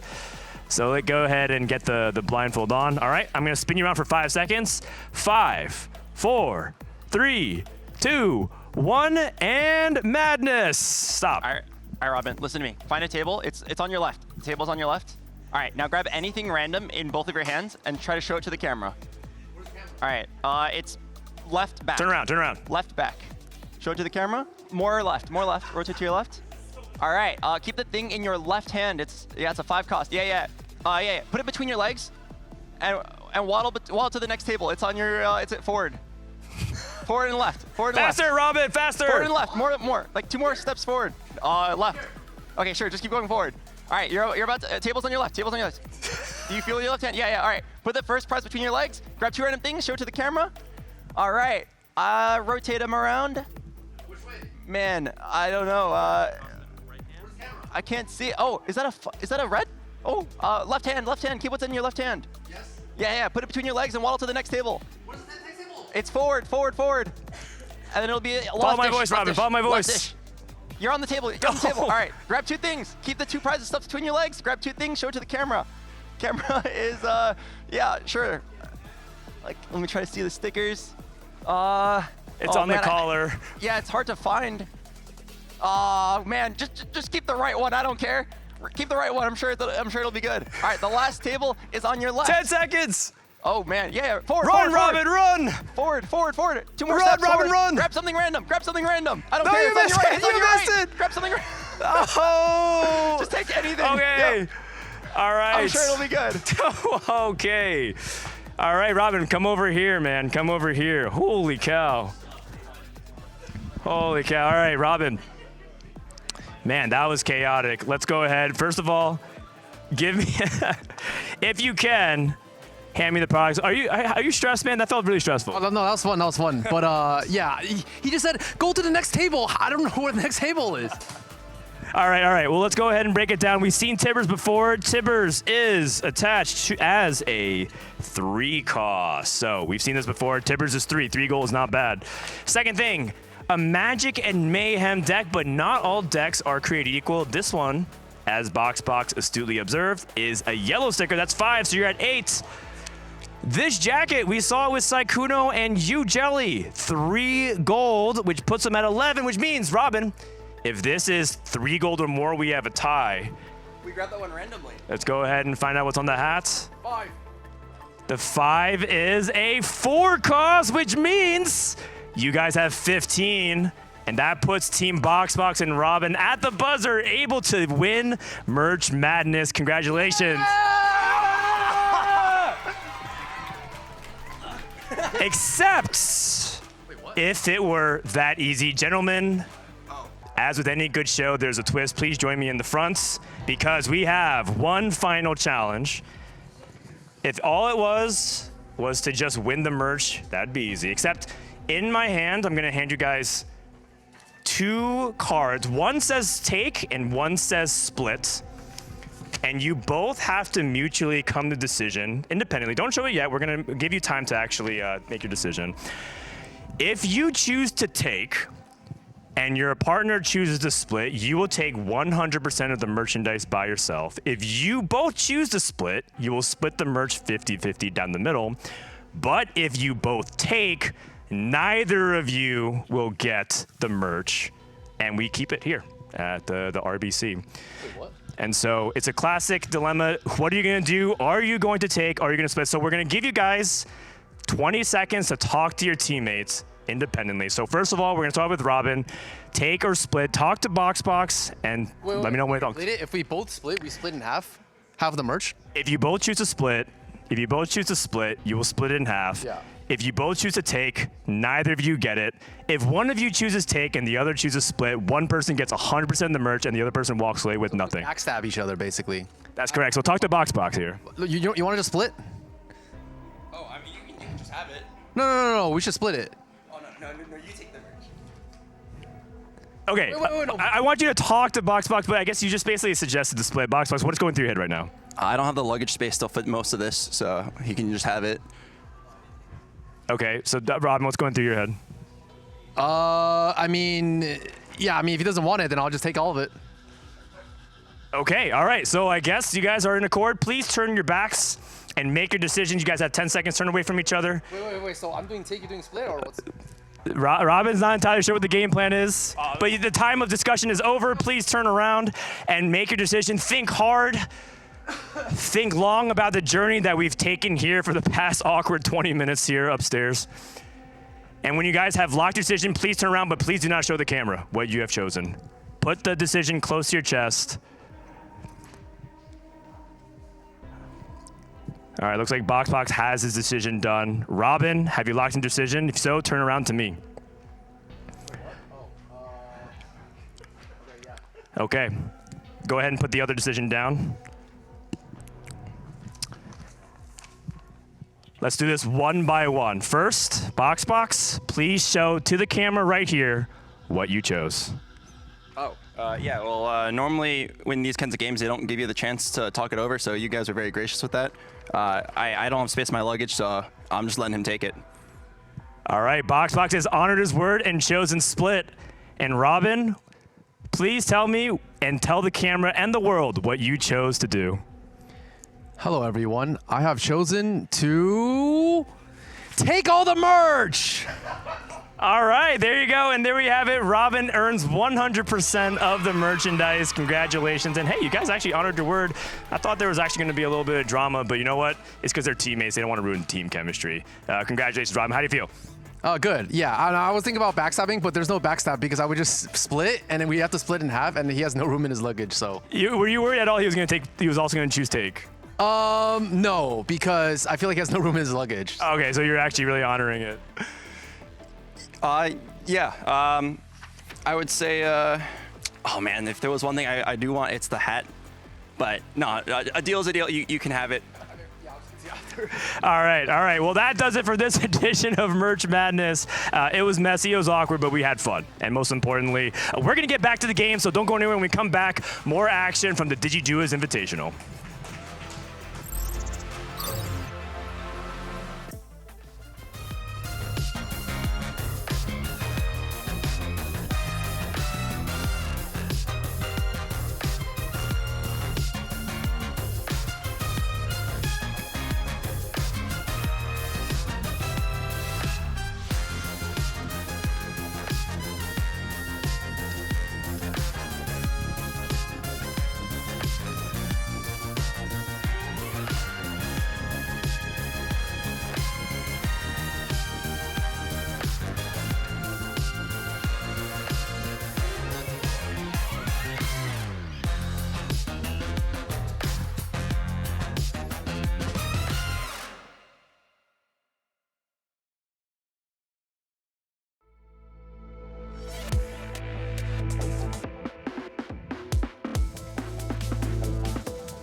more 4v4. Yeah, that's Yeah. a good excuse. Lots of copium right there. What do you think is for this next round? I heard you guys talk a lot about meta stuff. Do you think the meta is going to shift at all, like going into this last few games? Because some teams have to like kind of lay it all out.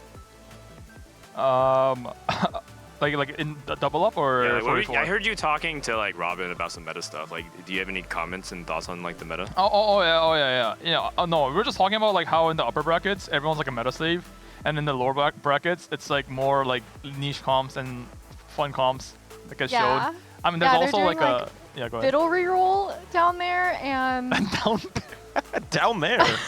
What is that? Wow, What do you- Sally, you know that if So you were they like have, like, 100 LP everyone lower, assigned? you'd be the lower seed. It's actually really close between you, Yes. everyone's 2 and 3 seeds, don't you think? yes, it is. I think that's the strength of your team, though. Is everyone's pretty good and playing fun stuff and flexing around, and so I mean it's going good. But basically, what you're saying is the lower lobbies are more fun. Yes, they Yeah. are so much fun. They're all assigned to a reroll. One trick, it's so fun. They have like a specialist. Oh. Wait, this guy is sleeping. He's locked in. No, that's Oh, the. he's meditating. That's the All Aspas right. pose, or yeah, from Valorant. It's like before he locks in, he's just like, you know. You sure? Or is he thinking about his next TikTok video of what he's going to film? I think he's just Maybe asleep. food. I saw him do the burrito last night. Oh, really? He took an Yeah. entire Chipotle burrito. So Manute, I don't know if you've seen Alex's TikTok. He predicts whether or not he can fit all the food in Really? 1 or 2 bites. Really? Or 3 bites. So he fits an entire Chipotle burrito like this big, right? American-sized Chipotle in his mouth in 1.5 bites. I have to see that. I Yeah. have to see that. He's a All right. sensation. Here So we we're go. starting. Loading up into our second round of games, and this will be a fun one again. Urgot. I love this. Description. Loot sub. Oh no, I love loot sub. It's actually so fun.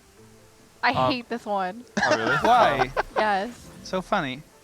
Yeah. It's incredibly polarizing. Manute, what do you feel about this one? Is it sometimes fun, sometimes not? Yeah, I think it's so kind of funny because it's like RNG things, better things can happen because of it, and I like it a lot. Same. In this mode is extra fun, I think. Well, especially because you can exchange items and stuff, so you can Yeah. really get the emblems and stuff that you want. What normally? Kiyoon, do you know like the loot tables on this? Yeah, it's like 13% or like 15% for a spat. I think the spat catch on is the most boring and like unfair because like sometimes you just hit like a 10 prismatic trait very easily, but like stuff like orange drop or like I don't know, what else could you do? Like random units, like, it could be fun. Absolutely. Looking at Sykkuno's board, we do have a Darius, which we've all known that is a great thing for him. Also the bow. The bow is huge. If he gets a rod here, GG. I'm down for an Orn artifact start into Zanya's. Zanya's So it or says- gamblers. Yeah, Zanya's or gamblers. Okay, also one thing I found really funny is Sykkuno's partner is Cutie, right? Yeah. Yeah. Like Cutie doesn't even hesitate. The moment he finds a purple unit syndicate, no communication, just instantly sends it. Like just every moment possible, he just instantly sends all the syndicate unit. Same with Graves for Scarra and Inda. Yeah. For our team Jetlag, who do need the biggest comeback in these last few lobbies, that's a lot of upgrades already. We're gonna have a pretty strong start here for Johnny. Let's see if they have us on a great spot. Oh, it's loot sub time. Okay. It's loot sub time. Trait hack as well, which is really good if you can get some of those spatulas. It'll be interesting if Sykkuno can get TF related ones. A bruiser trait augment. This one's pretty good actually. Oh, dummy with a gun? Is that dummy with a gun? That's dummy with the gun for Xntentacion, who has been contesting so much. Oh my god. Are these guys ops? I feel like these guys are always fighting for Twisted Fate. Yeah. Yeah, they're always contesting. Sykkuno got Pilfer, and he's playing TF. He already has a TF as well. His components are honestly decent. They're trading a glove with a rod, I'm guessing. Oh. I don't know what the loot sub was. It was a very, very little orb. It was a Reforger. for Was it? sure. Okay. Yeah, I think everyone has a Reforger, so I think it must be a Reforger.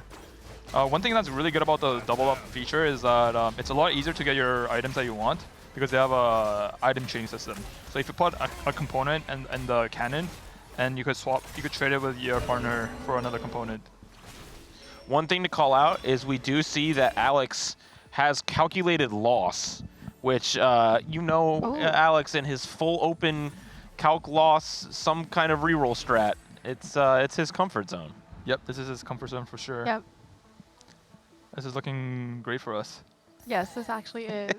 And with loot subscription, he's really likely to get an artifact, which is really good because he likes to one-trick dog and cat. And Rayditz here. What's that on? Golden Fleece? Golden Fleece. Holy moly. With Rageblade already? They're going for the win out. That means there's going to be two Ox players. I'm guessing it's Ray and Tricia. And there's also going to be 2 TF players. Xntentacion. You can just call him XN. Okay. XN. Yeah. And who is it? Well, it and looks like Sykkuno. Yeah, and Tricia does have Rageblade slammed already. Doesn't have Golden Ox in though, so maybe she's just going to go back to the well of what she did in the previous block and play some Vanguard Marksman again. Yep. I think she definitely has like I think I've seen her do well with a Vanguard Marksman, so I think this game, if she hits the Vanguard Marksman, she'll play it for sure. The 4-4 comp. Ooh. Boxbox was like up all night helping Tricia with the 4-4 as well, so she has some tech. And Manute, for XN and Johnny, they play a lot from win streak, and they like to play from ahead, and they're doing the same thing here again. How do you feel about that spot? Good. We love to play tempo, win streak, so let's see. It's a good spot. Half of lobby is going lose streak, actually, so it can be working. Let's see what he gets. Oh, Johnny did take that bruiser augment. Yeah. I don't. Oh, permanently gains health. Yeah. Okay, so we're just gonna automatically reroll here. Oh, but nothing dies because Alex's board is open. He also has a Garbreaker on Gorilla. Oh, it's a Mundo too. He can be playing Vex with bruisers. Yeah. You know Vex. this? So good. Yeah. He could be playing like Bruiser Flex. It's usually Urgot Vex on the back line. It's a really strong comp if you make it there. All right, first carousel is just quite normal, but hopefully finding some very, very slammable items for many of our players. Again, the double up carousels are very interesting because you don't want to grief your partner, but also being the lowest HP doesn't mean you go first. Yep. How have you guys adjusted to that, or are you guys just still a little confused? I'm still confused. I have no idea who it was. I thought I was out. I now just AFK for like 10 seconds. It's so confusing because like the last place goes first and second round. Then the second place team goes first and third round. I don't know either, man. It's so confusing. Yep. You know, yesterday. Cutie. What are we playing here? Oh, this. Oh, Cutie's gonna send the Darius to Sykkuno. Oh, Starry Night. Yeah. Yep. Yeah. Oh wait. Oh, I think he might be Slayers. He's Shaco, right? He's Slayers. Yeah. Yeah, but wouldn't he just directly contest though? Wait, his partner Sykkuno has 6 Darius already. 6. Yeah. So I think what's happening in this game is they're both rerolling, and Cutie's going to be playing Slayer reroll with Starry Night. And Starry Night in double up is really good because you could be rolling for your unit while you roll for your partner's unit. So whichever one you 2-star Starry Night, you just send it to them. Starry Night. Sorry. Sorry. XN has a Draven too. I don't know how he got that so early, but that's quite good. Yeah, I think he had a Draven pair. I think maybe his partner could have sent that Draven. Oh, there you go. What is this spot? This spot is amazing. Nice. And his dummy has a gun. I like it. Yep. His entire board is upgraded. Draven who? At 2-6 as well? Oh, except for Darius, I guess. Yeah, because Sykkuno has them all. Where did that come from? Ah, yes. The sweet, sweet sounds of nothing.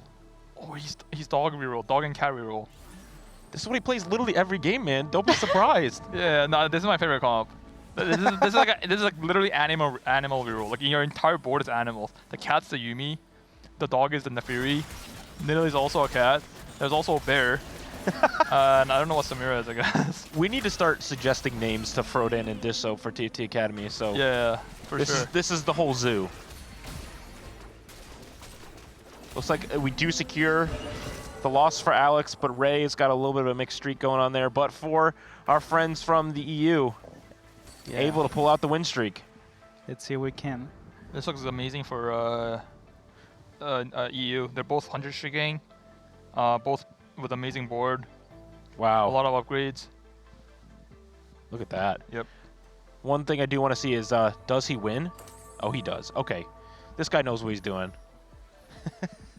Yeah, he's a loose streak specialist. Open for loose streak specialist. So I think right now in this game, we have to wait until the next loot sub. But right now, as of now, there's a reroll Neferi player. There's 2 TF player, TF reroll player. I'm guessing Cutie is Slayer reroll. Wait a minute, is this Wait a second. Wait a second. Wait. No. Okay. Oh, another Yumi. Oh, Golden Nico. Huh? And a spat. oh, it's a spat. It's a spat. Ooh. Hey. Wait, he also got a gold dupe, right? Yeah. And one thing we need to know is everyone has a reforger from the first loot sub, so they could make it into a pan.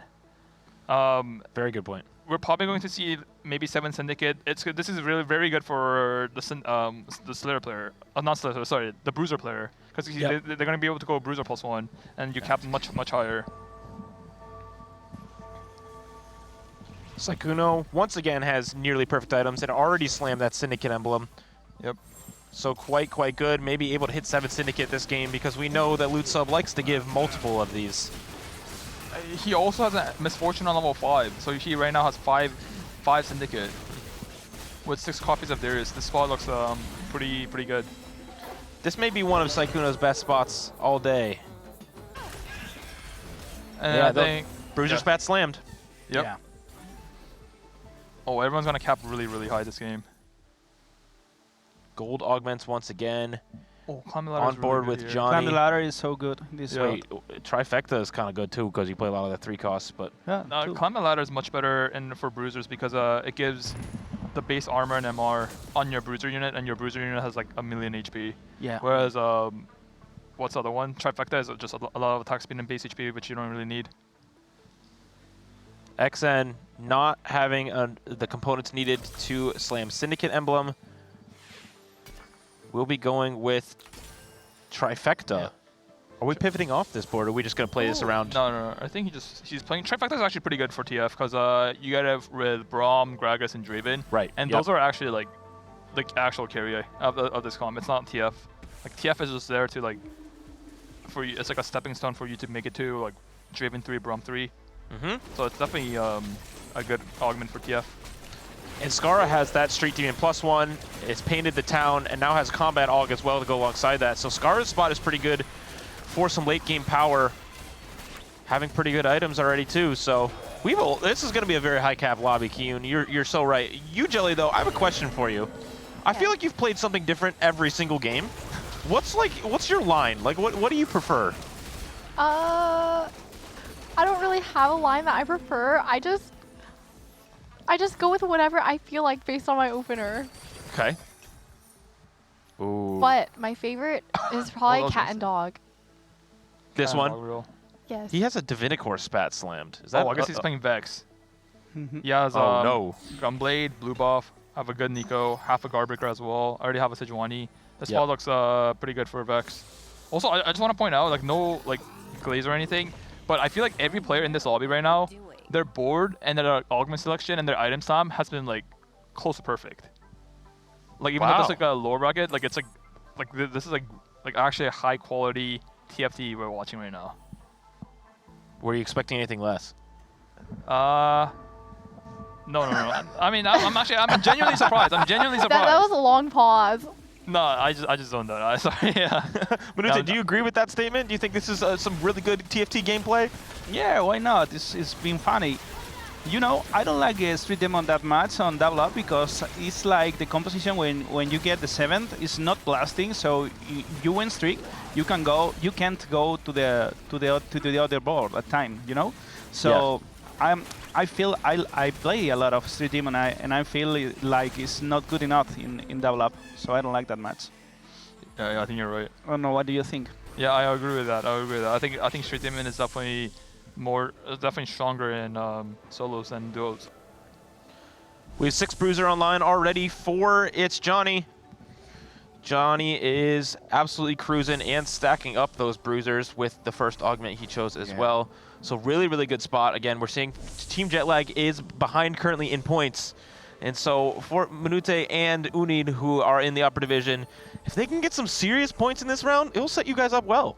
Yeah, I think we are coming back absolutely. We have a nice spot because it's like Johnny can hold the situation and Xntentacion can bless with Twisted Fate and go to the other boat. So I think we are okay. We are okay in this. We are getting first or second 100%. Oh, keep your friends close for Sykkuno as well. Yeah. She's one off Darius, one copy of Darius. 80 gold. Yeah, this spot looks amazing. so I'm surprised he's not rolling. Oh, now he's rolling. Oh, a Braum there too. you go. You got sent a Braum Wait, he didn't have a single Braum either. Yep. Yeah. We gotta put it in. We This gotta put it on Put the that board guy there. in right now. Over to that Shaco. No, I think he's repositioning. He also might be. Oh, they were sending an item. They were fixing an item. Oh. Okay, perfect. Nice, nice. Oh, we have. We need to put the other hat on. No, he's just warming the bench. Yep. For right now. There we go. Well, that was a hard turn because I think they were communicating on like which component to sell, ascend and stuff. There's still only one hat on currently. There's no hat on TF. That's not good. See him roll here for. I think did he steal? I wonder which unit he stole with Pilfer. But like Pilfer, having an econ augment is definitely helpful if you're contested for sure. I think right now we have to like look at the HP, and like if the two EU players are able to full streak into going into stage 4, it's actually really big, because they could always cap their board on like 3-star 4 cost and double up. Yeah, for sure. And Sykkuno still does not put the hat on, but we'll look around at Scarra and Tricia. So Scarra's got 7 Street Demon already here. Oh. This is a fairly good spot. We just need to watch this roll down on level 8 to see if he can actually hit what he's looking for. And for Tricia, we're playing a little bit flex over here. Oh, never mind. Oh, she's making never mind. This is our comfort zone. Man, everyone's on comfort this game, besides maybe your team. No. Wait. Alex Yeah, is also yeah. very like he's a flexible player. Isn't he dogging hat? Oh, that's his specialty. But like he Yes. could still like like he knows how to play other stuff as well. So right now, Alex is or Skateparge G. Our HP is not very healthy right now, so we definitely need to bounce back stage 4. And this is actually a very reroll heavy lobby. 2 TF players, 2 Slayer player. What else is there? And 2 Marksman player, 2 Golden Ox players. I think is a split. Yeah, the Bruiser player as well. Yeah. I'm sure they'll reroll 3 costs here. They're either going to be reroll 3 cost, or like they could skip any gold 9 for Vexor got. Huge for Team Jetlag. Yeah. It's Rokin again, yeah. Another day. Wow, these guys are rich. Yeah. Yep. Imagine Alex will do some rolling here. 2-star Sejuani already. Did he just roll past Vex? Did he? I don't think so, right? Maybe. I don't know. We switched POVs, so it might have been on a previous board as well. I don't think so. I don't think anything. All right. Important and really, really important rounds for Team Skateparge, because obviously these rounds are worth double. These are double the points here. This will be huge for our placements going into our day number 3. Who from the lower division will be able to pull off a huge amount of points.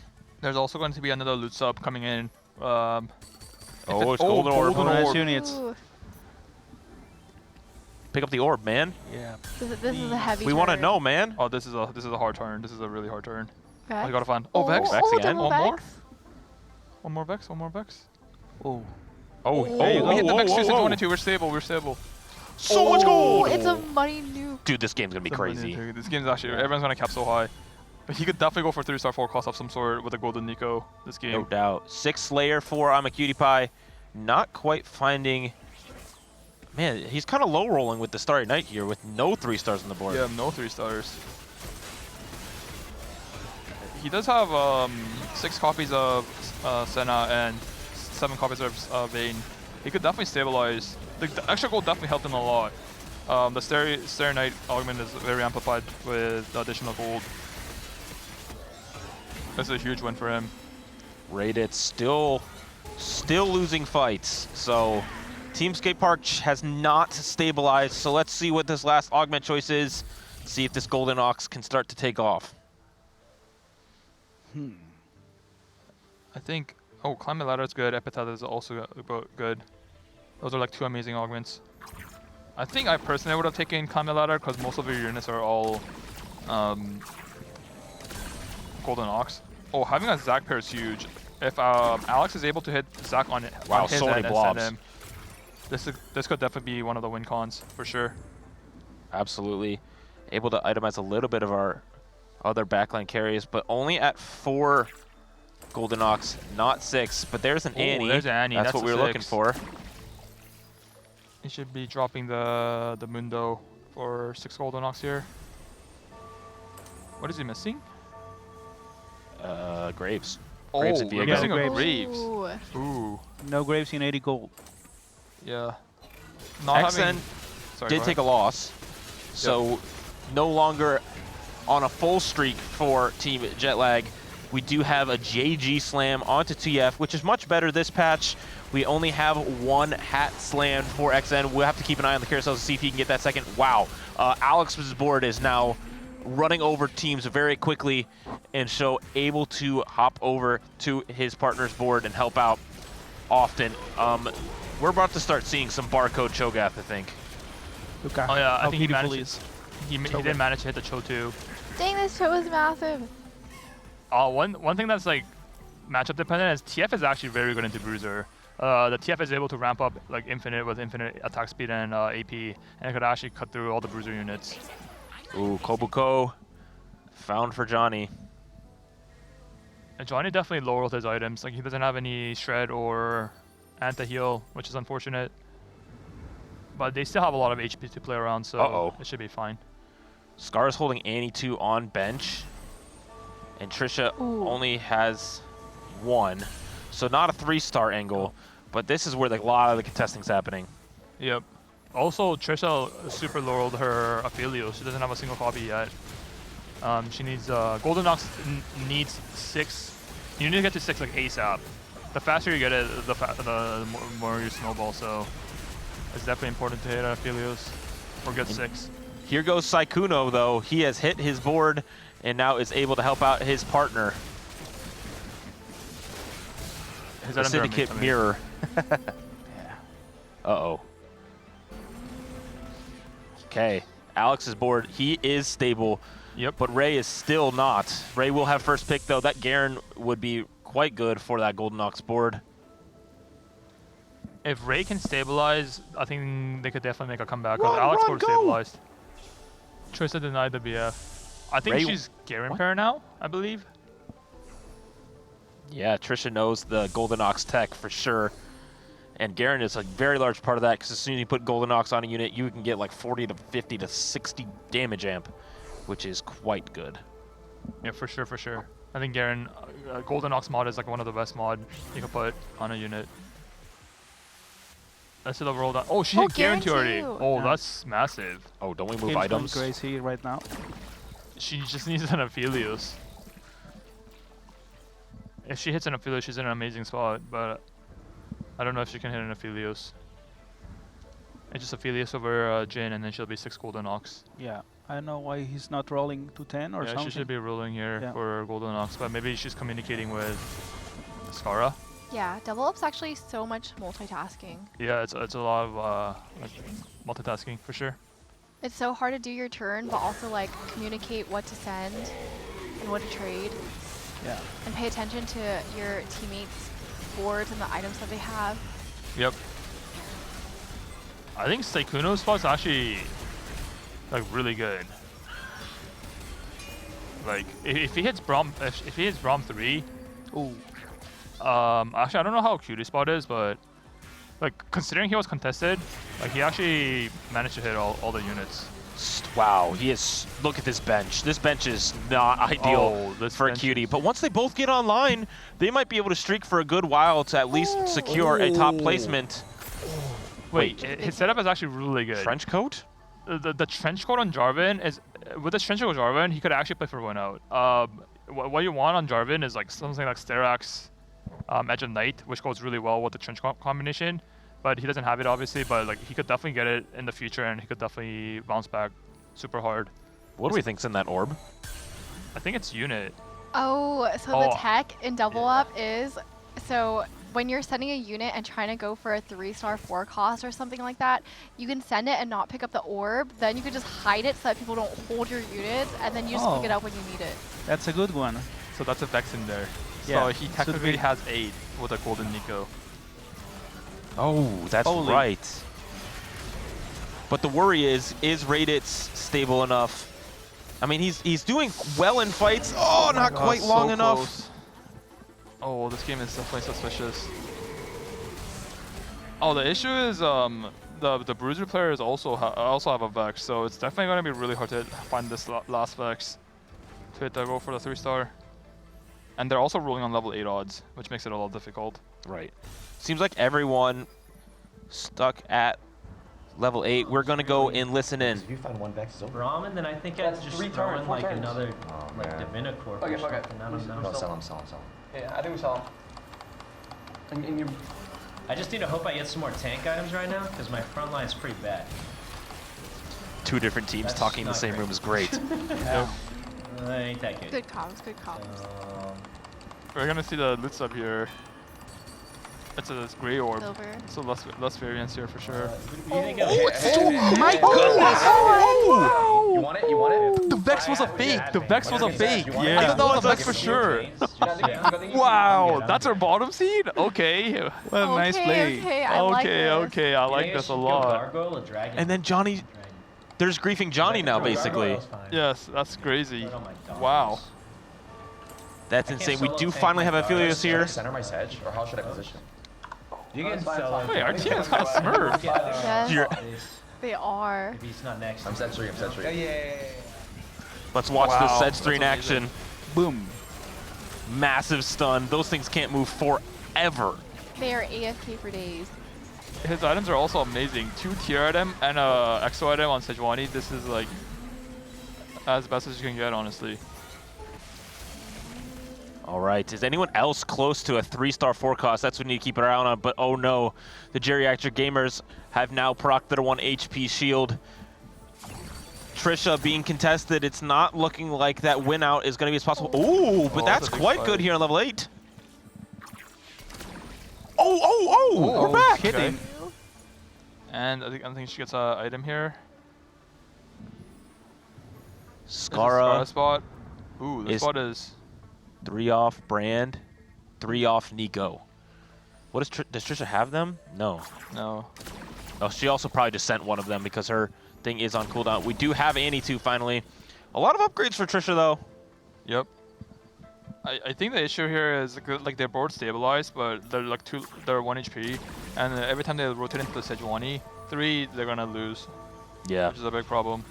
Which is happening right now. Tricia rotating into Alex and is same side as the Sejuani. The whole board will be stunned for an hour and a half? Hour and a half? 2 hours. Oh, it didn't get stunned. It just evaporated. Is it 8 seconds or how much? Yes, his whole family just pooped, even the cousins.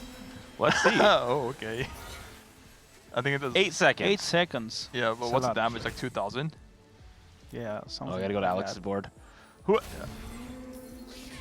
Yeah, that's a lot of damage. Yep, 1,600. wow. 16,000, sorry. And that will be the Geriatric. There's still a fight going on. Yeah, Geriatric gamers do fall out there in 4th place. Just being contested by Rayditz really hurt Trish's chances, and then not quite finding what was needed for Scarra to be able to hit that 3-star forecast. I think now Ray's ruling for Aphelios 3. He actually, like, there's actually a possibility that they're not even guaranteed like winning, because if Ray boards like collapses too fast, then like they're gonna lose lives, right? And it's definitely a possibility. So it's like not over yet. And there's also going to be a stage 6. What is it? The orb. Loot sub? The loot sub. So maybe someone is like 7th syndicate. Anything could happen still. What can Johnny do here, though, Manute, to cap out this board? Obviously, we have so much HP. We also got Spirit Link as our third augment. With the amount of HP we have, this board is very hard to kill. But for this board, what are we going to do? How are we going to cap it out to beat a 3-star Sejuani? Well, I think it's not possible. He can go for the Cho'Gath, but I don't know if he's going to win Sejuani. It's quite difficult because there's no Vex out of the pool, or just a few. So he can hit Vex 2 actually, and he has no money. So let's see what he can do.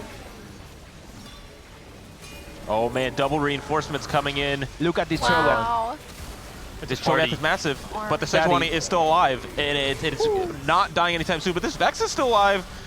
Cho'Gath, though, has so much HP. Wow. It's happening. 20K. Uh-oh. Fight him. Yep. Uh-oh. Okay. The hell? It's Dragon's Claw. We're listening into their room right now. Dragon's Claw's really good. Take it. Both the lowest duos left alive in this room. Here for me, to be honest. Who will die first? All fucking junk Cutie goes, oh my god. I don't have anti-heal. He fucking took it from me. Piece of shit. I didn't even realize I don't have anti-heal. Okay, I need to hit this Braum, and if I hit level 8, I think I'll be in an okay spot. Oh, I hit Zach. He's right. You're Zach. Sit. Oh? Zach 2. Zed? Did someone hit Zed 2? Zed 3 or no? Oh, Zach 2 for Rayditz. Oh, this is good. Ray just dropped down to from 6 to 4 golden locks, and he's just playing a tanky board to stall time for the Sejuani reinforcement to come in. Yeah, and for Sykkuno and Cutie here, we have a lot of the upgrades that Cutie's been looking for all game. They have been found, and this is a good-looking board, but is it enough to survive long enough? We won't be facing the Sejuani here. Yeah, the issue here is if the fight is prolonged, the Sejuani theory will come help reinforce, which could be a big problem. The Zed is on the Aphelios. Oh, it didn't crit. It's actually making it really close here, I think. These Vayne items are quite rough, though, and so, red buff is definitely not ideal. We don't have double Rage Blade, but the Trench Coat on this 3-star Jarvan is doing so much work. Where are the reinforcements? Wait, where's the reinforcements? Did he not win Hello? his fight? No, Alex is still fighting. That's the problem. Oh, it's the Bruiser fight. Well, I think he lost. Oh, no, he won. But Wait, it looks like really Sykkuno lost, so they are out. No, they didn't proc the shield yet. yet. They didn't proc the shield yet. Oh, so this is the issue I was talking about earlier. Versus the 6 Bruiser matchup, the fight is so prolonged that even the Sejuani 3 doesn't instantly win the fight. And obviously Ray's board is like, it can't stall long enough so that the team will still lose life. Yeah, and it looks like Johnny has hit Koboko 2 as well. And so just a massive amount. Having Garen also with this Bruiser emblem is going to be very important. We will be seeing Cutie versus this Bruiser board, which does not spell well for Team SLAB here. Oh, this Bruiser setup is actually super good. He is still on the Vex 1, so maybe there is still a chance. But the Bruiser players' augments are like... Yeah, they're super good. Yeah, they're like super good. Like these are probably like the best you can get, honestly.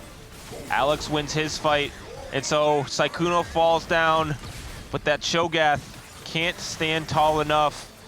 Team SLAB out here in third. Yep. I think honestly in double up, having one player play 6 Bruiser is really good, because no matter what, even if they have like 3-star 4 cost, you have so much effective HP on your entire board that the reinforcement won't happen. You'll get a reinforcement if your teammate wins, but they won't be able to get reinforced. So it's actually like I feel like this comp or 6 Bruiser is just really underplayed in double up for sure. No doubt, Alex and Ray hoping to push it farther than just a second here.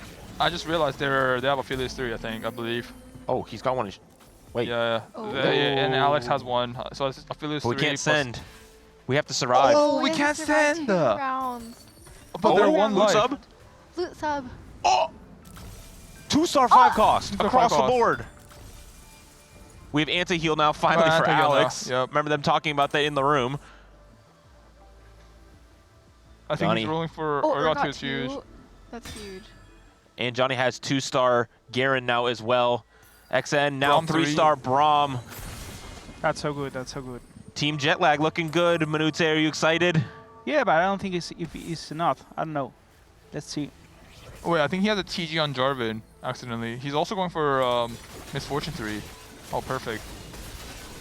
Misfortune 3 is very possible in this lobby. On the other side, though, wait, I think Rayditz. I think it's a win for you. I think Ray dies too fast here, and the reinforcement will come through with Sejuani 3, right? The Zac 2 with the CC, though. Did it split Oh, already? here comes the reinforcements. The Zac No, splits. no, the reinforcements. And so that Sejuani shows up in time. Sejuani 3 shows up. It's actually so close. It's actually so close. Oh, Sejuani my doesn't have that much God. HP left. Okay, it is a win for Team Skateparge. Oh, Aphelios 3 now. Can they send Aphelios 3, or is it one more Here turn it still? is. Oh, Boom. it's over. Oh, yes. There you go. Yes. I guess now they're just playing defense on holding the Misfortune, I believe. That was actually so close.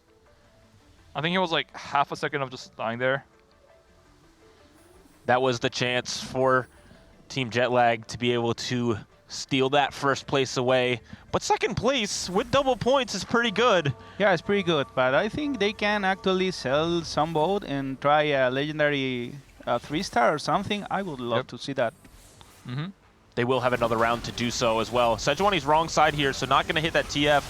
They will be able to ramp up and do a lot of damage.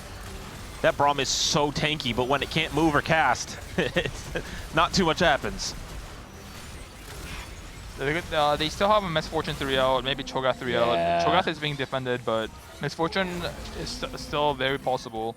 Okay, now is the time. For Misfortune Let's see what 3. the guys do. Looking for Misfortune 3. We don't have that much gold over here. Rolling on this board, nothing. I think we have a total of 6, 7 copies maybe right now. Sell the board, come on. Whatever is needed. He skipped it! He skipped the Misfortune. Oh wait, they're It's over, it's over, it's over then.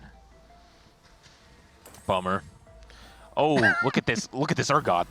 No, these arguments are actually like crazy. Bexcott. You have so much HP from the first augment and playing 6 bruisers. And you also have, you get resist, armor, MR from the climb the ladder, and then you get the healing from the Spirit Link, which is scales off maximum HP. Ooh. Could this Urgot execute this Sejuani? I don't think so. He got stunned, so it's very unlikely. I mean, yeah, no one's moving. And here's Ray's board. Ray's board is here as well. Or the Aphelios 3. Wow. Wow. Team Nah, GG. Skateparge. Beautiful game. What a great game. They're standing up at their PCs. They know what they've done. Brilliant gameplay by them. Both playing around that loss streak once again that we've seen them do so many times this tournament. Are you guys like proud parents right now? Like they're doing so good. I'm super proud. Wait, that orb trick was actually insane. I thought it was a Vex personally, but I didn't realize there was a Sejuani 2 in there. It was crazy. We have to hear about this. That orb trick that you guys did, we all thought you were going for Vex 3. But that was a fake. Tell us about the thought process there. That's the second time we run it. Like, you send the orb and they don't know what's in it, except they did, because Cutie instantly yelled, "I know what you guys are up to." Talk to the mic, talk to the mic. You see the like upgrade, and I looked in the Yeah, corner, yeah. and they started like whispering to each other, and I'm like, they're going. Yeah, yeah. I went in his ear, I'm like, yo, that's a Cho too. And he's like, you guys think I'm dumb? I know it's a Cho too, bro. That's so funny. You can just see that you're upgrading a It seems like you guys are comfortable playing from loss streak though. Is that like your strategy going in now? Well, Alex loves to lose streak. Well, yeah, we knew that, but Ray, you... Me, I prefer to win streak, but like, I don't know. I just took Golden Fleece and was like, I might go for a 3-star year. And you did. Gold. Yeah. Yeah, well done. I mean, 2 3-star forecasts, 1 for each board. That's a winning recipe. We see on our screen now, Golden Ox +1 is obviously a huge key to that composition and able to hit that Aphelios 3. Why did you take Gambler's Blade on 3-2? Tell me about that. Yeah, I got a little crazy. I was like seeing too much gold in my eyes. So I'm pretty sure that was not worth it at all, but I think it farmed me like 5 gold or something in stage 3 and 4.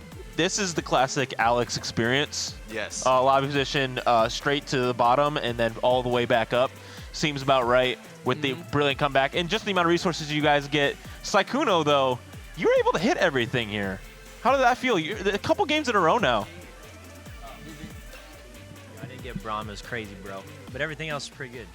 Yeah, your enemy, your mortal enemy is behind you. We're brothers, actually. We're the TF brothers. Oh, that's so cute. I love that. I love that so much. And a second place for Team Jetlag there. You guys are behind in points. Yeah. Talking to the mic, please, right here. The problem is that when we are playing Twisted Fate, I'm fighting with my brother, but then I'm fighting against 4-cost 3-stars. So I have to choose that I'm focused on blocking opponents who play 4-cost, or I'm focused on my brother who is playing Twisted Fate. Like, I cannot do everything. That is totally fair. So well done on game number 1. Again, remember, double points. So this next game, very important. So head back to your PCs. We'll get ready for the next one. Yeah, thank you. Awesome. No, awesome. that is actually so cute. Twisted Fate brother. The TF brothers. Yeah, that was so funny. Wait, card sharks. I feel like us, if we get griefed or we're playing the same contested line, we'll be like enemies, but they're like just brothers. Yeah. I love that. I absolutely love that. And I think it was like just a great showing from them. And Manute, you have to be proud of your lower duo there. Being able to get that second really does change the scoreboard a lot for you guys. Yeah, absolutely. They are doing better than us, so I'm so proud of it. Yeah. You need a win to coach for a little while in the last games, and he joined the room and tell like, okay, there's nothing to do here. They are doing perfect, so let's get them on his point, and that was it. So we trust in him, and you know they are rocking. And of course, right, like you guys are just kind of saving the high roll for these last 2 games, right? That's what you're doing?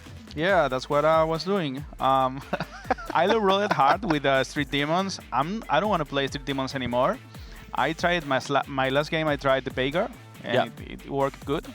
And I'm going to look for something like that, you know? Absolutely. Something more aggressive. I can jump to the other boat as fast as possible. Yeah, for sure. So we have no Street Demon, no brand. No more Street Demon. You heard it here first.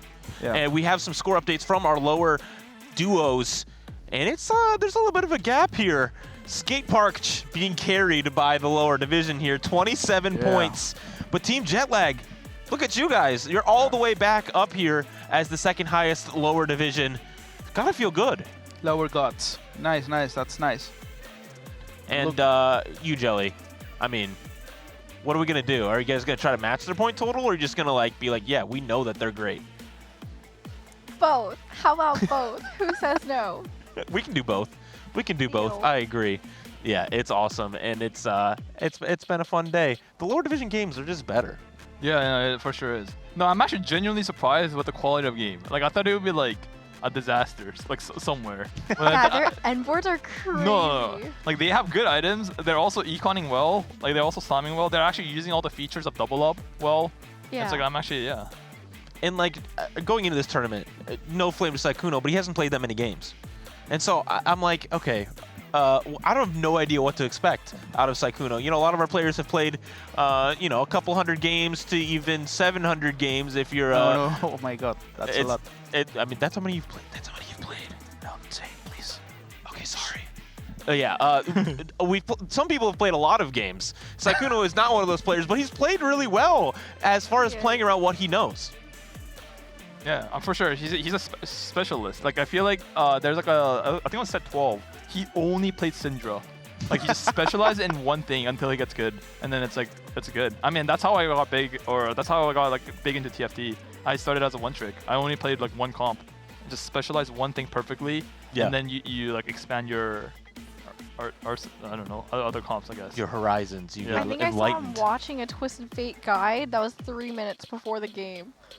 No, the funniest thing is he looked up a Twisted Fate guide, and then it was a different set Twisted Fate. Yes, it was a different set for Twisted Fate. It was a Disco TF or something. I'm like, wait, yes. And he was like, surely it's the same thing. Yeah, he's like, it's still TF. I think the itemization was like almost the exact same, Similar, though, right? Yeah, that's our Disco TF. It's very Surely similar. it's not that bad, right? What about TF? It was Disco. Oh, we're playing rock paper they're scissors. doing a skit. What are you doing? Oh, Ray wins 1. Ray's up 1-0 right now. They keep tying. They're on the same page. What is happening here? Oh, this is crazy. Ready? Paper.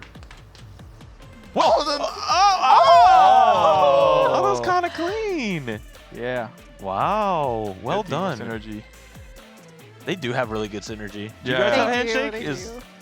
I'm very just chilling, but they're like, no, they're like the two youngest or one of the two youngest, and they're just like both clowns. They actually have too much synergy. Like the Yeah. first day that they were playing, they literally woke up and we went to this venue and they're like, wait, we're matching. We're just like coincidentally matching. They had the same like colored long sleeve shirt and the same colored pants. Yeah, they also make the same dad jokes. They're also Yes. just two like goofy kids. and their vocabulary is merging. Yes, they yes, just both keep saying gigabits back and forth. It's just it's actually crazy synergy. It's quite funny, and they're just sharing the same brain cells, so that's good for Double Up. Dynamic duo. But what about once it gets thrown back into 4v4? I'm just so excited because all these duos have worked together, and then tomorrow, all of a sudden, everyone's going to come together in the same room, and now Dishsoap's going to have to listen to 3 people yap in his ear, not just one other person. No, 4v4 is like amazing. It's gonna be super fun tomorrow, like for sure. I'm excited to play tomorrow with. Have you guys Alex and Ray. practiced as four? No, we haven't. We haven't No. yet. We didn't also. Yeah. But they want to go to Target and get matching shirts so that we all like are On the same Spoilers. dripping. We're all dripping. Matching shirts at Target. That is the tech if you want to be good at 4v4. Does your 4v4 team have matching shirts? No, we don't. I didn't hear about this. I guess I'm down. All right, we're back into game. Twisted Fate game. This is one of my favorites personally. It's not that exciting. Everyone kind of gets the same thing, but it's a little bit, you know, more inflation and just a lot more resources, so can be quite fun. Sometimes this one gives like so much gold, like 50, like insane amount of gold. Sometimes it just gives you like 2 gold, so you can never expect what's going to happen.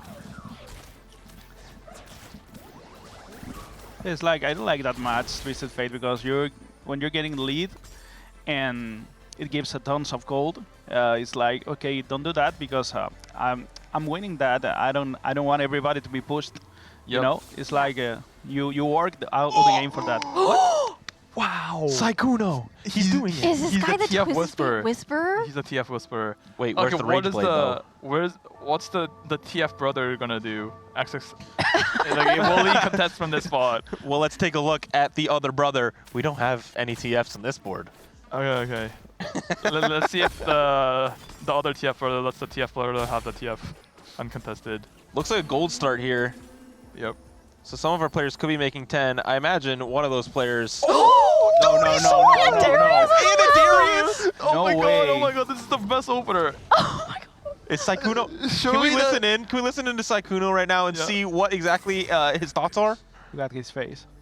Oh my god, he's so happy. He's so happy. He's like a proud dad. Dang. Dude, check my board, bros. Check my board. This is our game.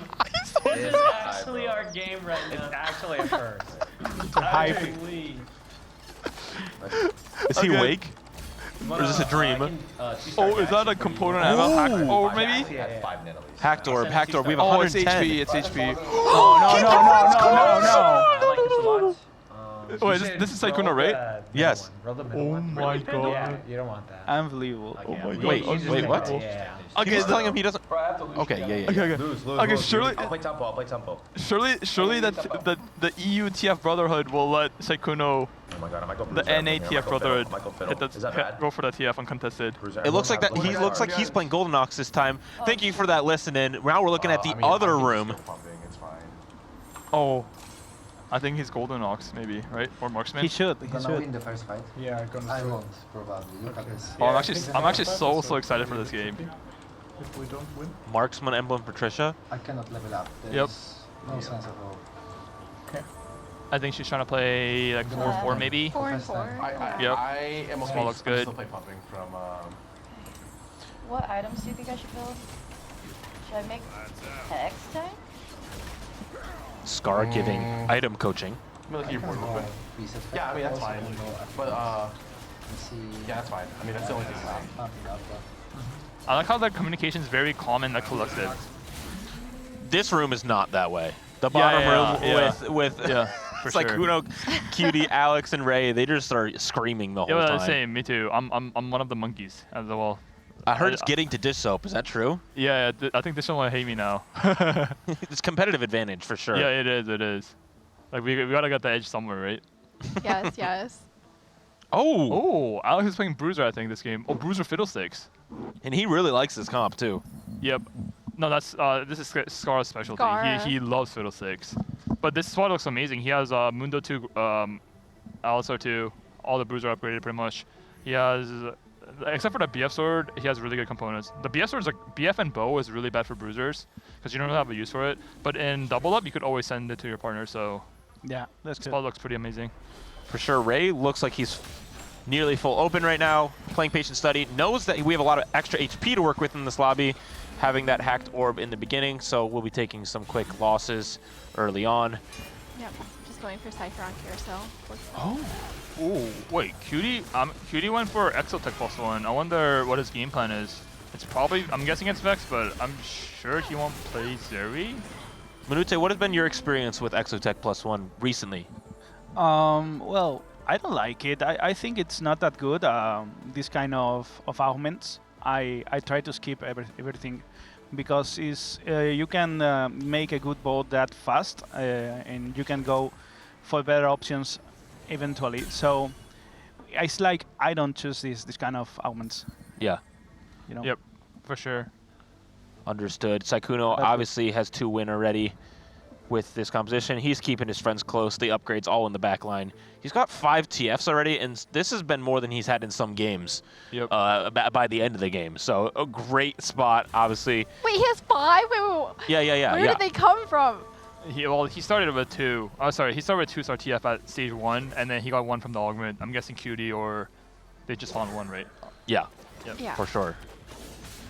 Ray still going full open. Doesn't have Cypher in quite yet, though. I mean, the only thing that's like a problem for Sykkuno's board is like itemization. Hopefully, he's going to be able to get rods down the future, especially with a trading system. I'm sure he'll be fine. And it looks like Scarra's reinforcements are here. Tricia and Scarra both have an early, pretty strong board on their side. This first carousel, not able to find. I imagine Rayditz will go for this LeBlanc here if he really wants to lock in. Cypher goes for the tier yeah, instead. The bow Darius is really big for Sykkuno. That's a bow item for TF plus a Darius too. Actually, he'll definitely be able to win streak. Yeah, that's the big thing he's missing is that frontliner. Let's see if Scarra's going to grief the bow. Oh, they're running for it. Don't do it, Scarra. Oh, wow, what a this good is friend. Sykkuno's dream opener. Darius to TF2. The win out. Wow. Can we wow, this ball looks amazing. Can we look at Cutie-Pie's board real quick? I think I can. If he has a rod. If I throw this in, I get rapid fire. Oh no, I lose Bruiser, Cutie though. is trolling. Okay, I'm telling you, the true MVP carry of this team is Sykkuno, not Cutie. Like, why do you say that? No, Sykkuno actually plays well, but Cutie, like, he's higher ranked, and he should be like pulling up the bag. Like, how can you not give rod to Sykkuno? Like, they should be trading the rod. Like, TF wants million rods, and Cutie slams Gunblade here instead of sending a rod to Sykkuno. Whoa. Yeah, that's true. I guess Cutie, with his Gunblade slam, I guess he's playing Vex, but he definitely needs tier. Hopefully he gets tier and Sykkuno gets bow rods and they could both stabilize. I really want Sykkuno to win a game with TF. I think, and this game is looking most likely to happen. And it's looking again like Johnny is playing quite a strong board here. Winning rounds early, being able to bring in the reinforcements. Why is this Gunblade doing so much work right now? 1 unit loss. Oh, I think someone's rerolling dog or Yeah. Fury 3. Yeah, I think that was Johnny. Let's check it out over here. Ooh. With Prize Fighter as well. Did lose a couple rounds, so not quite at the tempo that they would like, but not a great EXO item either. Mordekaiser 2 also. Mordekaiser 2 is huge here. Oh. Yeah. Is there a 5EXO version of this? No. I think you have they're to just play. using it for tempo because he has Yep. Prize Fighter and then Yep. pivoting later. Yep. Because this board, the Nefiri dog and cat board, it's actually really hard to be stable on stage 2 unless you natural a bunch. So you kind of just play whatever flex board, save HP, and then pivot later. Ray has Cypher in now, and also has a Sejuani here on stage 2. So that's quite good for what he's playing. Obviously, will want to keep losing here, keep the patient study going, and that will be the case. So Team Skateparge able to keep up their loss streak. This is where they're comfortable, man. Yep, he also has Cypher in, so the lose streak definitely helps. Neutrals here. Remember, we'll get an influx of gold because of. Is that 6 TFs? Wow. Wait, does Cutie have any? No, this guy's not even a great teammate. What is happening here? Let's look at Sykkuno's PB round though. Like, let's see if he gets dropped decent items here. If he does, he'll be able to full streak. This spot looks like. Well, assuming he doesn't get really bad items, this spot looks really good. We have another hacked creep as well. We see on that left side. Chain. That's probably Gargoyle. Uh-oh. We need Rod, man. And No. A lot of gold? Wait, where did that gold orb come from? Gold orb. It's like it's slightly delayed. Oh, Annie. 14. MF. MF, that's really strong. 5 Syndicate. Laurel does items though. Maybe he could trade with Cutie, maybe? I don't know what Cutie's items are. Oh, basically in double up, like your item is your teammate's item, your teammate's item is your item, because you could always transfer without any limit. So you should always like communicate that with your teammate for sure. Rayditz wanting to continue that loss streak. Alex's board though is quite good, having lots of upgrades in that front line. Good items too. Yep, he's playing Fiddle 6. His items are good, minus the BF sword, but he could always send that to Ray. And I'm pretty sure Ray's playing on 80 line with the Guinsu. So this is looking pretty amazing. Honestly, everyone's spot looks pretty good. I think Sykkuno's got double Gargoyle, which is really good. And Team Jetlag's got a good spot as well. And so they're looking to really secure some serious points here. Can I see Temptation's board? Well, it's not there right now. It's helping out his teammate. We'll see it on the augment round. Yeah. Let's see. Golden Ox Slayer right now. Just a Silver Aug at 3-2. I think Climb the Ladder is pretty good. I think this Silver Augment is like one of the better one. Yeah. But I don't know what he's playing. I think he might be playing Golden Ox. Yeah, he's got blue buff, Nashor's Rage Blade. Yeah, it's probably 6 Golden Ox. One small thing, it's like, I mean, it's obviously they're newer players, but for Golden Ox, stuff like base stats, like Climb the Ladder is much better.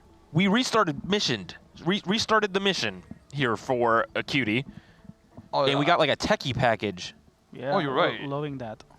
Well, yeah, this shot looks pretty good. I mean, the thing is, restart mission is like really good. One of the best silver augment you could get at 3-2. It gives you a lot of gold, a lot of power. So like you're always happy taking this whenever you can. A brand. Scarra has a brand. I think. Oh, Scarra's augments are amazing. I think that's Climb the Ladder with Nico. pumping up. Oh, he has Nico brand with Climb the Ladder. Is that Climb the Ladder? Right. I'm like blind. Yeah, it is. It is. I think it is. Yeah, I think Climb the Ladder is one of the best combat augment you could get for any of the vertical trades. Oh, oh! Both teams bringing reinforcements here, but can Sykkuno save Imaqtpie? What a story that would be. It's not the case in this matchup. I don't think pumping up is going to be good enough, but it's not bad for this composition. Yep. What is this spot? Tricia also hitting a lot of units here. Not as good of a spot, but Jarvan 2 is great. Good. This spot's pretty good too. Yeah. Yes, I mean, I think everyone's spot is actually pretty good. I think the suspicious part about is like the HP. Ray and Alex are pretty low, and this lobby is actually very like strong. Like a lot of people natural their units, but I think this game one like part is like everyone has like they didn't get dropped like true like really good items. Right. So we need to see how the items work out for sure. For Cutie here, it's a little confusing. Obviously having the EXO +1, we'll need to transition back into that, and there is a lot of good lower cost Exotech units that we do not have yet. But wow, Scarra is just absolutely running over a bunch of boards right now. Yeah. Yep. And Sykkuno is just taxing everyone. Yeah, Sykkuno's steamrolling the lobby, I think. I think Cutie's like slightly losing here and there. They have a good HP buffer though, for sure. I think here, Rod is very high up pyro. Yeah. Also something to keep in mind, Johnny does have this spatula. I'm not sure where it came from, but we do have it. By Krugs. Oh, was it? Okay. Yeah. Is Johnny playing Nefarial, Dog and Cat? Yeah, maybe. So I think that's going to be a strategist. Yeah, strategist spat, right? Which he can make right now. Yeah, I'm not sure about his spot. Let's look at his spot real quick. Oh, he took branching out with a Vanguard. What does that mean? What could he put? This spot is actually really, really hard. Oh, the gift was 2 costs. So many things being traded around. Oh yeah, so many things are getting traded around. Oh, these spots are really hard.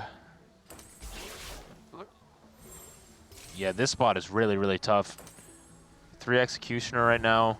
Guys are cooking a little bit. He has BIS Annie. This is best in style Annie, and he has a Guinsu for Aphelios, and Graze is a great item holder.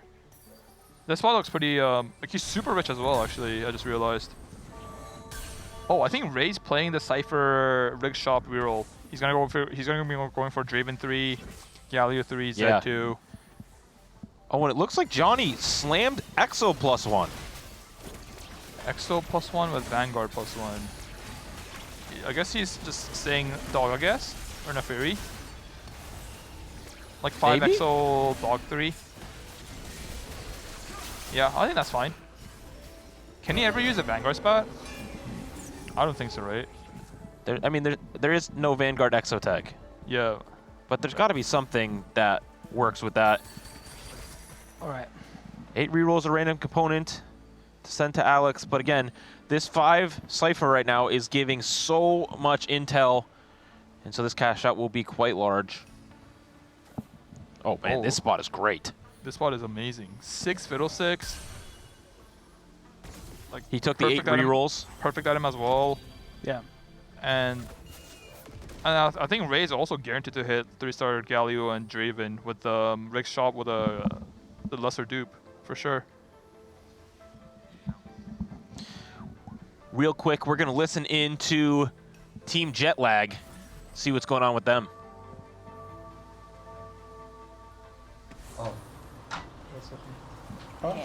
Oh, Unid is here. You need coaching.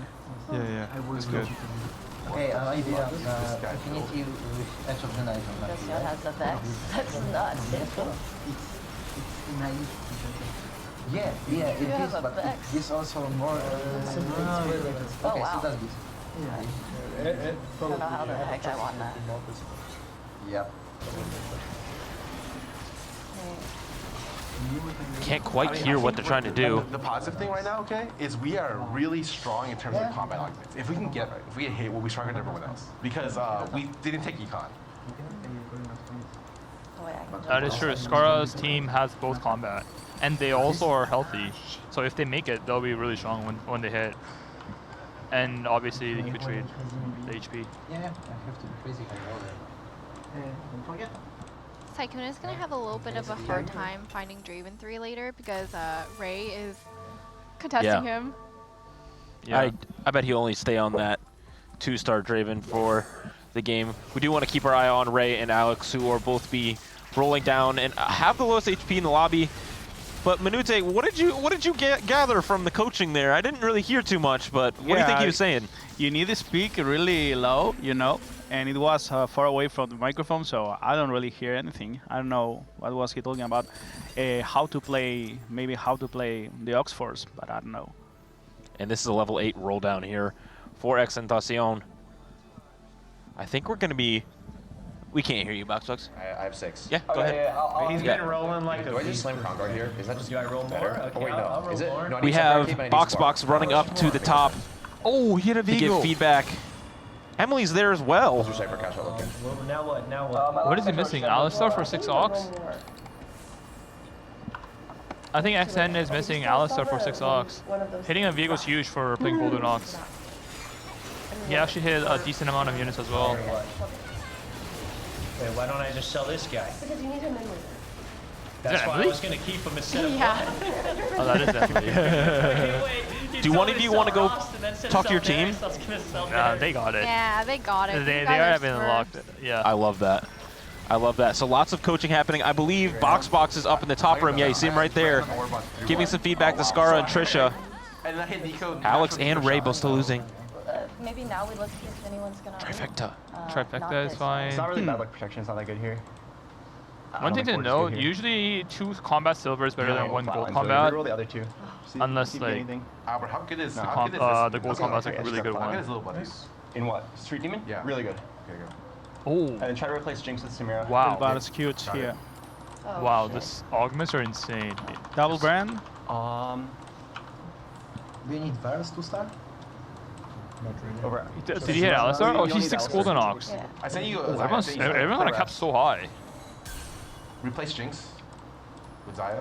Yep, that looks good. 3-star Braum. Nice job. Yep. Wait. I have to go 9 from here. Like, I have to go 9 from here. Yeah, Tricia's all looks good. You don't need Sejuani. Yep. I was holding it because last time they got Sedge through, it was really scary. Don't worry about it. If it happens again, it's... You should probably just roll for the Golden Nox proc at this point. Wait, Scarra's augments are like insane. He has little buddies pumping up. Oh, hold the Samira. Scarra needs Samira. You don't need Kindred. Climb the ladder. Yeah, climb the ladder is amazing.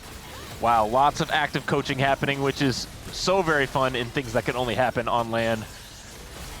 Absolutely insane games happening, but are you guys concerned? Are you sure your team doesn't need a pep talk? Because Skateparge just keeps losing. I'm confident. Nah. They'll bounce back. The only surely. only thing that's a little wonky is the Senna 3. I don't know if Senna 3 does anything in that board. He could have used that money to go for Draven 3, Galio 3. Sykkuno hitting his units. He has everything. That's a new thing.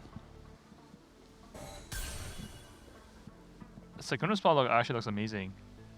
Johnny's cooking.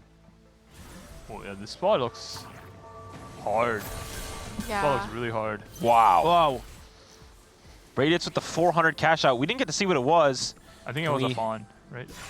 Oh. Oh yeah, it's on bench. Yeah. We still have a duplicator left as well, and so that Draven 3, we're just 2 off that. Facing XN on the other side, who has not hit enough upgrades. He's back. He's back. For Team Jetlag, Manute, are we feeling all right? I think so. I need to know if Xntentacion is established or not. He needs maybe a little bit potential actually. Let's see the board. He's Sunny too, but he needs a little bit more, I think. Yeah, a little bit more upgrade. Yeah. He did get the 6 golden ox online with 3 item Manny, so he's definitely not weak. Yeah, I mean, that is perfect item Annie. As we look at the graphics on our screen, we can see the whole picture of the lobby. Multiple people, it looks like half the lobby going for double silver instead of gold, something that I love to see. The hacks really playing out in these lobbies. I try to help the guys, but the game seems a little bit doomed for Jetlag. Oh no. Yeah. What can they do now? What can they do now to bring it back? I wasn't watching the game, but I saw the Vanguard spat that I had to go on Mordekaiser. But right now the problem is that you cannot go in the direction of Golden Ox if you are this bad in the game. I mean, this bad the situation. Johnny did just hit a Garen 2, so that's pretty good. Oh, maybe. Yeah, it's possible. The problem is Xntentacion, I think. Oh, I think Alex hit Fiddle 6-3. Let's go back over here though. The orb in time. And he's facing a Fiddle 3. 6 golden. And he's facing Alex, who just recently spiked, just hit the 3-star upgrade for that Fiddlesticks, which does an incredible amount of damage. Emily, what did you tell the team up there? Oh, to be honest, I didn't watch the game up to that point, but then they told me to go in anyway. And Dishsoap was like, Emily, neither of us watched, but I don't even need to watch the game to know you need to go in there and tell Sykkuno to roll more. So I just went in there. Well, but it was actually true because he was like 60 gold with 1 off Braum 3, 1 off TF 3. So I was just like, okay, just roll. No. And then he hit everything. You need to give a pep talk to Imaqtpie. Sykkuno's doing great this game. He got amazing. Oh, is Cutie dying? No, he's stable. But I think Sykkuno played this game really well. I thought he had a TF2 on stage 1.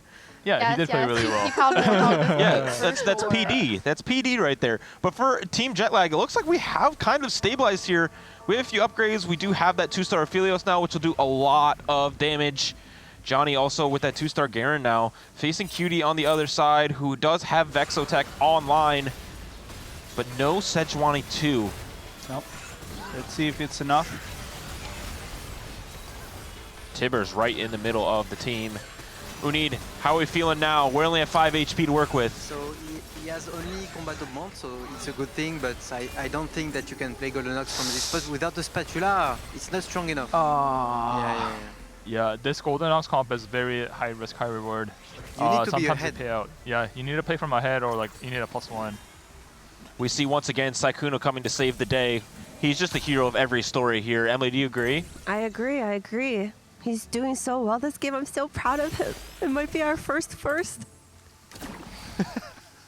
Well, you and Dishsoap have gone first a lot, but Yeah. Well, we went 1-4, 1-4, 1-4, 1-4. so that's all you do is first or eighth. But I feel like Johnny's board is actually so good. Like he actually cooked. Like it just makes a lot of sense with his board right now. Garen 2 with the pulse. He has Big Friend. He also activated Vanguard. It just this board actually is like very creative. Yeah, I like this a lot. He didn't go for anything meta. He actually cooked, taking branching out and making it work. Yep. With already slammed exo items, planning to go Nefiri and then changing the direction completely. Oh wow. Alex still hitting upgrades. Yeah, One strong off load. for Sykkuno, carrying the lobby completely. Ray finally hitting Draven 3 as well. 3 as well. Yep. Oh, Oh, everyone's really strong. Scarra. Oh, and Tricia has a brand 2 as well. So Scarra and Tricia are one off brand 3, the most contested line in the tournament. They so they have a total of 8 brands, right? He's also secretly going for Ziggs 3 as well. If you look at his bench, Why not both? 4 Ziggs. Oh man, that's the end for Team Jetlag in this lobby. No problem. They did great. I think Johnny played really well this game. Yeah, no, their spots were so hard. Yeah. Like actually so hard. Here's the thing. It's all going to come down to 4v4 anyways to determine final placements. Just a little, might be a little bit of a harder road, but you and Unid have got this, right? Mm-hmm. You guys got this? Yeah. Okay, let's take a look around. Scarra, we see so many units on this bench. They are incredibly rich. Tricia, yeah, we see here, having that 2-star brand needs 2 rounds, but that's okay because they don't quite have it yet. They're one off. Tricia's items are amazing. This spot looks also really good. I think Tricia, like, learning the 4-4 line was actually so big. Because she used to mostly only play 6 Golden Ox. And even though it's like one of the most fun comp, because you just snowball out of control, it's such a high risk, high reward comp. And sometimes if you just don't have the spot for it, you can't really play it. So having a backup plan of playing 4-4 is just super big. Scarra here did go level 9 on 5-2, so we'll have increased odds for these 4 and 5 costs, and is absolutely destroying Cutie's board on the other side, so we'll be going to help out their teammate. Alex, though, surviving a really long time because of the scaling composition. Oh my god, I think Sykkuno would have won that fight if he didn't get reinforced on. I think Sykkuno's board is actually really solid. 2 5-cost champions are completed item for the gift here on stage 5. And for the completed item, I believe, or? Yeah, I think we got another Hodge here. Another Hodge, wow. Sykkuno finally hitting 2-star Misfortune. But Cutie here, what can we do about this board? Again, Exo +1 just gets pretty awkward, especially in this current patch. Yeah, this spot is a little awkward. It's hard. Yeah. Also his augments. Yeah, right. His augments Kind of are hard like to win out even when he does hit. like he needs to go for some sort of like a 3-star 4 cost, but it's probably going to be defended. He's also on grief duty. He's also holding the brand and the yeah. So he doesn't have much resources to play around with. Sykkuno playing around, keep your friends close. So we'll have a little bit of awkward positioning, especially with double gargoyles, but as soon as everything else dies, this Braum will be very, very hard to take down, especially with the hat on. It's going to do mad damage for every unit that targets it as well. It's actually so close. The brand can bounce off it, which is crazy. It's actually so close. Oh! Oh! Wow. Oh! Too slow, brand. Wow, that's so close. Oh, carousel, very, carousel. the big one. So many options here. It's actually overwhelming to look at sometimes. Same. I think the Samira is big for Scarra. The Deathbed Urgot is big for, I don't know. Oh yeah, Alex. I think, didn't he have Samira pair? I think so? I'm not sure. He went for Last Whisper. Last Whisper Samira, I believe. Everyone seems confused. They don't know what they want either. They're just circling around the middle. Did Scarra actually pick anything? He has Last Whisper, so clearly not. Well, I'm surprised he went for Last Samira. Yeah. And then he I don't think he did. A Nico item, right? Yeah, 3-item Nico. That would have been pretty big. Trisha hits another Leona 2. Oh, they're going for Brand 3, Nico 3, I guess. Or sorry, Leona 3. All right, let's look at Alex and Ray. Alex, we see is playing this Bruiser comp quite well, but Ray playing a pretty unique composition. The actual, you keep Cypher in and you let it rip, keeping those 3-cost upgrades. Lots of 3-cost reroll in this lobby. I think this is a game of where, like, obviously, I think Scarra and Sykkuno's in the slight advantage. Oh wait, they're not even team. What am I saying? Oops, sorry. Kiyoon and Sykkuno is definitely an advantage because they're going for the 3-star 4-cost. And it's going to be a matter of fact how... Oh! This brand is so slow! That is 1 HP. Yeah, it is. Wow. This is a matter of, like, That's a who can play defense better. It's actually a huge upgrade for Ray, having that secondary carry online that can have some backline access. Alex with this Urgot. Urgot is a menace and an actual really meaningful upgrade for Cutie here with that Sejuani 2. Oh, this game, I think everyone's playing defense really well. You can see everyone's bench, they're holding like 1 Brand, 1 Nico, 1 Leona. Yeah. Like they're all fulfilling the role of defending a 3-star 4-cost, which is like, and it actually takes a lot of skill to scout and then be counting like how many units are gone and should be denied. 2-star Samira for Scarra as well, which we know Samira is one of the best units in the past. Kind of trolling there, drafting to the other side of the arena. Now stuck on a Bramble Vest with infinite HP alongside it. Oh, he hit Samira too. Yeah, he did hit Samira too, I think last round. It's actually... Wow! Scarra's augments are like too good, I think. Scarra and Trisha. Yeah, I think this is looking really, really good for Scarra's team. Urgot 2 Urgot for Alex. That's big. That's a big upgrade. Okay. You guys are back. Team Skateparge. We have 2 of the upper division players on the couch here with me. They're definitely biased, and that's okay. You're allowed to be. We support it. Thank you. How's it going, guys? Yeah, very good.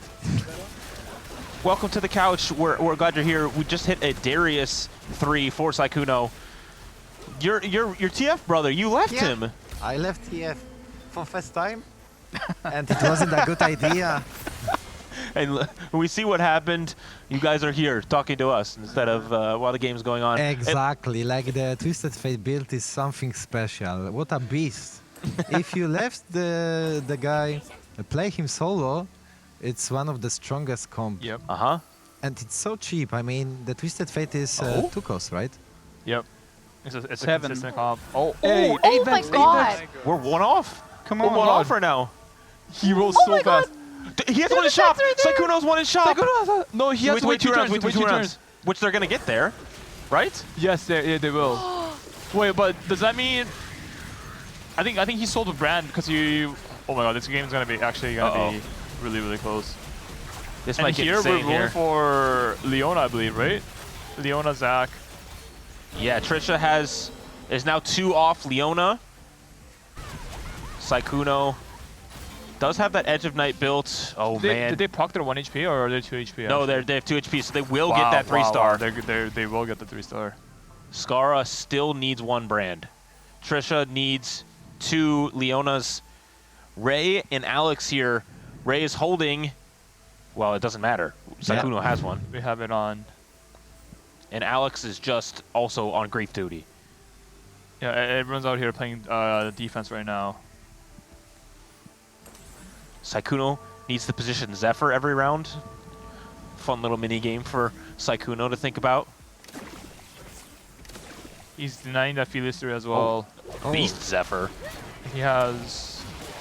there's a total of 8 brand amongst Scarra and Tricia, so they're 1 off brand, and they have a total of 7 Nico, I believe. So they're 2 off Nico, 1 off brand. And it's just a matter of time, right? So Sykkuno and Cutie will be hitting their 1 HP threshold, but importantly, Ray and Alex do not. So they will have more time, but it is time. Vex 3. Okay. Holy, it's time. Nice. Sykkuno just needs to like stall. I think With he's just going for Zephyr and this 3-star front line, I think he's got the good setup for it. Is that a 1 HP comeback? Because usually when people hit at 1 HP, the 3-star focus, they were losing. Like for an example, those Annies or... Yeah. But we never saw Vex, right? Did you see it in the other lobby? No Vex. No Vex. Because I think she can clear it fast enough, right? Yeah. I mean, the problem is always you play Annie and someone has Zonias and you just wait 10 million years until she does. Yeah, also the problem with Annie is that the T-burst is most powerful, but after T-burst comes... Vex is stuck on this D-Claw for a very long time, and especially in this composition, not able to very quickly get through this board. So Sykkuno needs to hang on for as long as possible so his partner can show up. Teleporting. Does he Will make it be in time? He makes it. The Edge of Night. The Edge of Night was the difference there. Wow. Holy. Wow. But it's so close. That is so close. Here's the problem, though. We now have 2 teams at 1 HP. Is there Brand? Okay. Is there Nico? No Brand, no Nico, right? Yeah, but there is a Zed. Is anyone going for Z3? I don't think so. Yeah, I think Ray was. Oh, was he? Oh. I think everyone's playing defense really well this game. They're learning. They're learning. The Vex through was crazy. That came from nowhere. Like, it actually went from nowhere. I think Cutie was hoarding all the gold, and then he sent it on 1 turn. We're listening into this room. Both of these teams on 1 HP. This is the last turn for their life. No, I hit. And send me it? The Shojin? Yeah. Alright. Let's put this on. Yeah, and put that on Darius. Oh, and then move this Leona guy free? to the right one. Yeah. Leona free. Oh, Leona 3. We need to kill Sykkuno Let's here. go. Where did this come from? That's the only way. That's the only way. That's the only way. But I think the Leona is weaker than the Vex, should- especially Vex has Giant Slayer, so Vex will be able to beat Leona easily. I'm against the Leo 3. Oh, this is the fight. This is the fight. We'll see what happens in this room here. The 2 teams facing off against one another, both at 1 HP. Who's Cutie versus? Who's Sykkuno versus? Me. But I think Cutie wins too fast. Like, comes too slow. Oh, the reinforcements are coming in. I think the Vex 3 is incoming. You dead? 3-star Vex. It's a reinforcement versus reinforcement. It's actually so close. Yeah, that shows. Ray lost as well. Oh, and it's Sykkuno over. wins. Wow. I'm Team actually happy for Skateparge. Sykkuno. Yo, we might be doing all right here. Okay, but who's better? 3-star Leona doesn't kill the board very fast. It does stall a long time. But without Scarra having a 3-star of its own.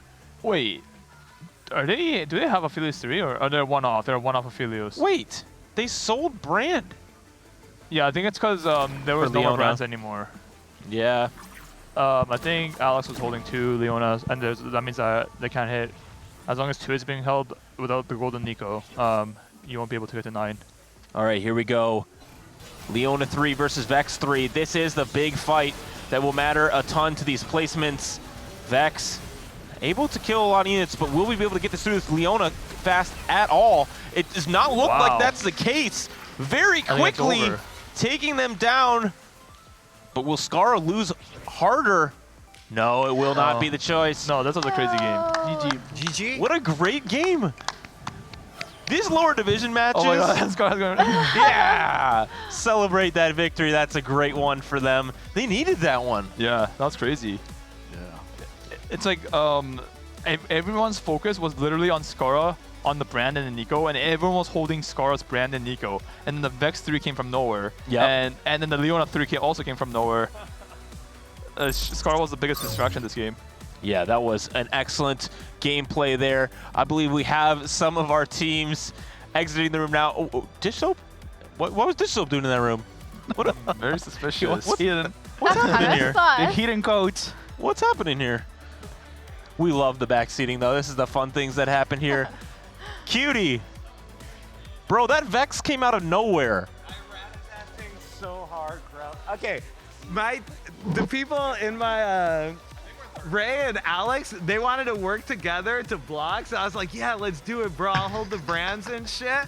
And then I just pointed to him. I told him, open up your team planner. I pointed at this unit, and then I said, I'm setting it to 0. The counterplay with the being in the same room is awesome there. Yeah. And I can't believe I lost to the Leona, though. I'm actually sad. yeah, that Leona absolutely smurfed though. But Ray and Alex, a 3rd place there. Was that one of your lowest placements as a duo? Yeah.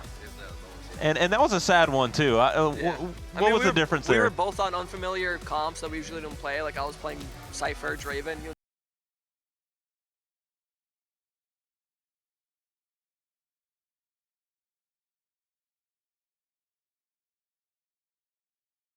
Mechanical cooldown on like 6 turns.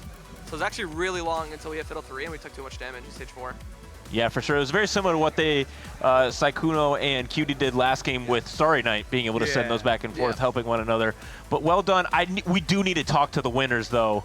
Scarra and Tricia, you guys smurfed on that game with the brand that was so contested. Scarra, they bullied you that game. I gotta say, I'm literally at stage 3. I look at Alex's board, his bench, and Ray's bench. They both have brand 1 on their bench. I'm like, what is going on? But like that game was so lucky. Like for me, I was like, oh, I lost. And then at the 2-7 gold orb was Vex brand, and then at 3-2 I natural brand or Nico in my shop. And I'm like, oh, I won. But it doesn't seem to matter because Tricia was able to sneakily grab Leona 3 as well, which I guess beats Vex 3. I didn't know. They had Vex 3, I guess. Yeah, and it beat it pretty handedly. I was so lucky. Oh my god, I still don't know what happened. It was great. I'm just happy to be here. No, this game was hype. This game was hype. This 4-4 comp is you're playing it very, very well, and I think it's a really good adaptation of that. Because you know you can still play Goldenox sometimes, but now playing 4-4s, it's working out well for you and the team. I'm not gonna lie. I took my only options were Marksman Emblem or Augments at 2-1, and I was like, I'm gonna take like what should we call it, pumping up and play AP. No, you which had Goldenox. Yeah, I had Goldenox Emblem too. Did you really? And I was gonna do that, but I'm like, okay, I'm sure that ruins all of her lines. So I just played pumping up AP, and I was prayed to God. No, your combat ones were like fantastic. Yeah, I ended the game with insane ones, but yeah. I think you had Little Buddies, which is insane for Shoot Demon. You also had Climb the Ladder, which is the best one for Shoot Demon as well. Kiyoon said, and I quote, "These players are playing perfect TFT." Oh. Yeah, no, these 2 games I watched, they're actually really high quality. Okay. Are you inspired? Yeah, I'm actually inspired. Wait, this guy's gonna hit Samir 2 next game again. No, you have to see my game. Do you know what he said to me when I sent him a Samira 1? He was like, I feel like Kiyoon, except he got a Samira 2. Yeah, I was I'm this is a third of how Kiyoon felt that game. I hit that on level 6. My board was so bad too. I absolutely love it. You guys crushed this round, and that's great for your teams because, again, double points. Yeah, it felt a lot better than the first one. Yeah, you guys had a really good first session all the way back in the morning yesterday, and it had a little bit of a rougher middle ground, and then closing it out with a first here, setting up your team well. We've gone 1-8, 1-8 today. I honestly, I felt like it's either we start off like so confident, we're like, yeah, we're killing it, and then we get dumpstered, or we get dumpstered, and then I think, oh, we have nothing to lose, so I'm not as nervous and make the dumb mistake. Wait, I was so nervous that game because Tricia was 50 gold level 8, 80 gold, and I was like, I was holding 40 gold of units in my shops, and I'm like, are you gonna roll? I was gonna level 9. And she's like, I'm gonna go level 9 soon. It's literally everyone's dying. They're at like 12 health, and I'm just like, holy shit. And then luckily the greed paid off. It's easier to hit the 4 cost. Yeah, we had to hit literally 4 different 4 costs to make it work because Alex blocked both of my brands and Nico's. They're learning, they're developing their strategy. And we'll see, as we look at the scoreboard now, we'll see how this is paying off here. Team Skateparge, 31 points. Is this right? That's how many points. We do have a lot now. That's good. That is, in fact, a lot of points. But in second place now, Masters. What is he doing? able to pull it back. Look how close this is, though. Team Skateparge is ahead as of now, and I mean, Ray and Alex are absolutely carrying your team. And then across the board, the Geriatric Gamers are in a second place right behind that, and then right nearly behind at basically the same point totals are Team SLAB and Jetlag Diff. So it's looking quite good for these next rounds. I'm not worried because Boxbox told me that he's going to get first twice because I promised him a 20-course meal if he gets it. Whoa. 20-course meal. Him and Robin, so. What, can you tell us what goes into a 20-course meal? How does that even happen? I'm going to make a kaiseki ryori, so like. Oh, I know exactly what that means. Traditional Japanese course meals that do like simmered dishes, fried dishes. This is like a $1,000 experience right here. Wait, Trisha, I'll take that deal for 5-course meal. If you throw. Yeah, 5-course meal. Wait, okay. Wait, sell the Samira too when you play Robin. We got you. Wait, am I scamming myself or no? I just give a meal for free. Yeah, that's worth a lot. It's from her. Oh yeah. Michelin star chef. 2-star Michelin chef. Okay, maybe that's worth. She's in a TFT on the cookbook. meal, right? If you throw also. Wait. Why did she turn around? It's worth it. Wait. Because I've seen Jelly carry Kiyoon through the trenches. Oh yeah. I didn't nothing over the last 2 games. That's a Yougelly Diff recently. Right. She's right. I see She's Kiyoon right. like this. She's right. Yeah, literally. Jelly sends him something, he's like. No. I actually fulfilled my role. Like I was distracting Dishsoap so much. Honestly, the other lobby should be happy about me, or it should be praising me. The amount of distraction I put on Dishsoap and Emily, it's actually like. Oh, you know, your team's been really ratty. You know, earlier they were like gentlemen's agreement. Gentlemen's agreement. We won't contest each other's units. First thing he picks Golden Ox. I was like, what? Oh yeah, I rated that. Yeah. Kiyun's never been a rat, right? Yeah. No. I'm a. Yeah. Dude, it's so funny. I talked to Dishsoap. Called yourself Team Rat. Dishsoap and Emily walked out, and they're like, I asked them, I was like, how's being in that room? Like, God, Kiyun's so annoying. This guy's so loud. And so like legit, he's like literally distracting them both. It's awesome. Like great work, honestly. Yeah. Yes, No problem. yes. Awesome. Well, we do have a clip for you guys that we can show exactly what you guys are referencing here. Let's watch for our viewing pleasure this clip. It's shift enter. I hate this dude. This little shh. This little what? He said gentlemen's agreement. We won't contest. What a lying liar who lies, sitting on his throne of lies, just lying. If you have a gin, let me know. What did you just say? A lying liar who lies, who sits on a throne of lies? A lying liar who lies, sitting on their throne of lies in their house of lies. That's crazy. That's crazy. I love the sweet. sigh into give me a gin if you have one. Big liar. I absolutely love it. And we will have 2 more games of Double Up with the upper division coming up. And again, this is double points, which is just absolutely massive. And there is a big gap between some of our teams. So we'll be heading to a quick break while our players get set up. And on the other side, our upper duos.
We're back and a little bit more comfortable than last time. I'm here with Asa. Usually we're doing man on the street style interviews, but now it's just man on the beanbag.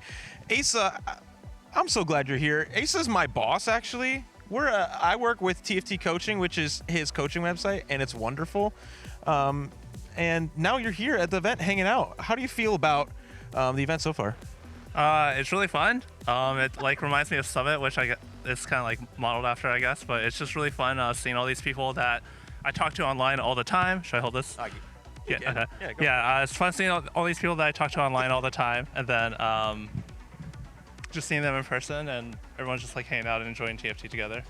Yeah, it's been a ton of fun just to hang out, get backseated by Dishsoap and some other people as as we're resting from the evening and resting on these beanbags right now. So this event is different than a lot of the other competitive events because usually it's just solo and or even 4v4, but now we're playing double up. What from what you've seen, I know you haven't played too much. What do you think the difference is in competitive double up? So solos, of course, is like what we're most familiar with. In double up, one of the big differences is being able to send resources to your teammates. So as we've seen in a lot of the games, that 3-star 4 cost is like a really serious threat to cap out around. And you're just able to more reliably hit your units because you basically have the resources of 2 combined players into 1. So 2 combined shops, 2 combined item benches, basically lots of gold that's shared between teams. But now, tomorrow, everything changes again. And I know this is a format that you're way more familiar with, 4v4. There's no resource sharing anymore, but a lot more teamwork involved. What do you think is going to happen tomorrow, switching back from double up to 4v4? Yeah, 4v4 actually kind of goes in the opposite directions of solos because a lot of times when you're playing a contested line, you're contesting someone on the other team. So it's just straight 1-for-1. In solos, it's usually not worth it to hold. Let's say you're holding a Zeri from one other player, you're sacrificing 4 gold to grief 1 out of 7 players. But when it's just your team versus their team, it's really effective. So in 4 versus 4, you expect to hold a lot of the other team's units. There's just like high tempo is really important. Every placement matters. So it kind of goes in the opposite direction of double up, where boards tend to be weaker and saving HP is really important. Another big difference is you can fight your teammates. So I think a lot of the players here, some of them like Dishsoap and Kiyoon and Robin have experience playing 4 versus 4, but a lot of the players probably don't have experience. So saving your removers and like not slamming your items on like 3-1 and stuff is really, really important. Positioning in a way that your teammates can kill your weak units. So we'll see which teams can pull that off the best.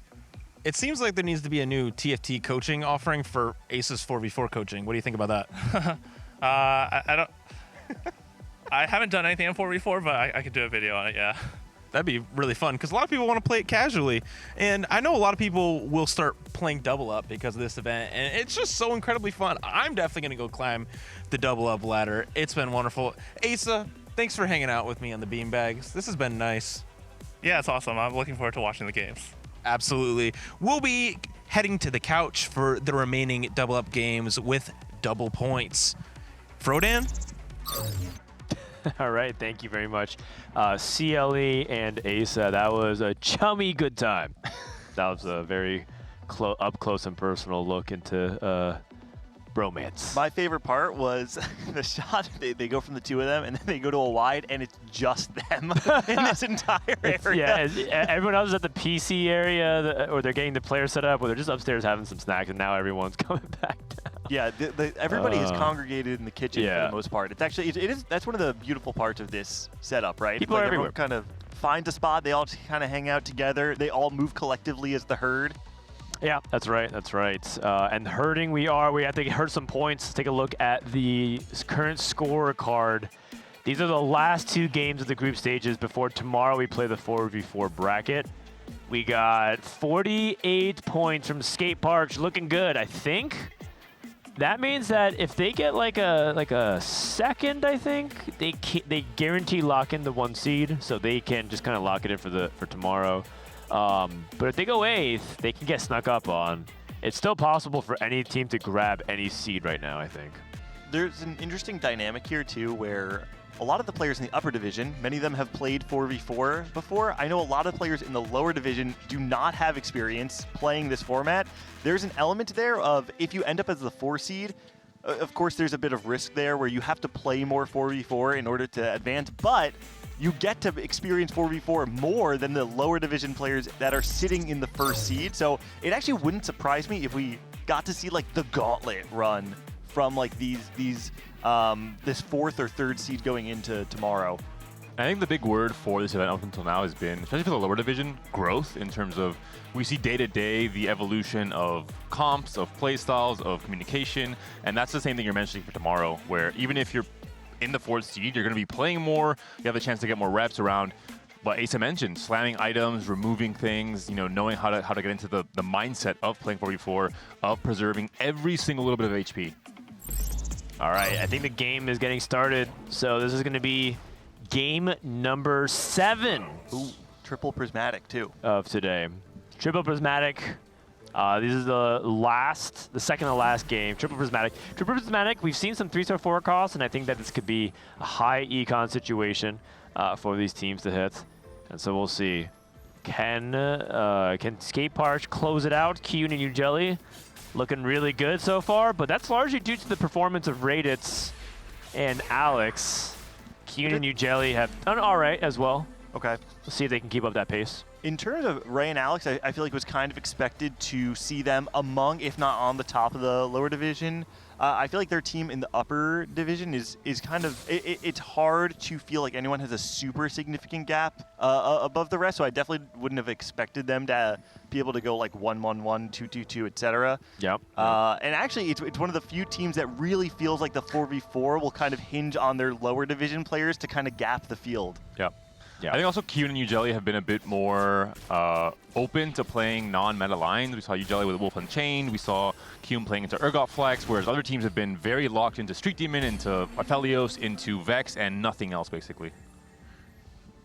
All right. We also have Xntentacion. Bartosz, welcome to the couch. How you doing, man? Guys, I'm fine. Hello, everyone.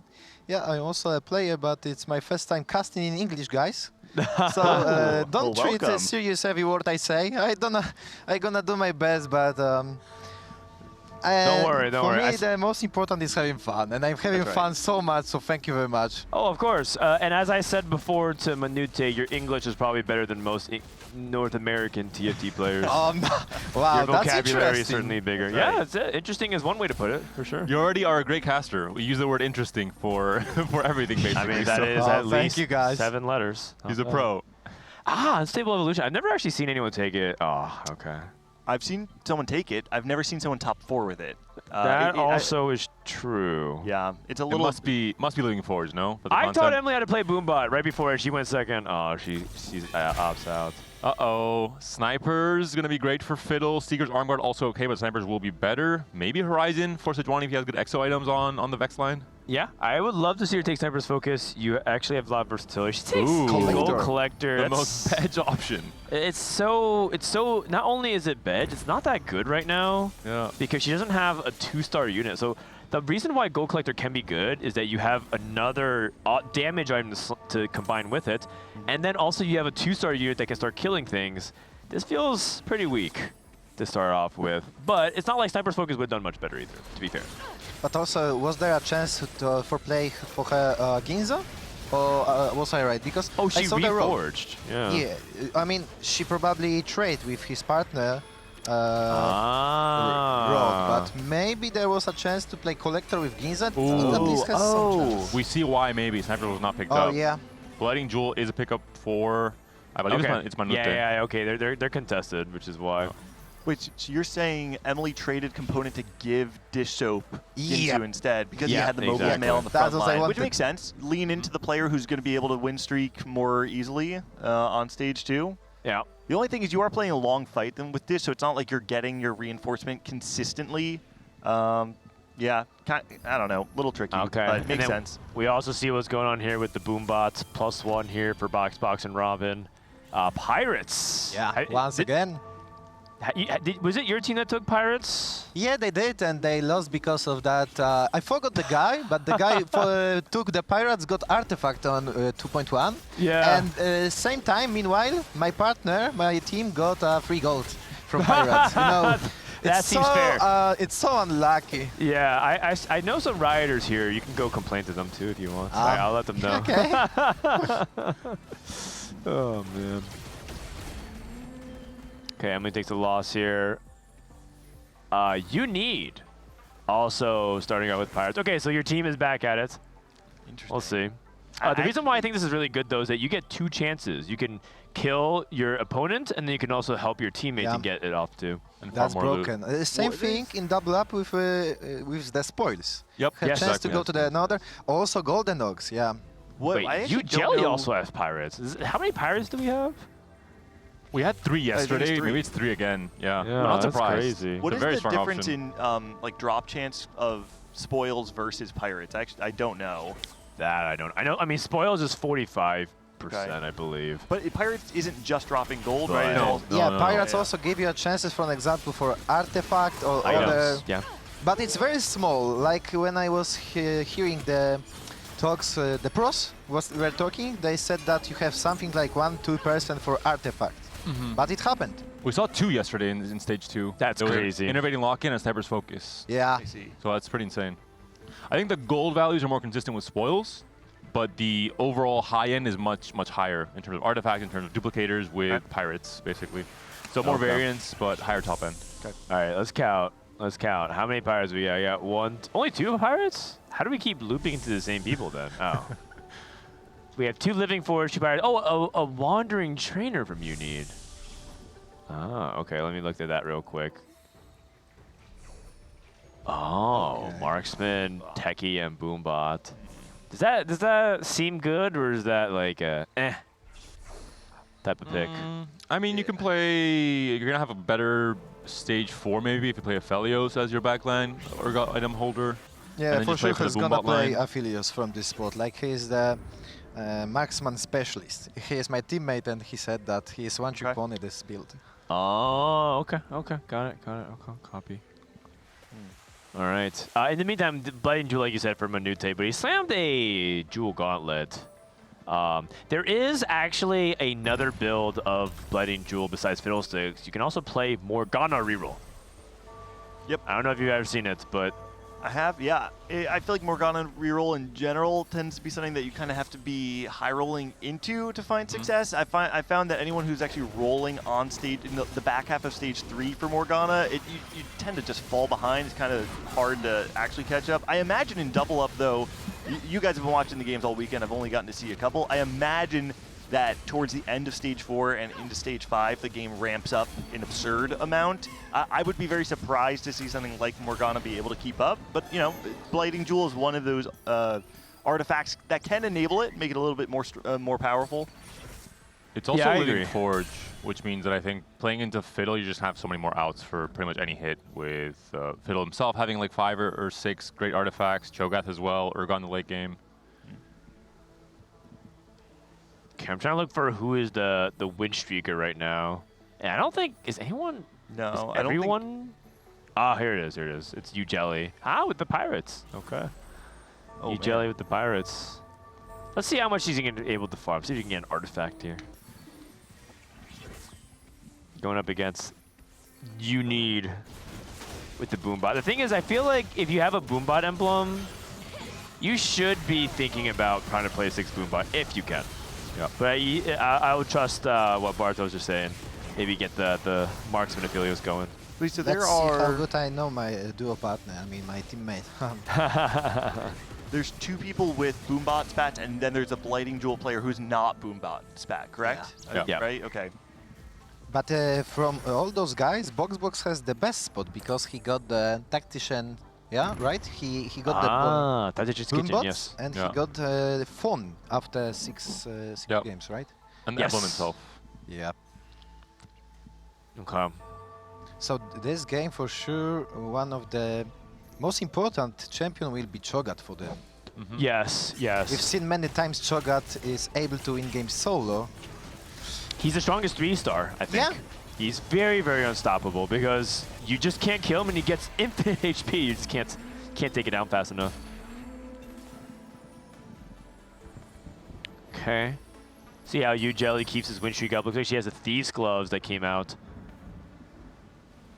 Thief's Gloves, but her front line is all 1-stars. Twisted Fate 2 on the other side from Robin. Yeah, probably unlikely that Yougelly's able to maintain the streak. Oh, she's going to level here, add another 1-star front line. Gets 4 Vanguard, though. Actually, pretty salvageable way to continue your streak. Maybe find something into stage 3 as well. And then, I don't know, how often are people rolling on 3-2 right now? Like in general, specifically in double up, I mean, right? Yeah, I think if you're re-rolling a 2-cost, you are almost every time because it matters a lot for your tempo. But if you are trying to fast 8, sometimes you don't have to because your teammate is sending you. If your teammate is rolling, they might send you what you're missing. So there's a really powerful way you can line up your strategy that way. You don't have to roll and you can instead save your gold. Yougelly streak is broken, not because she couldn't win the fight, but because of the reinforcement, right? Ooh. Oh, never mind.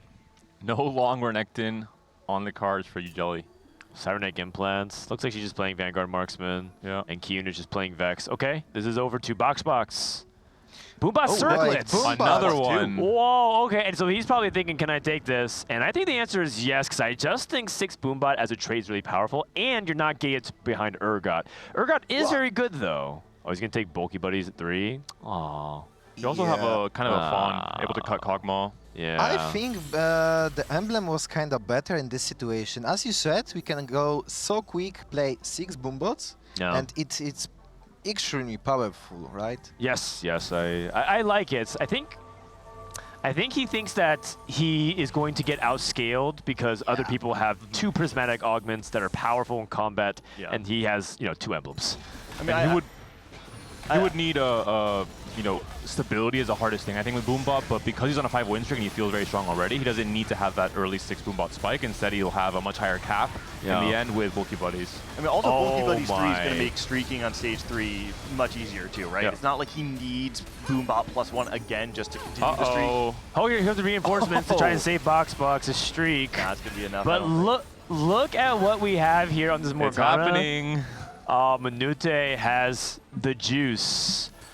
This setup is true best in slot Fiddlesticks. 1 Bruiser Emblem, 1 Archangels, 1 Blood Angel. That's very secret tech a little, because that Berserkers or Morgana with the Julet, the artifact, works especially good. Because if you see, for every 240 max health, deal 1 bonus damage as magic damage, and every second it stacks itself to infinity with the Blighting Jewel.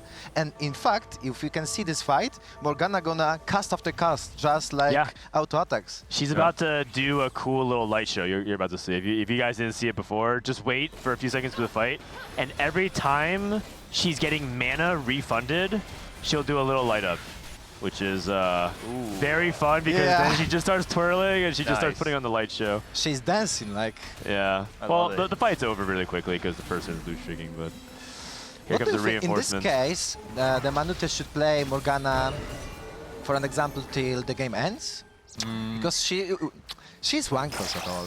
Yeah, I think a lot of people like playing on Fiddlesticks the most. Yeah. Oh, and a Duplicator. Yeah, Duplicator. So that helps him with his Fiddlesticks 3. The good thing is you're not forced to roll on 3-5 very deep for Fiddle to stabilize. You have Morgana as a very stable option, so it allows you to greed a lot more, to play for way more econ, and to be able to hit Fiddle at a much slower pace and have Morgana carry the weight in stage 3 and part of stage 4 maybe. We are expecting 6 Fiddles to be taken out of the pool though, right? There are true. people that are That'd be going to be playing into the line. Yeah. So there's a world where you got to hope that Fiddle 2 is stable enough to get you through most of the game. It's going to be a lot harder to hit. The crazy thing is I think it kind of is with this setup. It's just, I've seen Fiddlesticks 2 be very competitive, even deep into stage 5. And that's usually, and 2-star 3 cost usually is not that stable because it's just such a powerful combo. Redemption as well. This is Yougelly sending over some stuff back on each other's side. How it is looks team... like in this lobby no one is playing Brand for first time. Yeah. Well, don't speak too soon. All of a sudden, stage 4, you'll see I'm just looking on items and looking on emblems. Looks like no one, but who knows, yeah. What is, because I know Kiyoon is Cypher plus Prismatic Pipeline. Do we know what he's actually set up for? Okay. Oh, you did speak too soon. Yeah. Yeah. It's like my ladder games. We'll see. We'll see. Wait, is collector brand. Is Emily trying to play into 7th Street Demon brand Samira, or is she trying to play into Jinx Rengar with Living Forge? Because Living Forge can give you multiple artifacts, and the multiple artifacts, maybe you get like another artifact for Rengar. Oh, Pirates! What did she get? I couldn't tell. She's probably slamming items to stay open to the possibility, and then if she doesn't hit a powerful Rengar artifact, she'll just go back into Samira brand. I like it. Okay. Oh, Twisted Fate. Oh my, wait. Holy cow, that Twisted Fate. Oh. Wait, one more cast? Oh, Gragas. He's drinking. Oh. That's crazy, okay. Yeah, I'm actually particularly interested. So Dishsoap just got what looks like to be some extra items here. So I suppose all eyes on how Kiyoon's Prismatic pipeline is going to show. They're intentionally losing this stage. Yeah. 9 lose streak in a row. Cypher for 194. Okay. Interesting. So fully losing here. But anyway, he's gonna play Vex for sure, right? With Yeah, those yes. items, I mean, they're both ready for that. They're both set up to spike very hard on stage 4. So this is where double up gets a little bit tricky though, right? Because when you're playing solos, if you have 2 players who stabilize really hard on 4-2, oftentimes it's enough to kind of get you through the majority of the rest of the game. I imagine that you guys have seen a lot of 3-star 4 costs throughout the weekend. Yeah. And just hitting your board on 8 is oftentimes probably not going to be enough to get you through stage 6. Yep, exactly.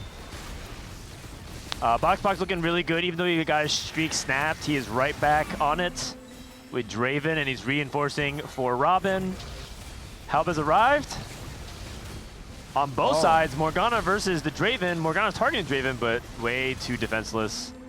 And that's going to be an easy win. Let's hop over to Kiyoon. He's going to get double injection, 250 on the dot. Gonna take it. Complete item is fine. Right. It's actually a decent cash. And one of the best he could get. For an example, if he gets duplicators, that's useless in this comp. Yeah. We'll see what he gets off his pipeline as well. He's still due. Pretty awkward big cash items out. here. Yeah, very Nothing awkward. that's a really good hit. Already have the Gunblade. Already have the Spark. Second Gunblade. Yeah, as you have to. He's looking for, I guess, more defensive items or utility. Support and a Pan. You go for Dynamo +1 on Sejuani. Yep, or he slams it. There it is. Probably the best option. Yep. Okay, here comes the roll down for Kiyoon. Got a lot of the pieces already. Cho'Gath hold is big here for all the Boomball players. If you can afford it. If he can't find Vex, he might have to sell might this. Have to sell. Especially a 10 loss streak, he really has to stabilize the start of the stage. Oh gosh, no Vex. How much gold to roll, to be honest. It was what, a 20 gold roll down? Yeah. And now all these items, Lambs. He still hasn't even picked a support item. One more loss, don't worry. He's going against Emily. We do see Zanya as Emily's Living Forge, so not really an option for Jinx Rengar. Yeah, not a good one at least. Martyr? What was the pickup? Was it Martyr? Yep. I think it makes a lot of sense playing Exotech. You get a ton of value there. Yeah, Exotech gives you a ton of health for equipping items, and so Virtue of the Martyr has good synergy with Plus, the Exotech. We have so many items that have come in through Prismatic Pipeline and the Cypher cash out too. Yeah. Tons of value. Okay.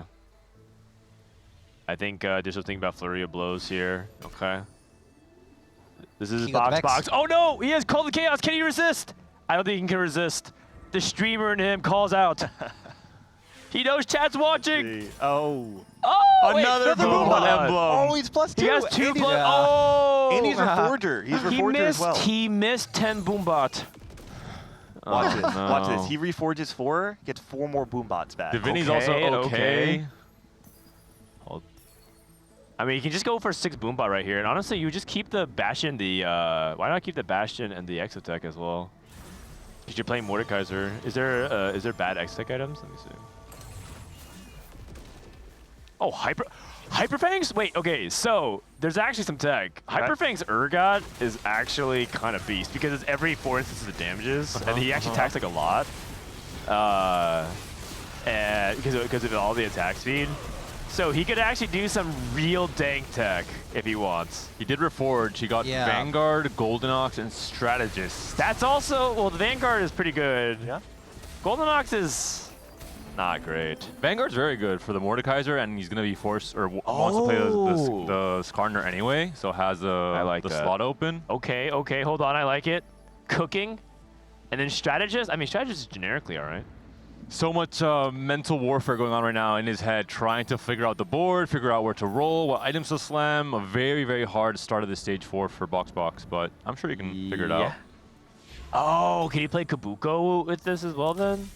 He got Cho. He has 6 Boombot. Oh yeah, this is 6. And he sent it over to Robin. Robin got a Sejuani. Okay. He's still not playing 6 Boombot. Oh no, I never considered Boxbox old, but I might have to start putting him in that category. He needs to go a little quicker. Turn. Yeah, it's a hard turn. It's a hard turn. It's a very, very hard turn. There's so much to do. He had to like roll, position, send over, re-itemize, get the Boombots in. Morgana 4! Morgana Fossa! Greater Moonlight. Spicy game. I like that. I like that a lot. Morgana 4! The last time we had Zach Prismatic, it was 4 players on Street Demon brand. Now, completely different story. Very spicy game. And we're talking about Morgana reroll. I said you could do Blood Angel Morgana reroll, and he ended up going for not the reroll, but the Greater Moonlight version. I like it. I said if you have to roll on stage 3, you're going to get outscaled. Manute finds a way. You don't have to roll at all to find 4-star Morgana. Heads up play. Do you still want blue buff with... Okay, so I'm kind of in Uncharted Wars. I've never got for Morgana 4. Do you still want blue buff when you play Blooding Jewel with Bruiser Emblem, or is build like the right build with Archangels? Does anybody know? I don't How good know. is your tech knowledge? I do not know. All right, because like, is this... All right, you know what? I'm time to consult the Oracle. Doesn't have the option for it anyway, no? So I think he's just locked in with the Archangel. Soulless would know. Nah, I'm just gonna go look it up real quick. Lichbane as well. Yeah, has Living Forge. Yeah. So we see the 4 Dynamos, 4 Bruisers, and Divan Corp. That's all. And also he cannot play any one Cosmo because of his augment. So that's why probably he's sold his Alistar and Mundo, right? Oh, that looks interesting. Oh, blue buff looks insane. It's literally averaging in the 2s. Blue buff, Blighting Jewel plus Bruiser. He does pick up the Aurora off of the Orb from Manute. Oh, honestly, man, if I was on Team EU, I would give him that advice. Just saying. Because, you know, it'd be the first time the lower ranked player gives advice to the higher ranked player. You can say the stats say blue buff is better. Running in to phone a friend. I mean, you can show him if you want right here. You see Blighting Jewel, Archangel, Xnt picked up on the cue. He's like, that's me? Okay. If not, I would have nudged him along. I think Manute is playing for Gragas 3 as well. I thought I saw that. I think he's 6 Gragas with a baby Nico as well. Because his front line is looking quite weak right now. It is nothing to write home about. He just needs to buy time for the Wedding Jewel. Yep, exactly. We got 6 Boomba in. What a board. Oh boy. Boomba. 4 Bruiser, 2 Strategist. 3 lost right now, though. I don't know if this board just came online right now. It did, it did. Okay. We are still playing around Kog'Maw Draven, so at some point we will keep finding upgrades here. Yeah, the thing is the 6 Boombot is still just really damage efficient, but you're right because the real power unit is Urgot, because the 6 Boombot spike is designed around Urgot dealing so much damage.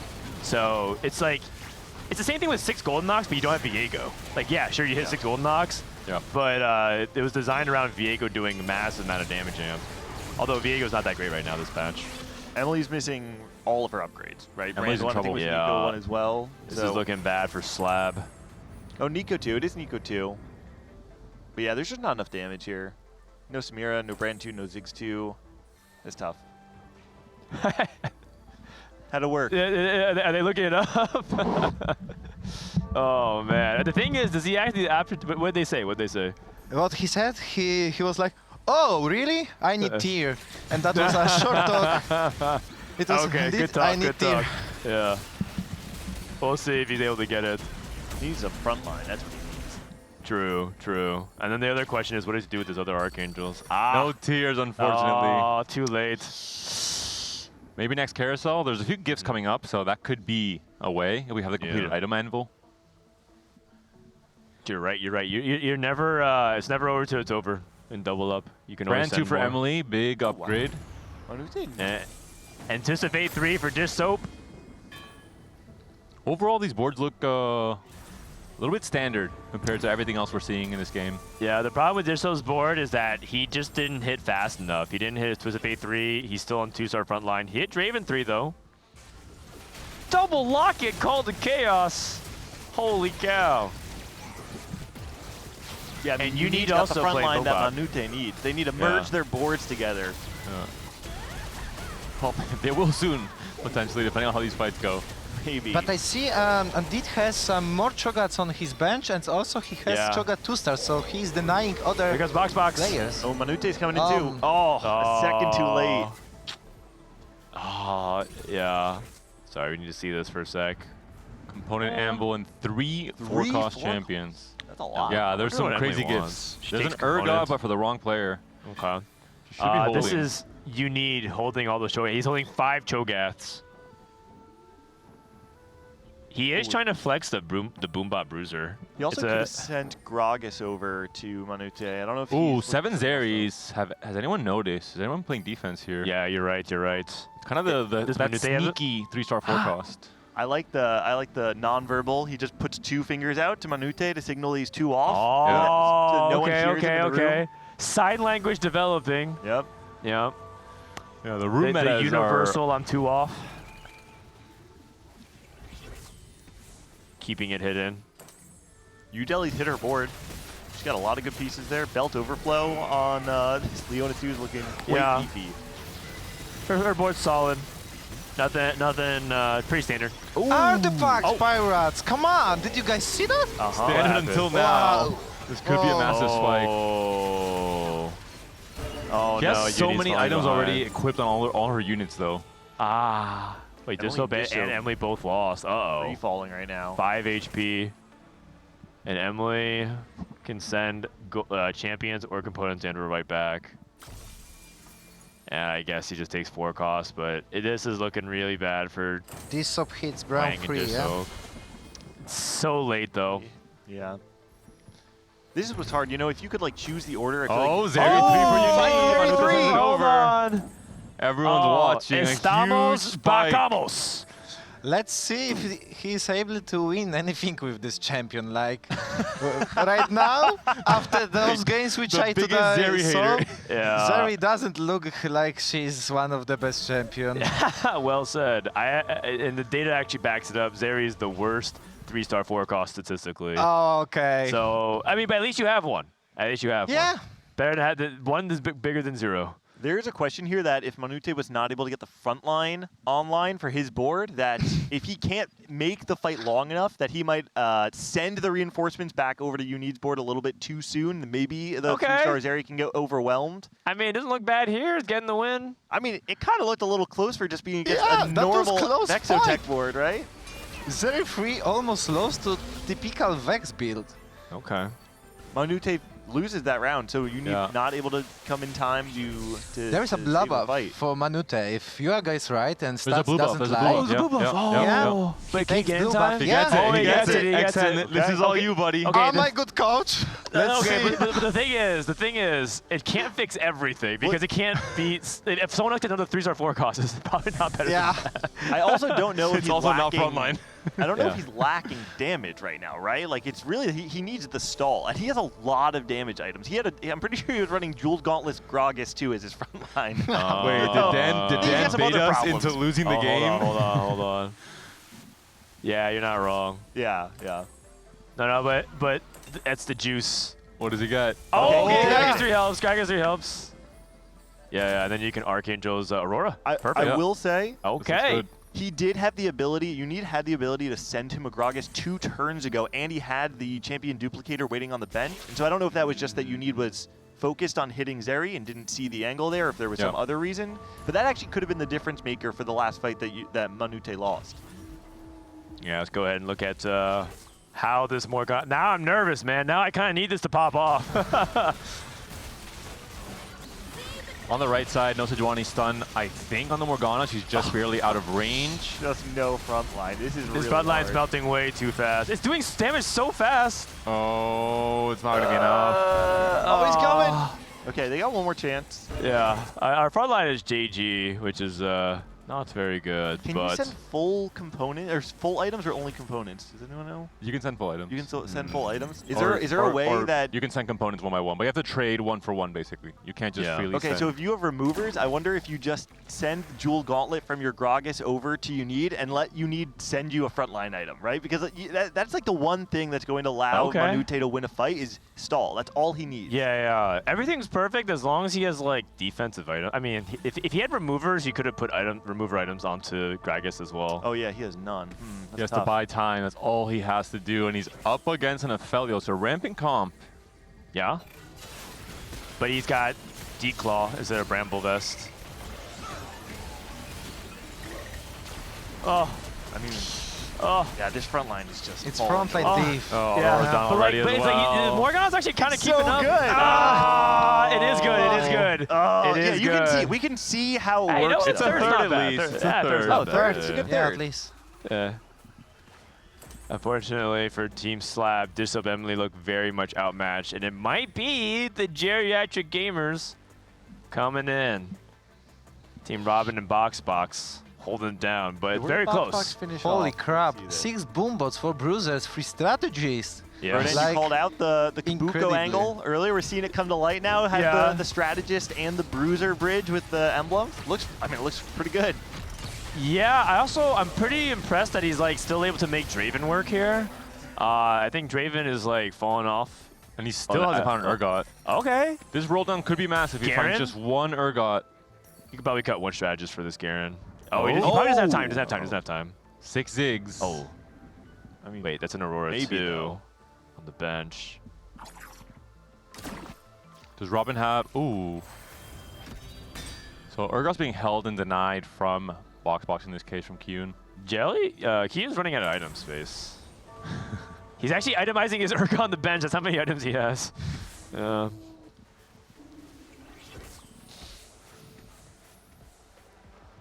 Okay. This is Johnny stun. It's going to lock onto the Ziggs, but missed the Draven. Oh! Oh, those three. That missile. Cast? No! Another stun on the Ziggs! Johnny's still alive. Oh. She might cast another time, and she does. It's just on the Cho'Gath though. Cow. The front line's crumbling. Oh, I think Reinforcements. Oh yeah. Yeah. Just I a think the second too late. positioning. Down to the last life for Boxbox and Robin. Robin also lost to You to can't send the Yougelly. Urgot here, unfortunately. You have to wait one more turn.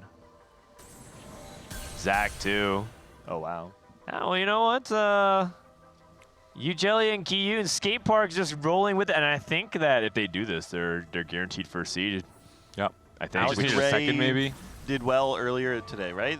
Alex and Ray. Yeah, they did really They've been well all smurfing. their games. Okay. Actually, I think Geriatric Gamers with the second still stays within striking range, but we'll have to see.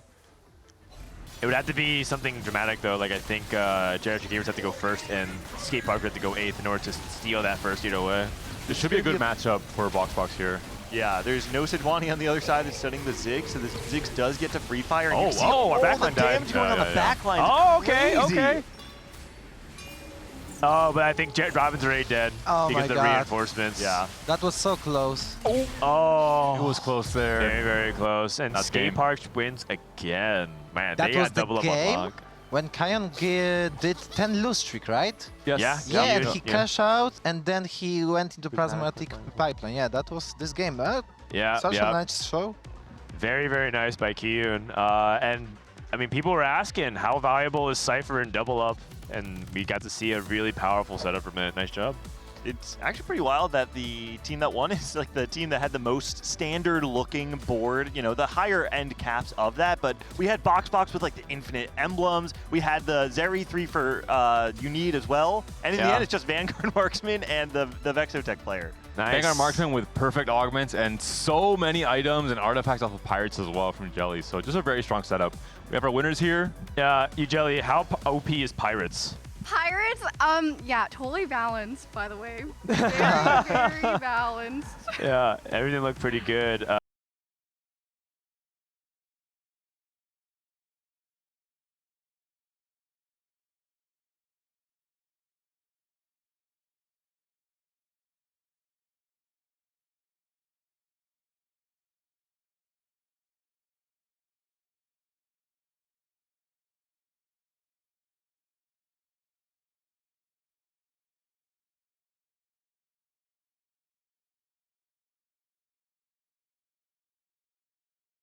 and I mean, there's Zeri 3, I guess.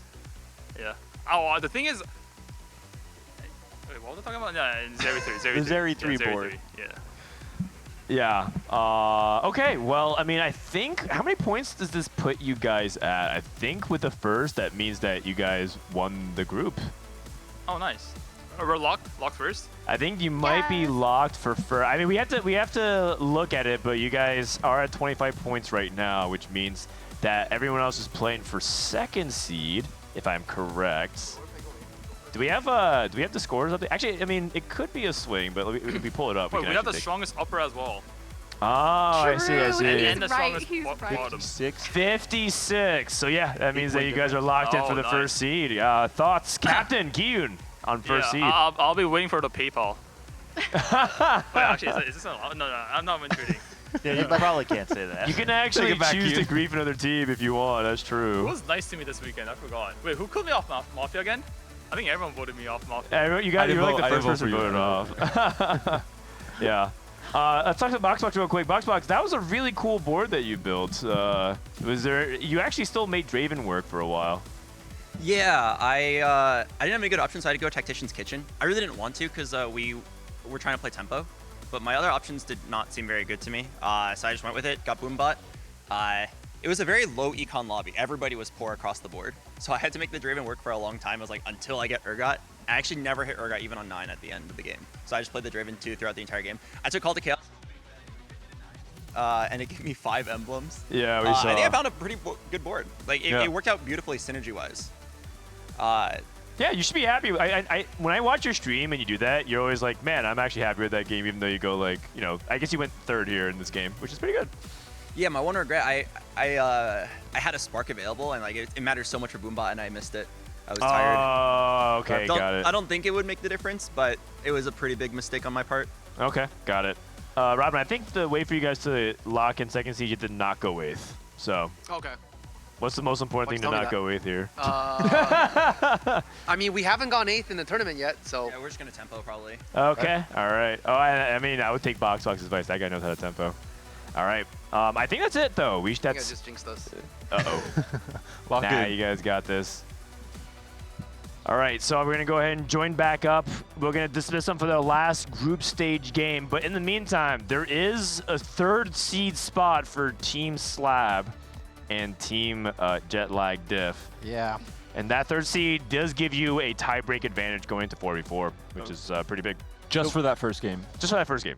For the format tomorrow, just so I understand, it's gauntlet style, right? So 4th seed, 3rd and 4th seed are guaranteed the most number of games. 1st seed is guaranteed the least number of games, right? That's right. That's right. So Dishsoap said that they were aiming for 3rd and 4th seeds from the beginning because they want to have the most amount of 4v4 games because they think it's best content. So all is going according to plan for SLAB. They said that they wanted this. They're in their comfort zone. Right. So it means that my team and me are gonna play tomorrow the most number of games, right? Yes. Yeah, we did it on purpose, because we love teamfight tactics. Let's go. There we go. Let's play the whole day. There you go. Now you're learning for sure. All right, perfect. Yeah, can we pull up the graphic of the playoffs just to show you guys what exactly we're talking about so they understand how the bracket's going to work exactly. So the 3rd and 4th seed is going to face off, and they play a best of 3. And then in 4v4, if you tie, usually what happens is that the first place winner wins for their team. So if you go 1, 2, 7, 8, you tie a team that goes 3, 4, 5, 6 because you have the same amount of AVP. So whoever goes first wins. If you're seed 3, that doesn't matter. You just win that first game and you're up 1-0. So for the entire series or just one game? Just for one game. If it was the entire series, that'd be way too over. Okay. Yeah. And this really warps it because 4v4, having a win-out player is one of the most important things because it's so often the case that there is kind of a tiebreaker coming to the end of it. So there's at least one game buffer where you can just play for very high tempo and not have this player trying to absolutely win out. It just warps the entire lobby though, right? Like if you have 4 players who are all playing tempo, trying to play for a top 4, you're kind of guaranteed one player on the other side who's playing for some sort of win out. All of a sudden the lobby just feels different than what you're used to. I expect a lot of the players in general tomorrow to be out of their comfort zone because playing a 4v4 game just feels very different in general than a solos game. What is Emily talking about? She looks like she's yapping about something and Dishsoap's not having She's still it. complaining about pirates. Oh, is he? They didn't even get up out of their chairs, by the way. I don't think they want to do a post game. I think they want to get back into it. Also, I do want to point out one fact. Dishsoap and Emily so far, their scores have been first, eighth, first, eighth, or first, eighth. Oh, so they're They're locked if history were to hold, they would literally go first this game to average an exact 4.5. It sounds like you're saying, statistically speaking, they're going first this game. That is what I'm hearing. Yes, if you were to follow the trend, they're about to go first. And we just need to power up with these gummy bears real quick. She's cherry picking. She's cherry picking only one flavor. It looks like. Yeah, that's right. She was like 20 seconds looking at the fact. Oh, I got that. I used to be about that with like M&Ms. I used to like only eat like the red and green M&Ms. Maybe it's superstition. Maybe that's how they're getting the force in the first all day. Oh, do you have any superstitions when you compete in chess or anything, like traditions or rituals? I'm not even close to be a professional chess player, so I cannot tell you that much. But what was the question for first? Like, do you have any things to give you good luck? Any ritual tradition? Not really. If I understand correctly, the chessing excludes luck at all. But that was a question about luck, or like if you have like a charm or like something you do to give you good luck, like oh, I'll wear this hat, or you know. I know people who has their figures who gives them luck. That's all what I need. Like a statue. That's what I know, yeah. But mostly people in chess, when they are looking for luck, they are just spending 8 hours straight looking for a super hidden OP opening against your opponent. And that's and the luck is that the opponent didn't know that. Yeah. Isn't prepared for your opening. Yeah. It's the CN tech, but in chess. Yeah. Something I find really interesting about Double Up, and I'm curious to hear from you guys. So, all right, when I play TFT, I am the kind of person that I don't want to be in call. I don't want to hear someone else's voice. I don't want to have any other thing going on in my head. Yeah. Personally, I feel it's really hard for me to like understand the line, to think through my options when there's anything else. How important are like clearing comms in those times where you actually have to make a big decision? I used to think it was really important, and it is. But I also think that learning how to play in Discord call is like playing with training weights, because if you can stay focused like Eye of the Hurricane, then you will have an actual superpower when there's no one yapping at you in call. Makes sense. Yeah. That's why I believe that the best way to practice is to read Twitch chat while playing, because then there's maximum distraction. I've got a lot of practice lately. Yeah. Oh, this is Crab Rave. Wait a second. There is a 5th team in this lobby. The Crab can actually kill off a team if they're not strong enough. I had to ask this before that you cannot reinforce your teammate on Crab Rave. I had to ask. That's a big deal. That's a big deal. Holy cow. Okay. I would love to see that, though. That would be, I mean... And the one crab who kills the both team, right? Oh, the double kill. Yeah. Reinforce and you lose anyways. Yeah. Oh, man. That would be fun. All right, Team Geriatric Gamers, they're just basically playing for not 4th. And then for Team So Lucky and Bad, I think they're separated by 1 point from Jetlag. So I think they literally just have to outplace the other team. There might be some metagaming here. There might be some extreme griefing going on. So, but for Team Kiyoon and Yougelly, we're not going to pay much attention to them. They're pretty much done this game. I don't have a ton of experience in Double Up. The thing that stands out to me regarding tempo plays, oftentimes when you're playing solos, you're playing tempo, and it oftentimes comes down to one fight that you have 1 extra life than the rest of the lobby. I imagine that when you have this barrier, this 1 guaranteed health, that 1 extra fight that you get is less of a difference in Double Up, because everybody else gets that 1 HP barrier, and having like a 3 or 4 or even like 8 HP shield is less effective, because once you go down to 1 life, you have one more fight left in you anyway. Ooh. Okay, so Robin and Boxbox said they want to play for tempo, but there's something like flexible, which has really high variance. Oh, whoa. He takes investment strategy? Does make sense with extra gold. You're going to have the extra interest thresholds much more quickly. Dr. Scarra yesterday only picked this with Scuttle Puddle or Crab Grave because you have much more gold from the beginning. Oh, he doesn't want to put. If you take Prismatic Pipeline, it's too much tempo. He's thinking about Hedge Fund with max gold, but I think he's also tempted by Rapid Fire. Wow. Boxbox said he's playing tempo. Might be a fast 10 from Boxbox. Dishsoap took Radiant Spoils of War. Okay. Interesting. Okay. Budget Pirates. And then you just slam. Because you actually want to slam because the more you slam, the more likely you are to win hard, and then the more you win hard, you can crash your teammate's board. Yeah. Boxbox already losing. Yeah. Oh, you see, Emily already. Emily, we don't want the reinforcements. We want to get a kills ourselves. Okay. There's a value in playing for front-loaded damage in general in double up that is not the same in solos, right? Yep. When it doesn't really matter if you win in overtime or if you win in the first 10 seconds when you're playing solos, but all of a sudden you get more value out of something like a Jeweled Gauntlet compared to something like a Ginsu's Rageblade in duos because you can use that time that you save to just bail your teammate out. Even for Emily, she's incentivized to have maybe more frontline items and just stall out a fight, not kill anything, not deal that much damage, just wait, and then have so many more units to get kills for Dishsoap. I have bad news for Team Jetlag fans. Yeah. Jax 3 I with see, pretty bad Exotech items. They can cook, though. I'm sure they can find a way out of this one. Yeah, I mean, believe so. The good news is you should win early. The bad news is I don't think that's a very good option beyond stage 2.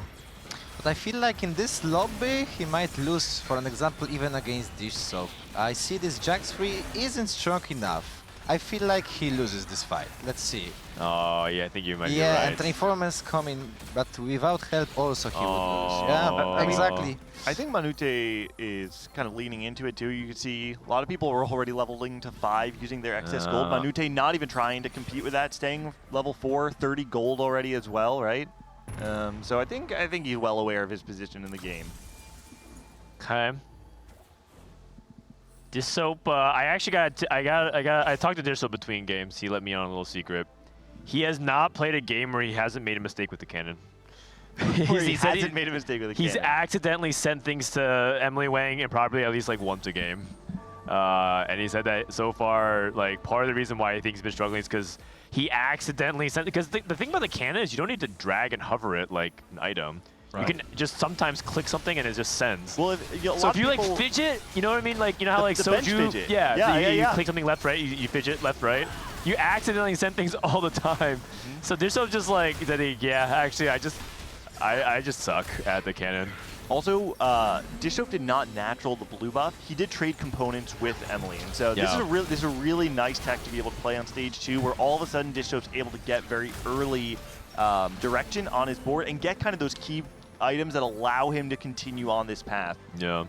The funny thing about that, kinda overpowered, because in this case, for an example, your friend has silver Pandora items, and you both can play best in slot items. Yeah. Like when we realized you can send a component every round, or even you can send more components one round. I'm not sure about that. It's kinda broken, I think. Yeah, but then everyone has like broken combos, so it should be fair. It's fair in that sense. I was gonna say the caveat to that was Emily scolded Dishsoap, like, you have to like get this right. Come on, Dishsoap, you can do it. And then she messed up right afterwards as well. Oh, cannon. And looks like we're getting on blue buff here for Manute. All right, taking a look at how Boxbox and Yougelly is. Boxbox has 70 gold. Bow, glove, sword. I wonder what he's playing. Probably some marksman. Yeah. If I were to guess here. Checks out. Yeah, I mean, this is definitely not the tempo play they were hoping for at the very start, but they'll be able to stabilize really very hard in the mid game. So I don't think they're too concerned. I wouldn't even say that playing around Hedge Fund is necessarily a first or eighth. I think it just generally changes the shape of your board. It's not necessarily higher variance. It just kind of forces you to find different ways to stabilize whenever it is that you want to do that. Yeah. Okay.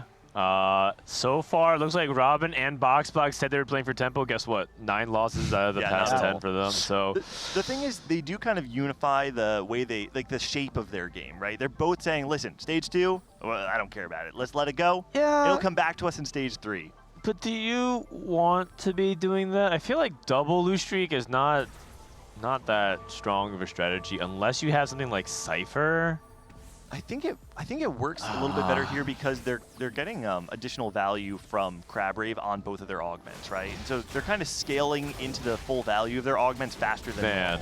I love your optimism. Next time things are looking bad, I'm giving you a call. Yeah. That's one problematic situation. If you are saying that, for an example, imagine that you are making lose streak, your duo partner is making win streak, and he can come too fast to your board. And destroy your lose streak, right? And the different situation is an opposite situation. So when we were playing, we both were trying to win streaking, or we both were trying to lose streak. Do you need Galio? No, I'm sending him now then. Okay, yeah, send it. Send it! You heard her. Don't do it, don't do it, don't do it. Oh. I'm bored, I'm just gonna roll, fuck it. Emily and Dishsoap, by the way, both 100 streaking. Okay, so you're SD. Yeah, you're right. Yeah, still 100 HP all the way through stage 2. Yeah. With spoils as well, right? I mean, if you're actually streaking through stage 2 without having to take combat augment, I mean, it feels amazing. We've seen today that playing from ahead, though, is quite good to get placements, because once you have that, you can really secure the top 2. Obviously, sometimes you can't cap as high because you don't have as much gold, but the HP, especially in double up, makes a big difference when you can, punish the lobby more in the mid game. Echo 2. All right. And this is really big for Team SLAB. They really need all the points they can get to make a miracle comeback here. And in the meantime, Geriatric Gamers.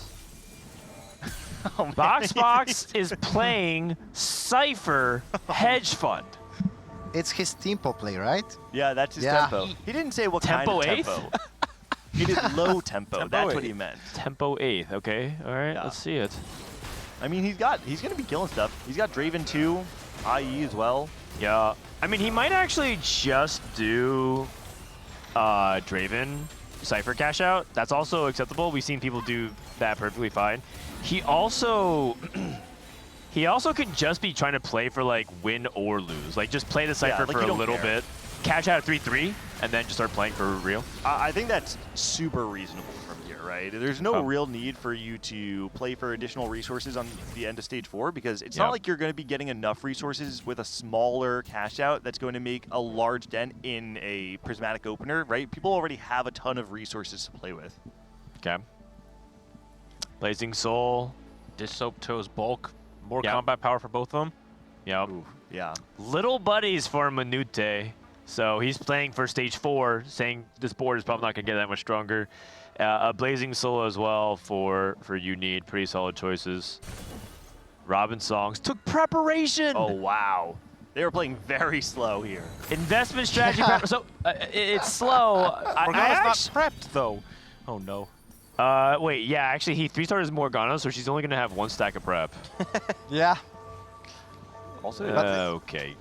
This is the problem of TFT. If you wanna say before the game that you're gonna play tempo and you don't get the correct augment or you don't have the 2-star, you have to right now playing investment strategy and going 6 lose streak. Like, we also planned to go for win streak previous game, and we did 10 games lose streak. So you cannot say I'm gonna win every game in a row because it's impossible sometimes. And I see this is exactly this situation when Boxbox plays hedge fund and his friend is playing investment strategy. They couldn't go like tempo play, right?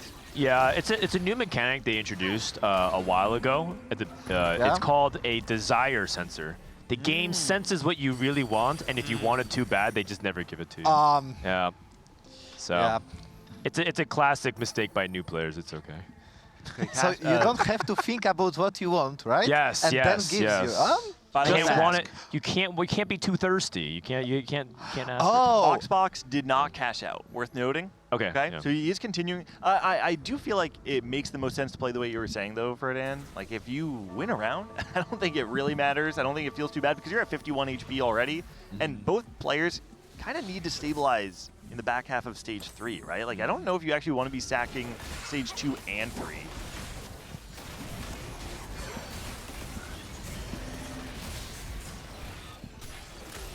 Is that trait tracker? Did Boxbox pick up trait tracker? Trait tracker? I don't know. All of the icons with circles around them look exactly the same to me. It looks like trait tracker to me. I mean, that's a way to cap high. Yeah, and he's transitioning and looks like he doesn't get to save his teammate, but at least he keeps his win streak going. That's fine because Manute is also quite strong. Hey, Manute is putting on together a little streak, which is nice. Yeah, Jack's free finally is doing something. Also, when you said that be careful what you wish for in teamfight tactics and don't think about what you really want, I'm that type of player then when I'm looking for an example from Cho'Gath, I'm don't adding him into planner. Because I believe that game sees what I need and the game won't give me that. I know that's not true, but you know, it's about the psychology. Okay. For an example, when I'm looking for Viego on 8th level, I'm not gonna add him to the planner. Like it has no sense. I like that your personality changes from when you're saying, "Listen, in chess, we don't believe in luck. We just play for the broken opener. We study 8 hours." And you're like, TFT, I won't even put it in the team planner. And then I'm not using team planner because of YOLO. I like it.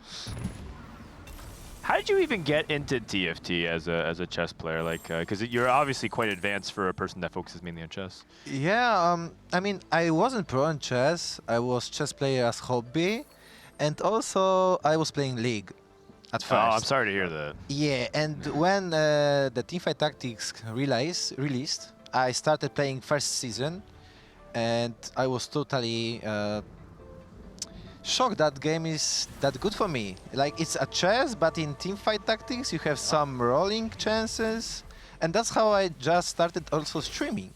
People in Poland know me as chess players, but I started my journey in internet by playing teamfight tactics. Oh, wow. Okay, cool. That's a cool journey. And now you're addicted to the gamba. And now he gambles. He's like, yeah, because I love the rolling chances. I need chess, but with gambling. Yes, but with blackjack. Yes. Yeah. Robin, by the way, on a 2-win streak. He's stabilized. I don't know if Boxbox is. No, Boxbox has not stabilized. He's continuing to sack there.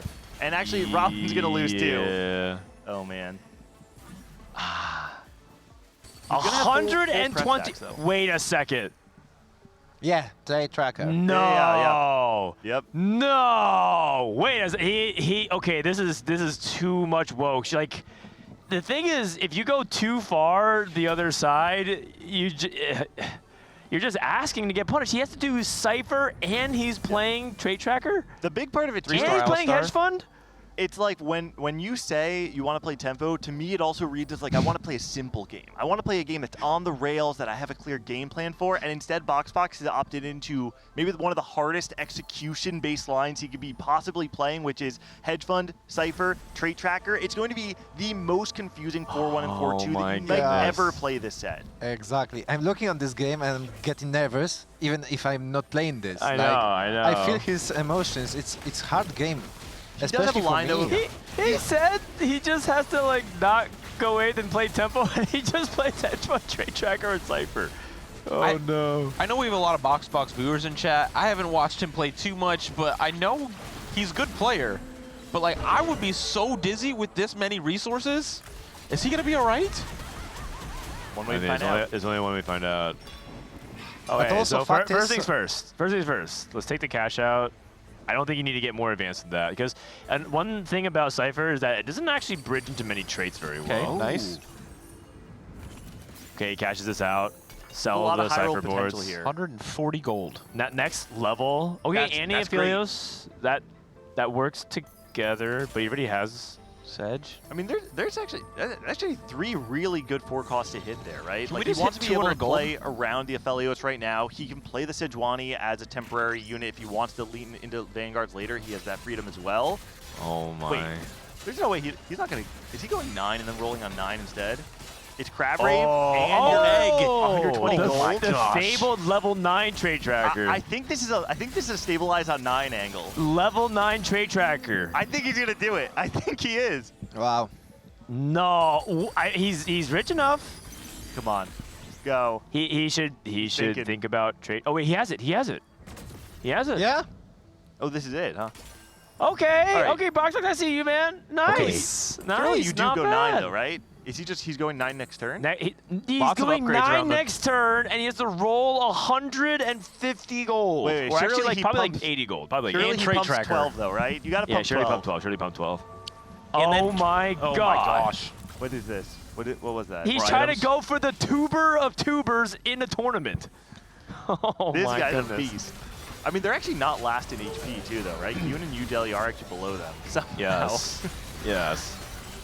I can't look away, man. There's 7 other players in this lobby, but I must watch what happens here. He also has an egg, by the way. Yeah. He I'm also has waiting an egg. for Think Fast as last augment for him. Oh, no, That please would be a don't do show. that. yeah. I'm in. You son of a bitch. I'm in. Oh, man. Okay, here we go. Here we go. Crack the knuckles. Where's Boxbox? Wait, where is Boxbox? Is this Boxbox? I can't see. Which number is he? He's 8. He's 8. All right, what do you Okay, item collector. Item collector. Oh, Great. okay. He went to 9. He went to 9. Viego instantly Cho'Gath 2. Wait a second. Box, Bruiser, Rapid Fire. Marksman. Oh, we have audio. We have audio. I don't know. I can keep rolling. Okay, Viego pair. Whenever you're free. Cho'Gath 2, here you go. There's a lot of. Oh, he has presence of mind to help his teammate. Yep. That is unreal mental acuity. Viego 2. Let's go. I mean, he doesn't find Aphelios I mean, 2. not bad. I mean, I've seen worse. Okay, let's look at the trade tracker though. Wait, he has Renekton with Rapid Fire? Can he do that? That's what Yeah, he's sir. doing. Can. Okay. Oh, he's and Bastion. Marksman. Oh! Wait, this looks really good. I didn't realize he was. And Bruiser Viego's Rapid so Fire, good. Marksman, and Bastion as well. Yeah. He can flex around a ton of different 5 pods. Yeah. Wait a second. He's back. Wait, Dynamo Annie? This looks incredible. Oh, but can he finish it out? He does need Aphelios too. I was gonna say we missed a little bit. No. I mean, he kind of hit a lot, and now he's reinforcing over to save Robin. Oh, Robin has Samir it's a Samir too. on 8. Oh, almost. no. But you know what? He's really close to being incredibly strong. Oh my gosh! Are you Oh. kidding me? And now we need Renekton too, and we need 2-star front line. The problem is our front line is still just Sejuani 1 and a Viego, which is not great. Oh, he's got his axe too. What do you mean? It's his act too, man. Yeah. But this is from Viego, right? Yeah, it is. Yes. Okay, don't we put Marksman? Okay, wait. What do we reforge here? Are we reforging any of these emblems? You don't They're have kind of to. great. You're still he's found a way to use all of them. I think you don't reforge any. Yeah, if there's anything you do reforge, it's like stuff that you think is not useful, but he can find a way to use all of it. I don't know what we're using. This is some amazing trigger discipline. I feel like I would roll at least a couple times here. Guys, I have a question because I see the last augment is item collector, right? Yep. Yes. So every emblem. Yes. Oh. That's exactly what you're thinking. Yes, that's why it's so broken. He's gonna reinforce Robinsongz. Okay. Bobby, we're here. And it's actually really nice. Oh no! Oh. Okay, so now we're having a deeper problem, which is Robin is not stalling long enough. Oh gosh, big carousel. Wait. This is so confusing. In there. There's more spats. A lot of 4 costs. What are we even pinging? I can't see it. There's so many units. I'm not sure. Kiyoon goes for a spat.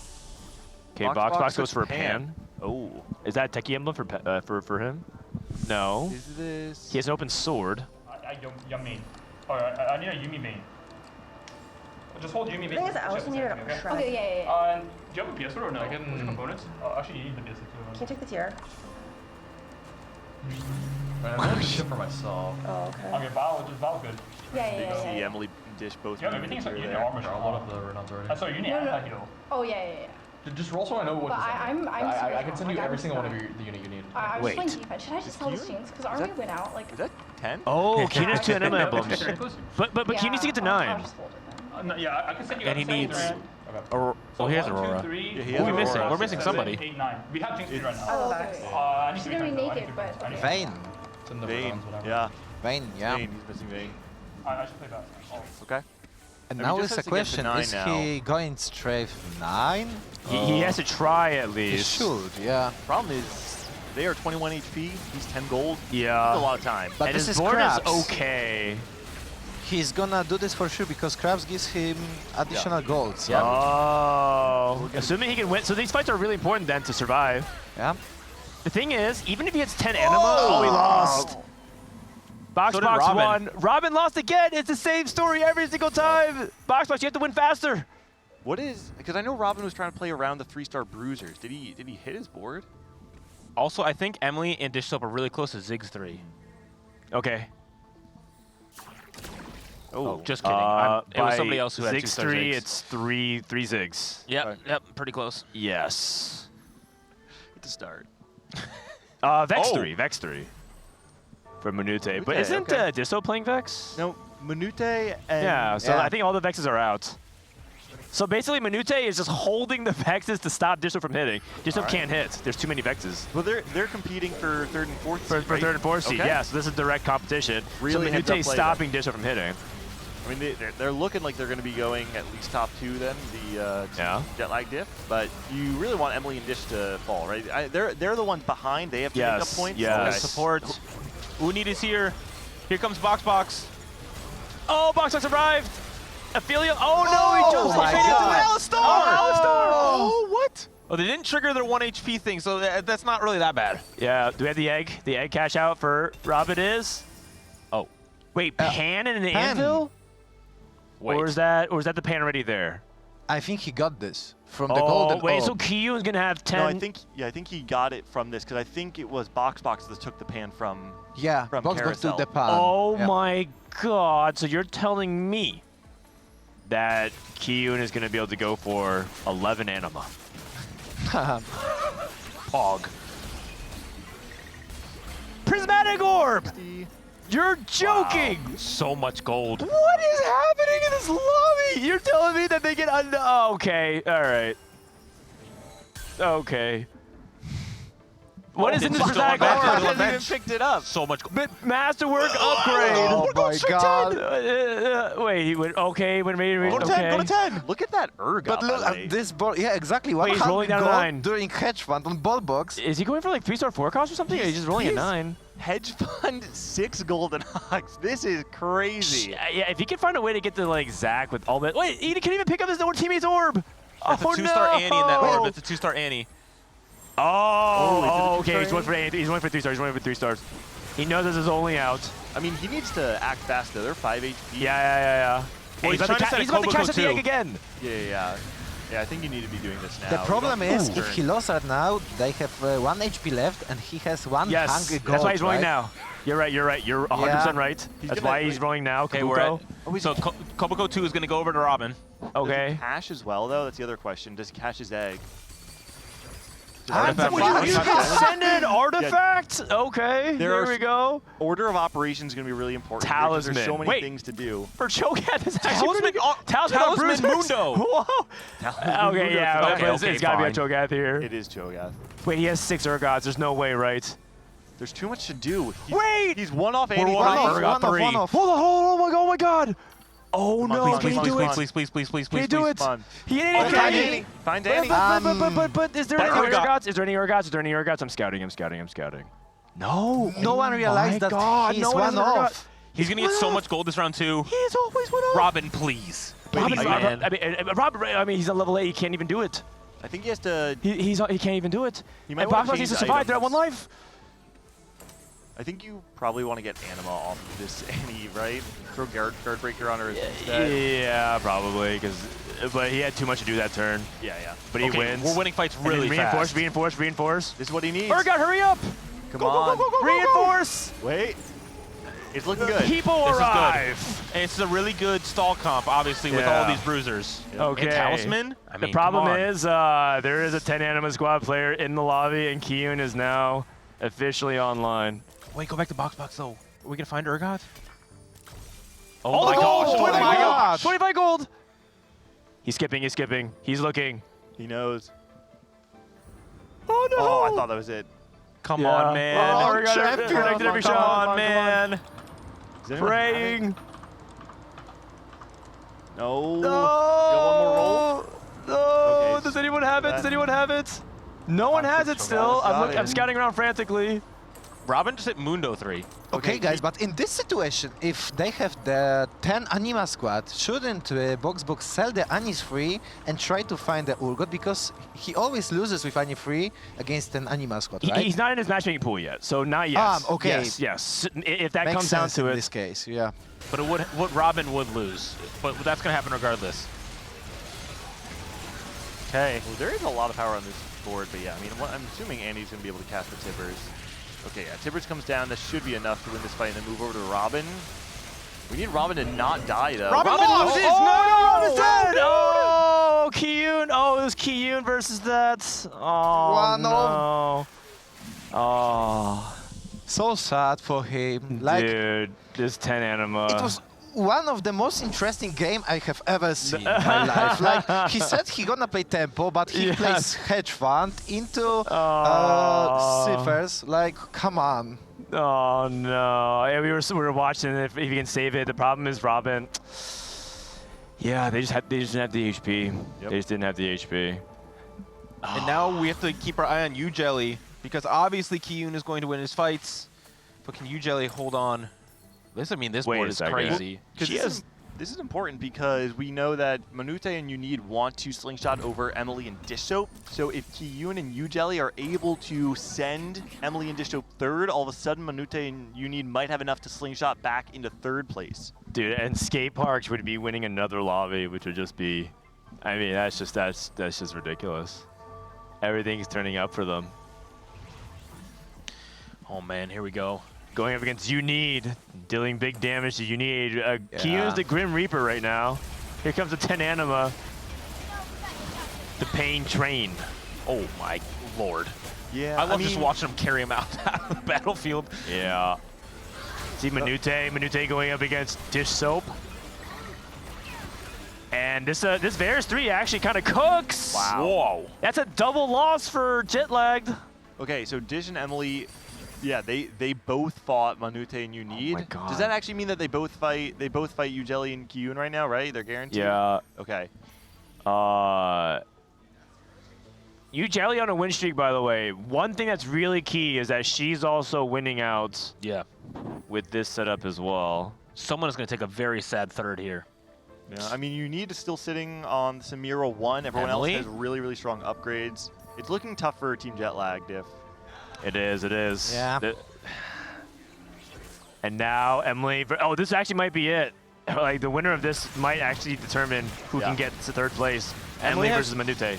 2 Koboko 2s, by the way. She can't hit because they're also on Yougelly's board. Samira, the duel, oh no, Manute, Samira's down, and that's a big loss. That's disaster for this team. I mean, I think that's almost certainly guaranteed third for your Manute and Unid now. Oh, wait. Don't forget about the crab. Hold on. We forgot about the final boss. The crab, the true final boss. It's possible that... Wait, I mean, we might have see please, Jetlag not die like to this. the crab. Uh-oh. Okay, wait. We're 3 off Sedge 3 here. Oh, God. Oh, God. Do you think, does Vex 3 save us? I actually think it does. I think Dishsoap is the only one really in trouble because he's got Gunblade Vex 1. Yeah. Oh, it's looking all right so far. Oh, no, he's... Oh, wait. I don't... Uh-oh. Is he looking all right? Ah! No, Vex! That Aurora's still there. Oh, no! She's dipping and dodging. The damage is all dead. Please, oh, Jax. No. Oh, no! No! Not like this! No! Oh, my goodness. Oh, my God! What a disaster. Oh, no. Oh, my goodness. Come on, did man. Dishsoap win? Oh, yeah, because he has the Dishsoap did win. And he finally hit Vex 2 immediately in his shop. Oh, jeez. That is so Not tragic. like this. That's the way Jetlag takes the third place. Oh, man. I did say someone would take a really sad 7th. That was, or a sad third. I didn't think that was you how were it was going to correct happen. at least. Yeah, that was very such bad. Okay, so doesn't this mean that this is Dishsoap and Emily getting the optimal position because they wanted 3rd seed going into Yeah, I think they have it. and they get the tiebreaker advantage over 4th seed. Actually, I third believe this secures 3rd seed. The crab secured the 4th seed for you. I'm so sorry. I'm so sorry. Yeah, but that's such a funny thing, yeah? Yeah, it is pretty funny. I mean, TFT, hilarious. And also, if to silence any doubters, it wasn't just Tenanima. Yougelly also winning out as well. Yeah. She's holding up her end of the bargain, making sure there's no weak links here. But I wonder what if Boxbox could play this Urgot free? Does Urgot free wins against Tenanima? Surely it does. I've never seen that matchup. Yeah, but exactly. Wait, we're rolling for Zach 3, Emily? Yeah, I think they're just playing for the out here, but Last chance, right? Might as well. I like the effort. Good try. Like the there's the effort. Urgots. There's the Urgots. Oh man. Gotta do what you gotta do. Doesn't work out. Team Skateparge absolutely 1-1. dominating the double up stage here. Yep. From uppers and lowers. They might be the goats. And Emily's that'll just do yelling it. at Kiyoon. Yeah, GG. Skateparge ending with a double win streak. Ending with a 1-1 for group stage in dominant fashion. I think gapping by 20 points or so over everyone else. Yeah, I mean, this is pretty impressive to see from their entire team too, right? It's not just one division carrying the other. They're team all around. Right? No kidding, man. I think something more notable is that Dish and Emily didn't go 1st or 4th. They went 2nd that game. Yeah, for the first time ever, Dish and Emily did not go 1st or last. Oh, they did get a 2nd place. What a shame. Congratulations. They're all coming out. Everyone welcoming out. First, Yeah, sorry, it was guaranteed 2nd. I think we should definitely. we should do some interviews. The first person I want to talk to is Boxbox, man. Boxbox, sit down. That one. Whew. Could Gotta you take a hear deep us breath. out here just screaming? So No, that I was couldn't hear a tempo game you were talking about, right? We knew we were guaranteed 2nd, no matter what, whether it was 1st or 4th. So okay. me and Robin decided in advance, we're like, yeah, let's just do like the craziest stuff we can imagine. And then Robin's like, I'm gonna reroll bruisers. Wow. Like, with investment strategy. Yeah. That is like such an old man version of the craziest thing you could possibly imagine, rerolling bruisers. Yeah, so I saw investment strategy or hedge fund. I was like, I'm gonna go for 3-star 5 cost, and it got way more wild than I expected. Cypher into trait tracker. I had so much money at the end. Robin, I was just like buying every single unit, and Robin's like, I need a Cho'Gath. Boom, Cho'Gath 2. Here you go. And then 8 Urgots uncontested. I had Robin scout while I was rolling because I had to roll 100 gold in 1 turn. No one had it. No one had shops in it as well. It was up there. It was just if I knew Robin was against 10 anima, I probably would have sold the more Annie things. 3. Yeah. Yeah, I could have. But it was the most spoke game ever. Dude, Chad loved it, man. They were pogging with you. So good stuff. So you guys are 2nd seed. Congratulations. Let's talk to Skateparge, I guess. Kiyoon, congratulations. You guys can't stop winning. Are you guys worried about tomorrow? I think you're high rolling a little too hard, don't you think? No. I think TFT, the more you have fun, the more you win. So we're having the most fun. Oh, I mean, is it because you're winning, though, that you're having more fun? No. I try my best to throw the game. I just take 1 trainer. What can go wrong? And then I just hit 10 anima. I mean, it's all thanks to Robin. He didn't deny the spat. Oh, true. Oh, okay. Okay's business. And then Sally, you did well, too, because it's not like the 10 anima was the only thing winning. You were holding your end of the deal as well. Yeah. I just went a humble game of 7 Street Demon. Yeah. Never seen before. Never seen before. That's a cool comp. 7 Street Demon, bat chest. I mean, so crazy. 200. Can we see how much money spent Boxbox had? Do we have a graphic of that? That I want to see, because 270 sounds like a lot. 270, it sounds like what he spent from 4-1 to 4-3. Yeah, until you realize that Boxbox had 270 gold at stage 3. So yeah. That's what I want to see. That's pretty incredible. And then we basically have to pull up the standings as well. Sally, reflections. #1, the group stage for Skateparge. It's about expected, right? Yeah, we're doing really good. I think we might have a really good upper bracket and a really good lower bracket. It's I true. feel like both teams are just smurfing. You guys won the upper bracket as well. Kiyoon and Yougelly, Robin and Boxbox 2nd, and then Yudi and Manute, Dishsoap Emily in that order, which actually, what's the overall standings then? Just to lock in 100%. Oh, real quick. The lowers won by Rayditz and Alex. Wow. Scarra and Tricia. Wait a second, I sense a theme here. Jetlag Diff third. And So Lucky and Bad. Man, Wow. Which I that is a believe. big gap for Oh, wait, what? Jetlag did? Ooh, Jetlag Diff has 5-point gap? Oh, I thought that's locked in. Oh, I had the standings completely wrong. Apologies. In that case, it's you guys are third anyways. Yeah.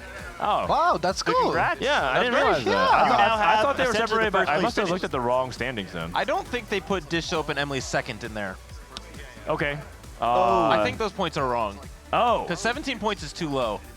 I mean, I was For, checking that, double up and points? that was Yeah. possibly the situation because exactly Boxbox had secured second place, and all we were fighting for was the third, and maybe it happened, but I'm not certainly sure.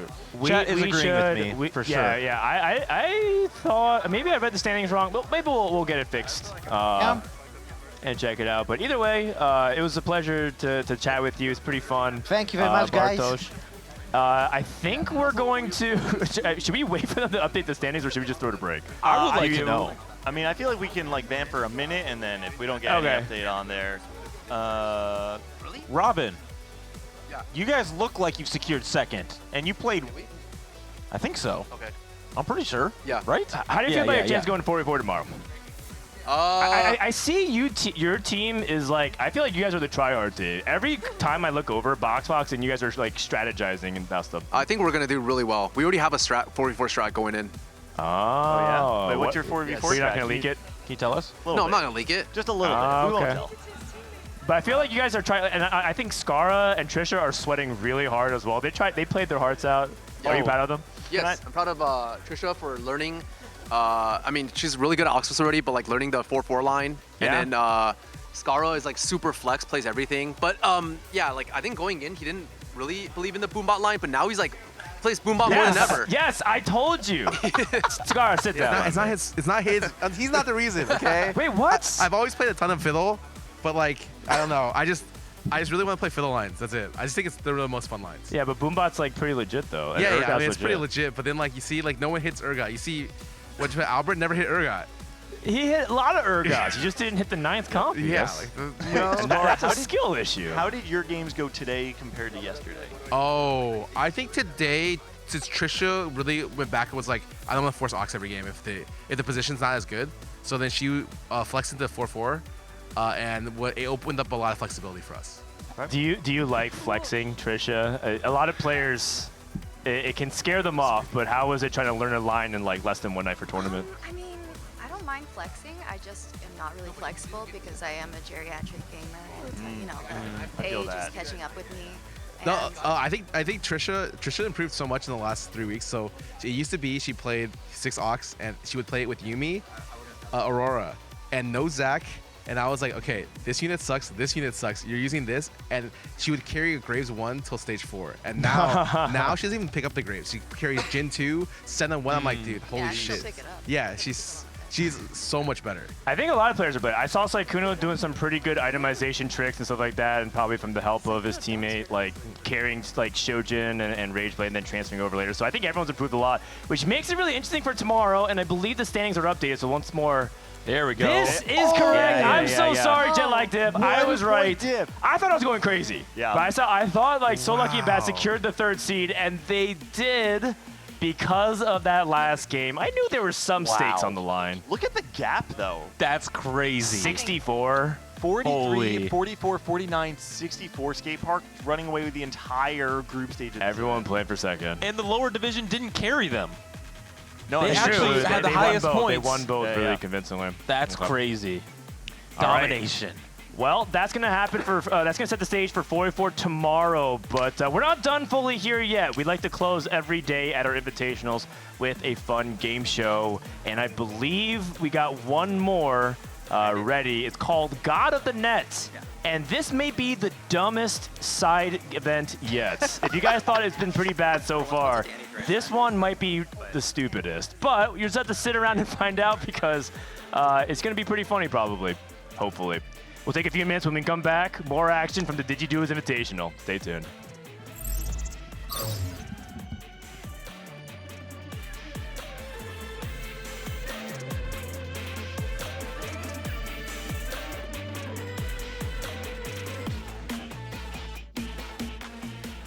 Xntentacion special coach. Okay. Look at this. Blue buff is super strong. It's super secret tech. Wait, are you sure got one? Yeah, good luck. I feel like it's better if I send you Joga.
Welcome everyone to the final side event of day number 2. This is God of the Net, and I am your host, Garen. I hope you're ready for a very exciting little minigame we have ahead of us.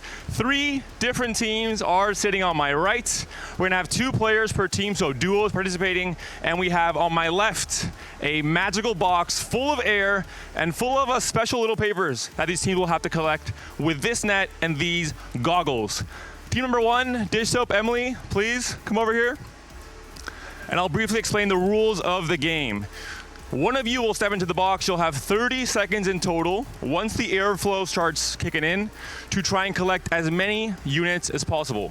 Once this time is up, you'll step out and bring your units over to this table. Then we'll have the next team come up and the third team at the very end.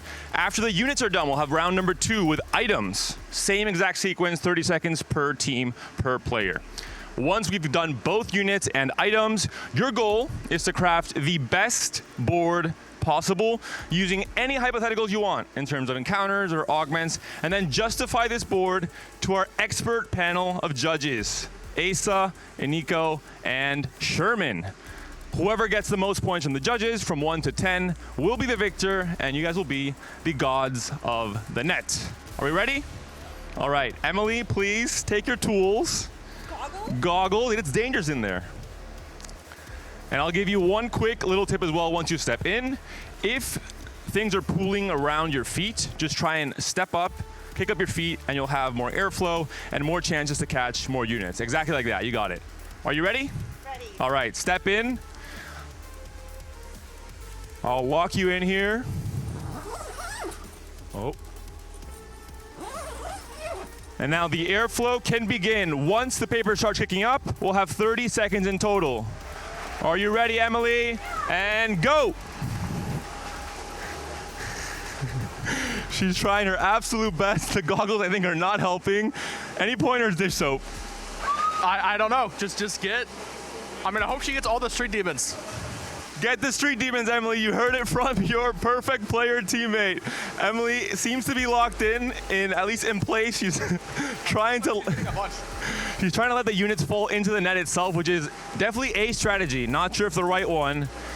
We're down to 4 seconds. 3, 2, 1. That's time. Emily, congratulations on your collection.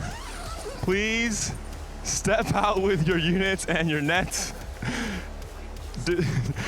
Deposit your units with your teammate over there. That's a pretty hefty collection there. Wow, great job, Emily. That was really good. That was really good. Let me get the goggles as well, please. You had a lot of units in your goggles as well. All right, team number 2. Alex is coming up. Same exact sequence. You know the drill. You've learned maybe some tips from Emily. Get those goggles on. Protection is very important here. Get your nets. Okay. And step right in for second player in round number 1. Going AMP. Are you ready? Yeah. Judges, any tips? So we saw from Emily, she was catching some with the hood of her jacket. If I were in no there, hood for I'd be Alex. taking my shoes Unlucky. off, using my shoes as the other net, you know, stuff like that. We gotta make use of the extra apparatus. Ready. Airflow's ready to go. Go, ready. Alex is going for a more active role in the box. He's trying to go down low. Different strategy altogether from Emily. Seems to be a tiny bit stun locked, but he's working it out. Kick, Alex, kick. Trying to get some forceful airflow.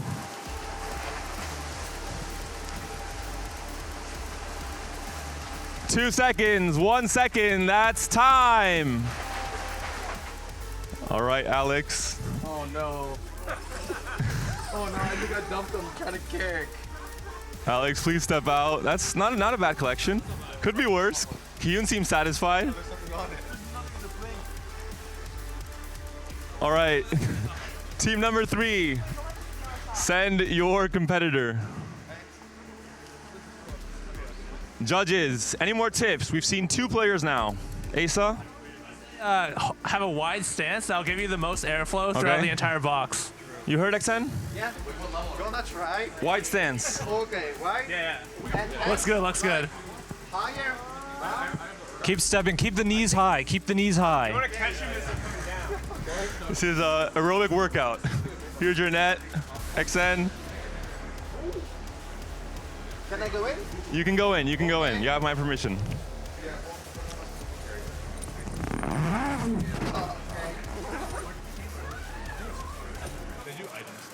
You're locked in now, XN. Airflow, please, once again. And timer starting very soon, and go! The final player here. Has he learned his lessons? Have Asa's tips? Oh, he's getting a lot of airflow. The pro tips from TFT coaching has definitely panned out here.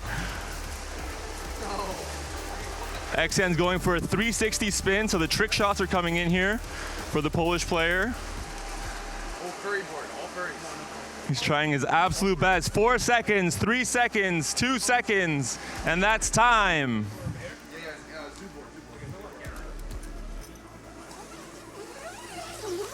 All right, XN, please step out safely. Are you happy with a... I think not that good like Emily did, but something I grabbed, I see. Not too bad. Yeah. All right, please step over here. Let's see. Collect your board, and now players are going to start crafting their boards. They're going to see what kind of units they've been able to pick up, start looking at traits, start looking at their DPS carries to itemize later on once they do pick up the items as we swap those out from the box here. And I'm going to go talk to some of the players, see how they're doing here. Dishsoap, how's it looking? We're bringing the boom. You heard it here first. They are bringing the boom. Kiyoon, Alex, how's the strategy looking? Looking good. We have a Giga strategy. That's optimal strategy. Are you still a one trick? Yes, look. Position matter? Position matters, right? Position matters. Are you open forwarding? No. We're playing big zoo board. We're playing woo board. Not kidding, look. Big Zoo is the option. And let's check on Jetlag Diff, our EMEA team. Manute, how's it looking? Good. I have a question. You need to group 3 to get a 2-star, or just assemble the best board that you can. The meta board, or if you have a different strategy, go for it. Creativity is rewarded in this game. Judges, you guys saw the display there, different techniques, the 360s. We saw the legs up in the air, as you mentioned, Asa. Overall, who do you guys think has the lead right now off of just unit quantity, the volume? I think Team SLAB had a certain advantage going first, just having the higher amount of units in the pool still. But I have to hand it to Team Jetlag because the technique coming out, going against the airflow so that the paper flows into the net, that was really smart. Also Team Skateparge with the kicking up the paper as well. There's some interesting techniques from the latter two teams. So the first team maybe has more units in general in the box, but the last team has more advantage from learning the techniques and incorporating or not into their own strategies. Team SLAB actually has some units they don't even know about in Emily's hoodie. I'm sitting here waiting to see if Emily notices those still. All right, we are ready to send in Dishsoap, the perfect player, to finish off their strategy with the items. Dishsoap, let's get the goggles and the nets, which were left right here. Here you go, please equip yourself. Safety first. Any new strategies you think you're gonna copy Emily? Yeah, probably. It looked broken. Just stand still, let it fall in. All right, wide stance might help, picking up your feet might help. Yeah. All right, go for it. In here, Dishsoap. All right. Are you locked in, Dishsoap? All right, I'm locking you in.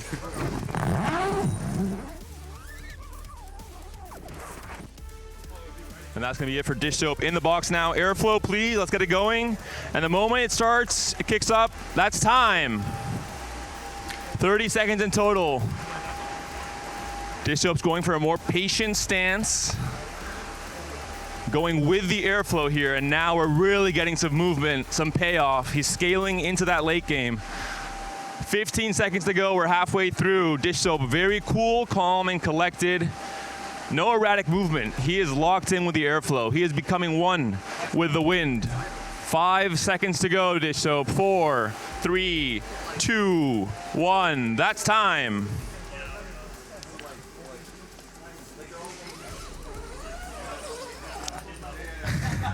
You can get some extra items on your hair. Just those are freebies. And now go and deposit your items with Emily and finalize your boards. I hear some trading going on. This might be illegal. I'm not entirely sure. Thank you, Dishsoap. All right, team number 2. Kiyoon. Here's your net. Here's your goggles. Any adapting in the strategies or? No, I think we're the most creative duo. Are you gonna keep that up? Yeah. We're gonna win this game as well, alongside TFT. All right, lock in and I'll lock you in. Please, step in the box. Put shoes in? Yep.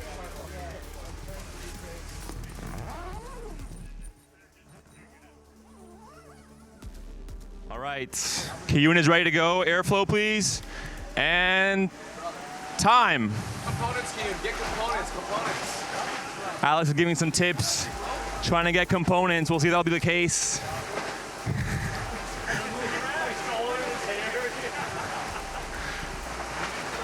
Kiyoon is very, very calm as well. Maybe too calm now, freaking out a tiny bit when he's realizing he has a very small collect. Wait, is that legal? He's taking his hands down to the floor, assisting the air. 5 seconds to go for Kiyoon. That's time.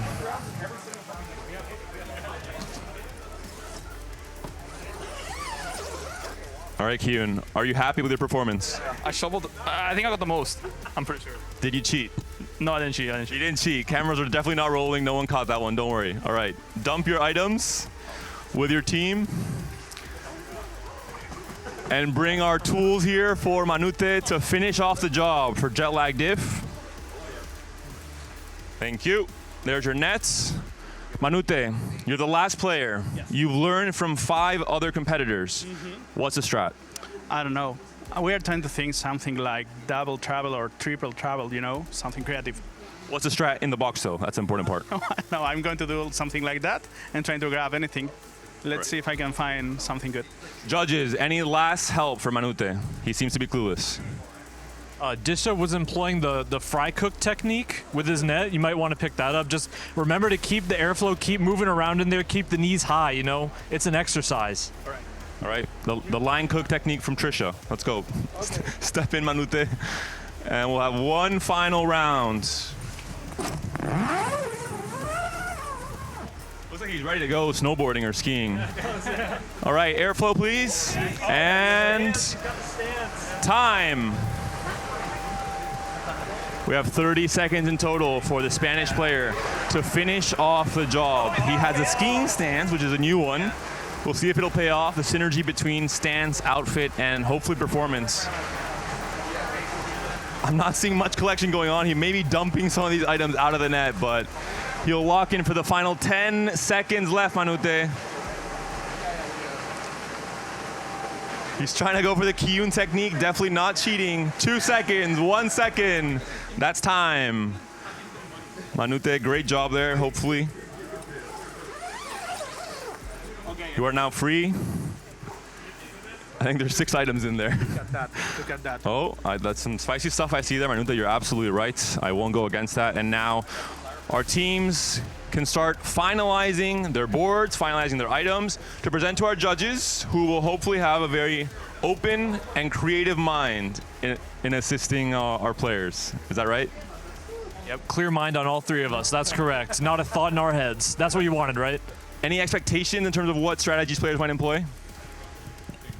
Well, I feel like Team SLAB has the most options. They got, I feel like going first, they got so many more items and units, so maybe they'll be able to go for more of like a meta comp. Kiyoon did say from Team Skateparge they're really creative, so they might just go for something we haven't seen before. So yeah, looking forward to it. I think Team Jetlag has already shown they know how to work under constraints. If they have no sleep, I still assume that they can put together the best comp here. Are we going to be looking at judging more meta comps, or are you guys open to judging more creative? You know, there's emblems involved maybe. Itemization can be unique as well, combining with, I'm not sure if there's artifacts, but emblems for sure. How open are you guys to these creative boards? I'm definitely looking for some creativity. I think only time will tell as far as when we see the boards. I agree with Asa. Somebody's got to do something about this first pick. We got to get some refs out here or something because Team SLAB just working with way more opportunity here. I'm interested to see what Team Jetlag has up their sleeve for this. We might need some reps for Kiyoon's performance as well. I think the that's true. He did do some suspicious activity mechanics in there. I was personally wearing my blindfold at the time, so I didn't really see, but yeah, we can get the replay on it maybe. The scoring, Sherman, is from 1 to 10. Are you expecting any perfect scores, maybe from the perfect player? You know, I think you're going to have to, I don't want to give away the way that I'm thinking about and judging while they're still out there. And, you know, I think that based on the options that they have, I don't know if they will actually set themselves up for success. I think they have unlimited opportunity, and that doesn't always bring out the best creativity. That is definitely an answer that a head of esports and comp ops would give. So staying true to your themes, Sherman. Are we looking like we're finalizing our strategy? It's time. Dishsoap and Emily, you had 30 seconds. We gave you like 3 minutes. All right, 30 final seconds for our players to wrap up their presentation. We're winning. You just did no explanation. And I'll be going to the judges to get one of the mics for our team to present, and so they can really showcase to the world what they've been working on. 10 seconds, Dishsoap. Emily, 9, 8, 7, 6, 5, 4, 3, 2, 1. All right? Emily, Dishsoap, please. Time's up. Bring your board over here to the middle, right in front of the box. Time's up, guys. The judges will knock off points for delays. Oh, now they're responding. All right, over here, Emily. Wait, what? Oh, holding it? Wait, what are we doing? Do you want the mic? We're gonna present first here. Explain the creativity. Dishsoap at the camera, please. Okay, Did you guys tape it to the board? No. We're supposed to tape it? It might help with. There's no time. There's no time. There's no time. Okay, Dishsoap. We'll do it live. So yeah, I don't know. We have a really good board here. Somehow we got wait up, Dishsoap. Oh. We're gonna get a camera to get a really close look at what the big brains have managed here. Well, we got a lot of emblems, which is very good for making good boards. We ended up with 8 fonts. So we basically play whatever we want. We chose 10 Street Demons, 6 Bruisers, 6 Boombot, everything out of it. I think we have 6 Gold Knocks there as well. Zac 2, we have all of the fonts. So our Zac has infinite blobs.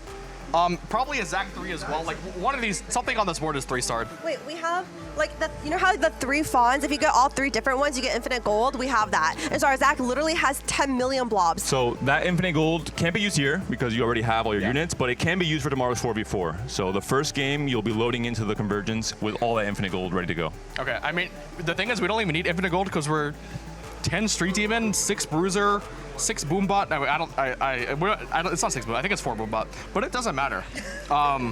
Basically, this is kind of an unbeatable board. So yeah. All right. That's the final presentation from Dishsoap and from Emily. Honestly, this is pretty impressive. I have never seen a board this capped in my life playing TFT. I'm not sure anyone ever has. Hopefully our judges haven't either, and maybe a perfect score is in order for the perfect player and perfect team. Asa, Iniko, Sherman, please take a final look. I said that, yeah, exactly. The death weight is supposed to be on the and we'll see the judges for our board. The scores will be from 1 to 10. And You say you're playing 10 Street Demon? Yeah. Dishsoap, Emily, come back here. Oh. The presentation's done. You only get the one presentation. Stand here, please, as we wait for our judges to give their scores. They'll be raising the cards here, and we'll see. What are the combined scores? Asa, please, your final score. I'm gonna give this board a 10. That's 10 Street Demon, 8 Fawns. It's a pretty strong level 8 board. If I ran into this on the ladder, I think it would probably go first place in most lobbies. A perfect 10 from Asa. Iniko. This is quite a cap board, Asa. I agree, lots of items here, lots of good units. The problem that I'm noticing, though, is you have a lot of Tactician's Crowns, Tactician Shields, etc. That's infinite gold, and this is the board you came up with? Not to mention, there's so many units on here, you actually ended up crashing the game, so I'm giving you a 4 for how many seconds the game lasted while your board was online. Plot twist from Iniko. Only a 4. 14 points total now. Sherman, the final judge. Yeah, I thought long and hard about what I was going to be looking for here. You know, there's so many opportunities in TFT to really think about what makes a good board. And I landed on deciding, assuming that everybody had built different. And so 10 Street Demon here, really not looking good for you. So unfortunately, I am going to have to go with the 1. Wait, you can just play down, build different, and have 10 Street Demon. It doesn't turn off your traits. Yeah, well, you know, judgment is final, and unfortunately, that one's gonna have to play out. And this is why I'm Emerald, and you're the PV God. Okay, this better be consistent. And that's a total of 15 points. Not a perfect score, rather an average score. This is rigged. Sherman's just mad that we were Mafia and we killed them all first. We have 8 fawns. We have 8 fawns. Okay, yeah, let's be honest. I was night 1. 8 fawns. 8 fawns is all Dishsoap can back up here. You know, we actually traded 1 fawn to get the last Street Demon emblem. Yeah. As well. So we could have had 9. We were actually humble. Very Trading humble. might be illegal, so maybe you'll get disqualified for that one. I'm not entirely sure. No one said anything, so. Yeah, no one said no trading allowed. All right, we'll allow 1 trade then. We'll let it through. 15 points. Are you guys happy in general with the performance? I'm happy with the performance. I'm not happy with the scores. Same. All right, so judges, maybe we'll have some problems later after we finish this game. Thank you, Emily. Thank you, Dishsoap. Next team, Kiyoon and Alex, please. This is a lot less units and a lot less items, that's for sure. Let's get one look at this board. Is it taped? No, it's not taped. No one is taping. We're gonna come back in with a handheld and take a very good look. Alex, please start presenting. Okay, so our concept is Zookeeper Gragas, where the items, if you take a look right here, it's Gragas frontline, 4 bruiser, 4 amp.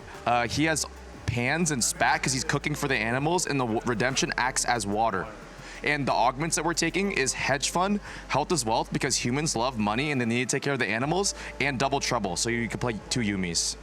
I mean, it's double trouble Yumi because the Yumis are like Gragas' pet, like a silly 2 cats that runs around. Yep. Yeah. And you keep the animals safe, so you don't give them like damage items, because like he fights and protects them. A very different approach to Dishsoap and Emily. Are our judges happy with this approach? Are they going to judge this in a way that is maybe going to be better? We can't really hear. Oh. Yeah, we got to see it over here. Them again. Oh, we need to say it again? Yeah.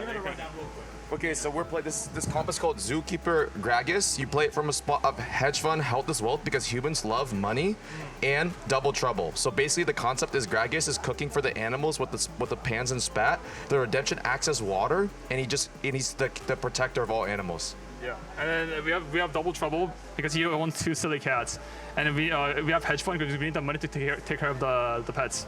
And these are obviously like gorilla, I don't know, dogs, cats, spider, obviously, bear, you know. Okay, I have a question for Alex. Yeah. What rank are you? Masters. Why do you know how to put items on your units? We thought that it would be best if in this comp, like theme-based, it's low-key Gigabyss if you just don't slam items on the animals because they need to be safe. And Gragas will take care of the job. Your units are a lot stronger with the items. Oh, man. All right, Kiyoon, I have a question for you. Yes.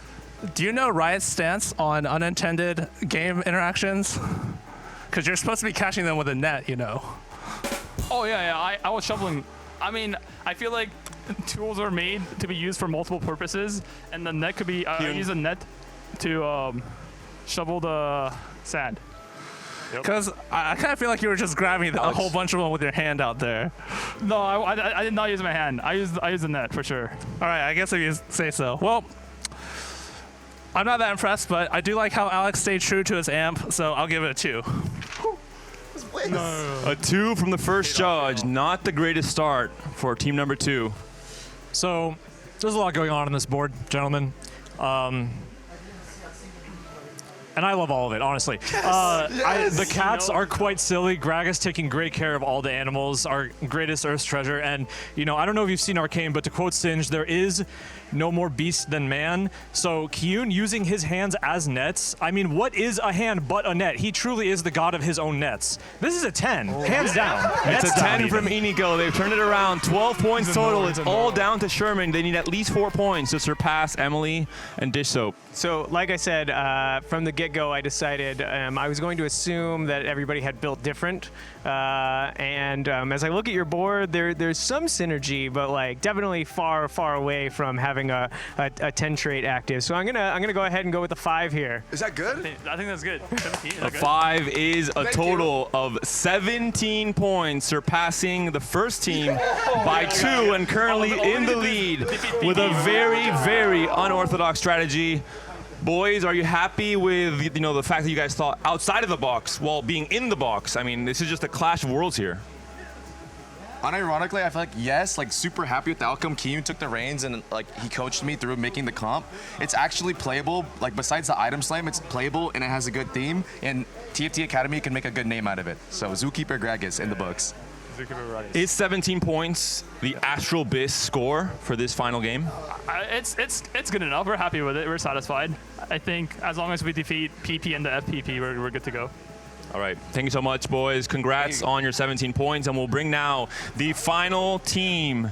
Manute, Xen, you guys have had a total of 17 minutes to craft your final board. You have used a tape, finally. Someone is following the rules. And please step here on my left, both of you, and Manute on my left here, both of you. Thank you. And present to the camera. Explain. Okay. Turn the board to the camera, please. So we just do the final board, multi-travel. You want to explain it? Okay. Yeah, I can try. So for first, we got the Pandora items, the silver one. Okay, silver. Yeah, and then we went into double trouble. And also the final one is the Lucky TG. And as you guys see, we have double trouble board. We were playing Cipher and got cash out. And in this case, you see we are rolling still items for Lucky TG. So we can see BT and Red Buff here. And also we are looking for the double spot to make infinite gold. Right now we cannot find it, so... We didn't hit it. Yeah. We didn't hit it. We are rolling in Pandora. So the game's not done yet. When do you guys think the game might finish? 1 round, it's okay. Yeah. 1 more round, we hit that, and it's over. Right now we are close to be, we win some, we lose some. The Lucky TG is not always that lucky. Unfortunately for you guys, the judges have to judge on this current board, not the final board when the game finishes in the hypothetical. So judges, did you guys catch all that? No. So please present to our judges yet again. Okay. Get close and personal. Here you can see the board. We have to explain Xen, Manute, come here and explain from here. They can see the board and you guys explain. So in very shortcut, double trouble, of course, Lucky TG from Pandora items, and we are looking for the more lucky TGs. That's why we don't put the red buff and BT, and we are looking for perfect free funds to make infinite golds. But right now we are trying to roll and roll. Yeah, and we are level 8 right now. Sorry. We are level 8, but we didn't put one champion because we don't have gold left. So that's why we are looking for perfect funds. All right, I'm very impressed. I think this board has a lot of potential, even though you're not using all your resources. Like you said, right now, you're playing for the highest cap. Yeah, exactly. But I gotta say, I'm really disappointed with my co-judge, Inigo. I feel like this guy's just saying the most ridiculous things, and this entire competition just feels like a sham. So I don't even think it matters. I'm just gonna pick something at random. Asa going for the random 8. Lucky day for Jetlag Diff. Despite not being lucky in the convergence, they are here in God of the Net. How dare you, first of all, how dare you say that about me? I'll get to you guys in a second, sorry. We came here, we agreed that we would judge everybody fairly on the same grounds, and you're here meta-slaving. You're talking about, oh, you have great items, you have a great meta comp, whatever that means. These guys may be playing what TFT is all about, but you made me so mad and you scored high, so I'm just going to offset your score too. Sorry, guys, you're suffering because of my co-judge. It's only a 2, 10 points total. They need at least an 8 to surpass and win the entire competition. A 7 would tie. Sherman, it's all down to you. You know, this is what TFT is all about. When I look at this board, I see a lot of potential, I see a lot of opportunity. But like I said, unfortunately, I am judging based off of built different. And so as I look through this one and having reviewed everything on TFT Academy, I think I'm going to land on a 3. It will be a 3 in the end. Only 13 points. Going to be the last team in the results, I believe. But XN, Manute, are we happy? Are you guys? Yeah. You guys think you guys showed your real creativity here? Well, we had some fun creating it. Exactly, and I believe that I one day gonna play this. Like, you have to pick Pandora, you have to get free falls, you have to have double trouble. It's close impossible to get this, so I'm glad that I created that. Yeah, I had some fun creating it. That's number 2. It's not right, but whatever. Okay, I take it. So, who won? We'll find out very soon. Who won is a great question. Can we have our other teams come with us here? Kiyoon, Dishsoap, Emily, Alex. And we'll soon check the scores to see who the champion is, of who is really the god of the net is the real question here. Let's check out our scoreboards as they come up. Who's gonna be our champion? With a total of 17 points, Kiyoon and Alex are the gods of the net. Emily and Dishsoap with 15, Manute and XN with 13. All right, guys, thank you for playing. I want the winners to stay with me here. Everyone else can shuffle off. Thank you so much for the great performances. Alex, Kiyoon, the mic, Manute, thank you. You guys had the most creative strategy. It was, in the end, rewarded by our judges. Are you proud of the performance, Alex? Yes. I have Kiyoon to thank. He's the first person I met in the TFT scene, and it feels good taking a first with him. Kiyoon, any final words? Yeah, I'm happy too. Did you expect to come into this weekend and assemble a board like this one? No, I didn't even know what this game was about. I just found out like 10 minutes ago. Well, clearly our players can think on their feet, and they got that dog in them, right, Alex? Awoo. Awoo, indeed. Thank you so much for watching from home. Hopefully you guys enjoyed this final side event for day number 2. This is the end of our day as well, but tomorrow we have more action. And finally, the 4v4 will be starting off. One final question for both of you. Are you guys excited for 4v4? It's going to be a whole different format. Alex, do you have the experience for it? I've never played 4v4, but Kiyoon said it's like a school project where he's going to assign me a role and I have to carry it out to the best of my ability. So I'm excited. Kiyoon? Yeah, I think we'll have the most fun and we'll also win. So I think it'll be fun. Yep. All right, optimistic final words from our team here. Congrats to our champions, and thank you all for watching from home. We'll see you tomorrow, 10 p.m. or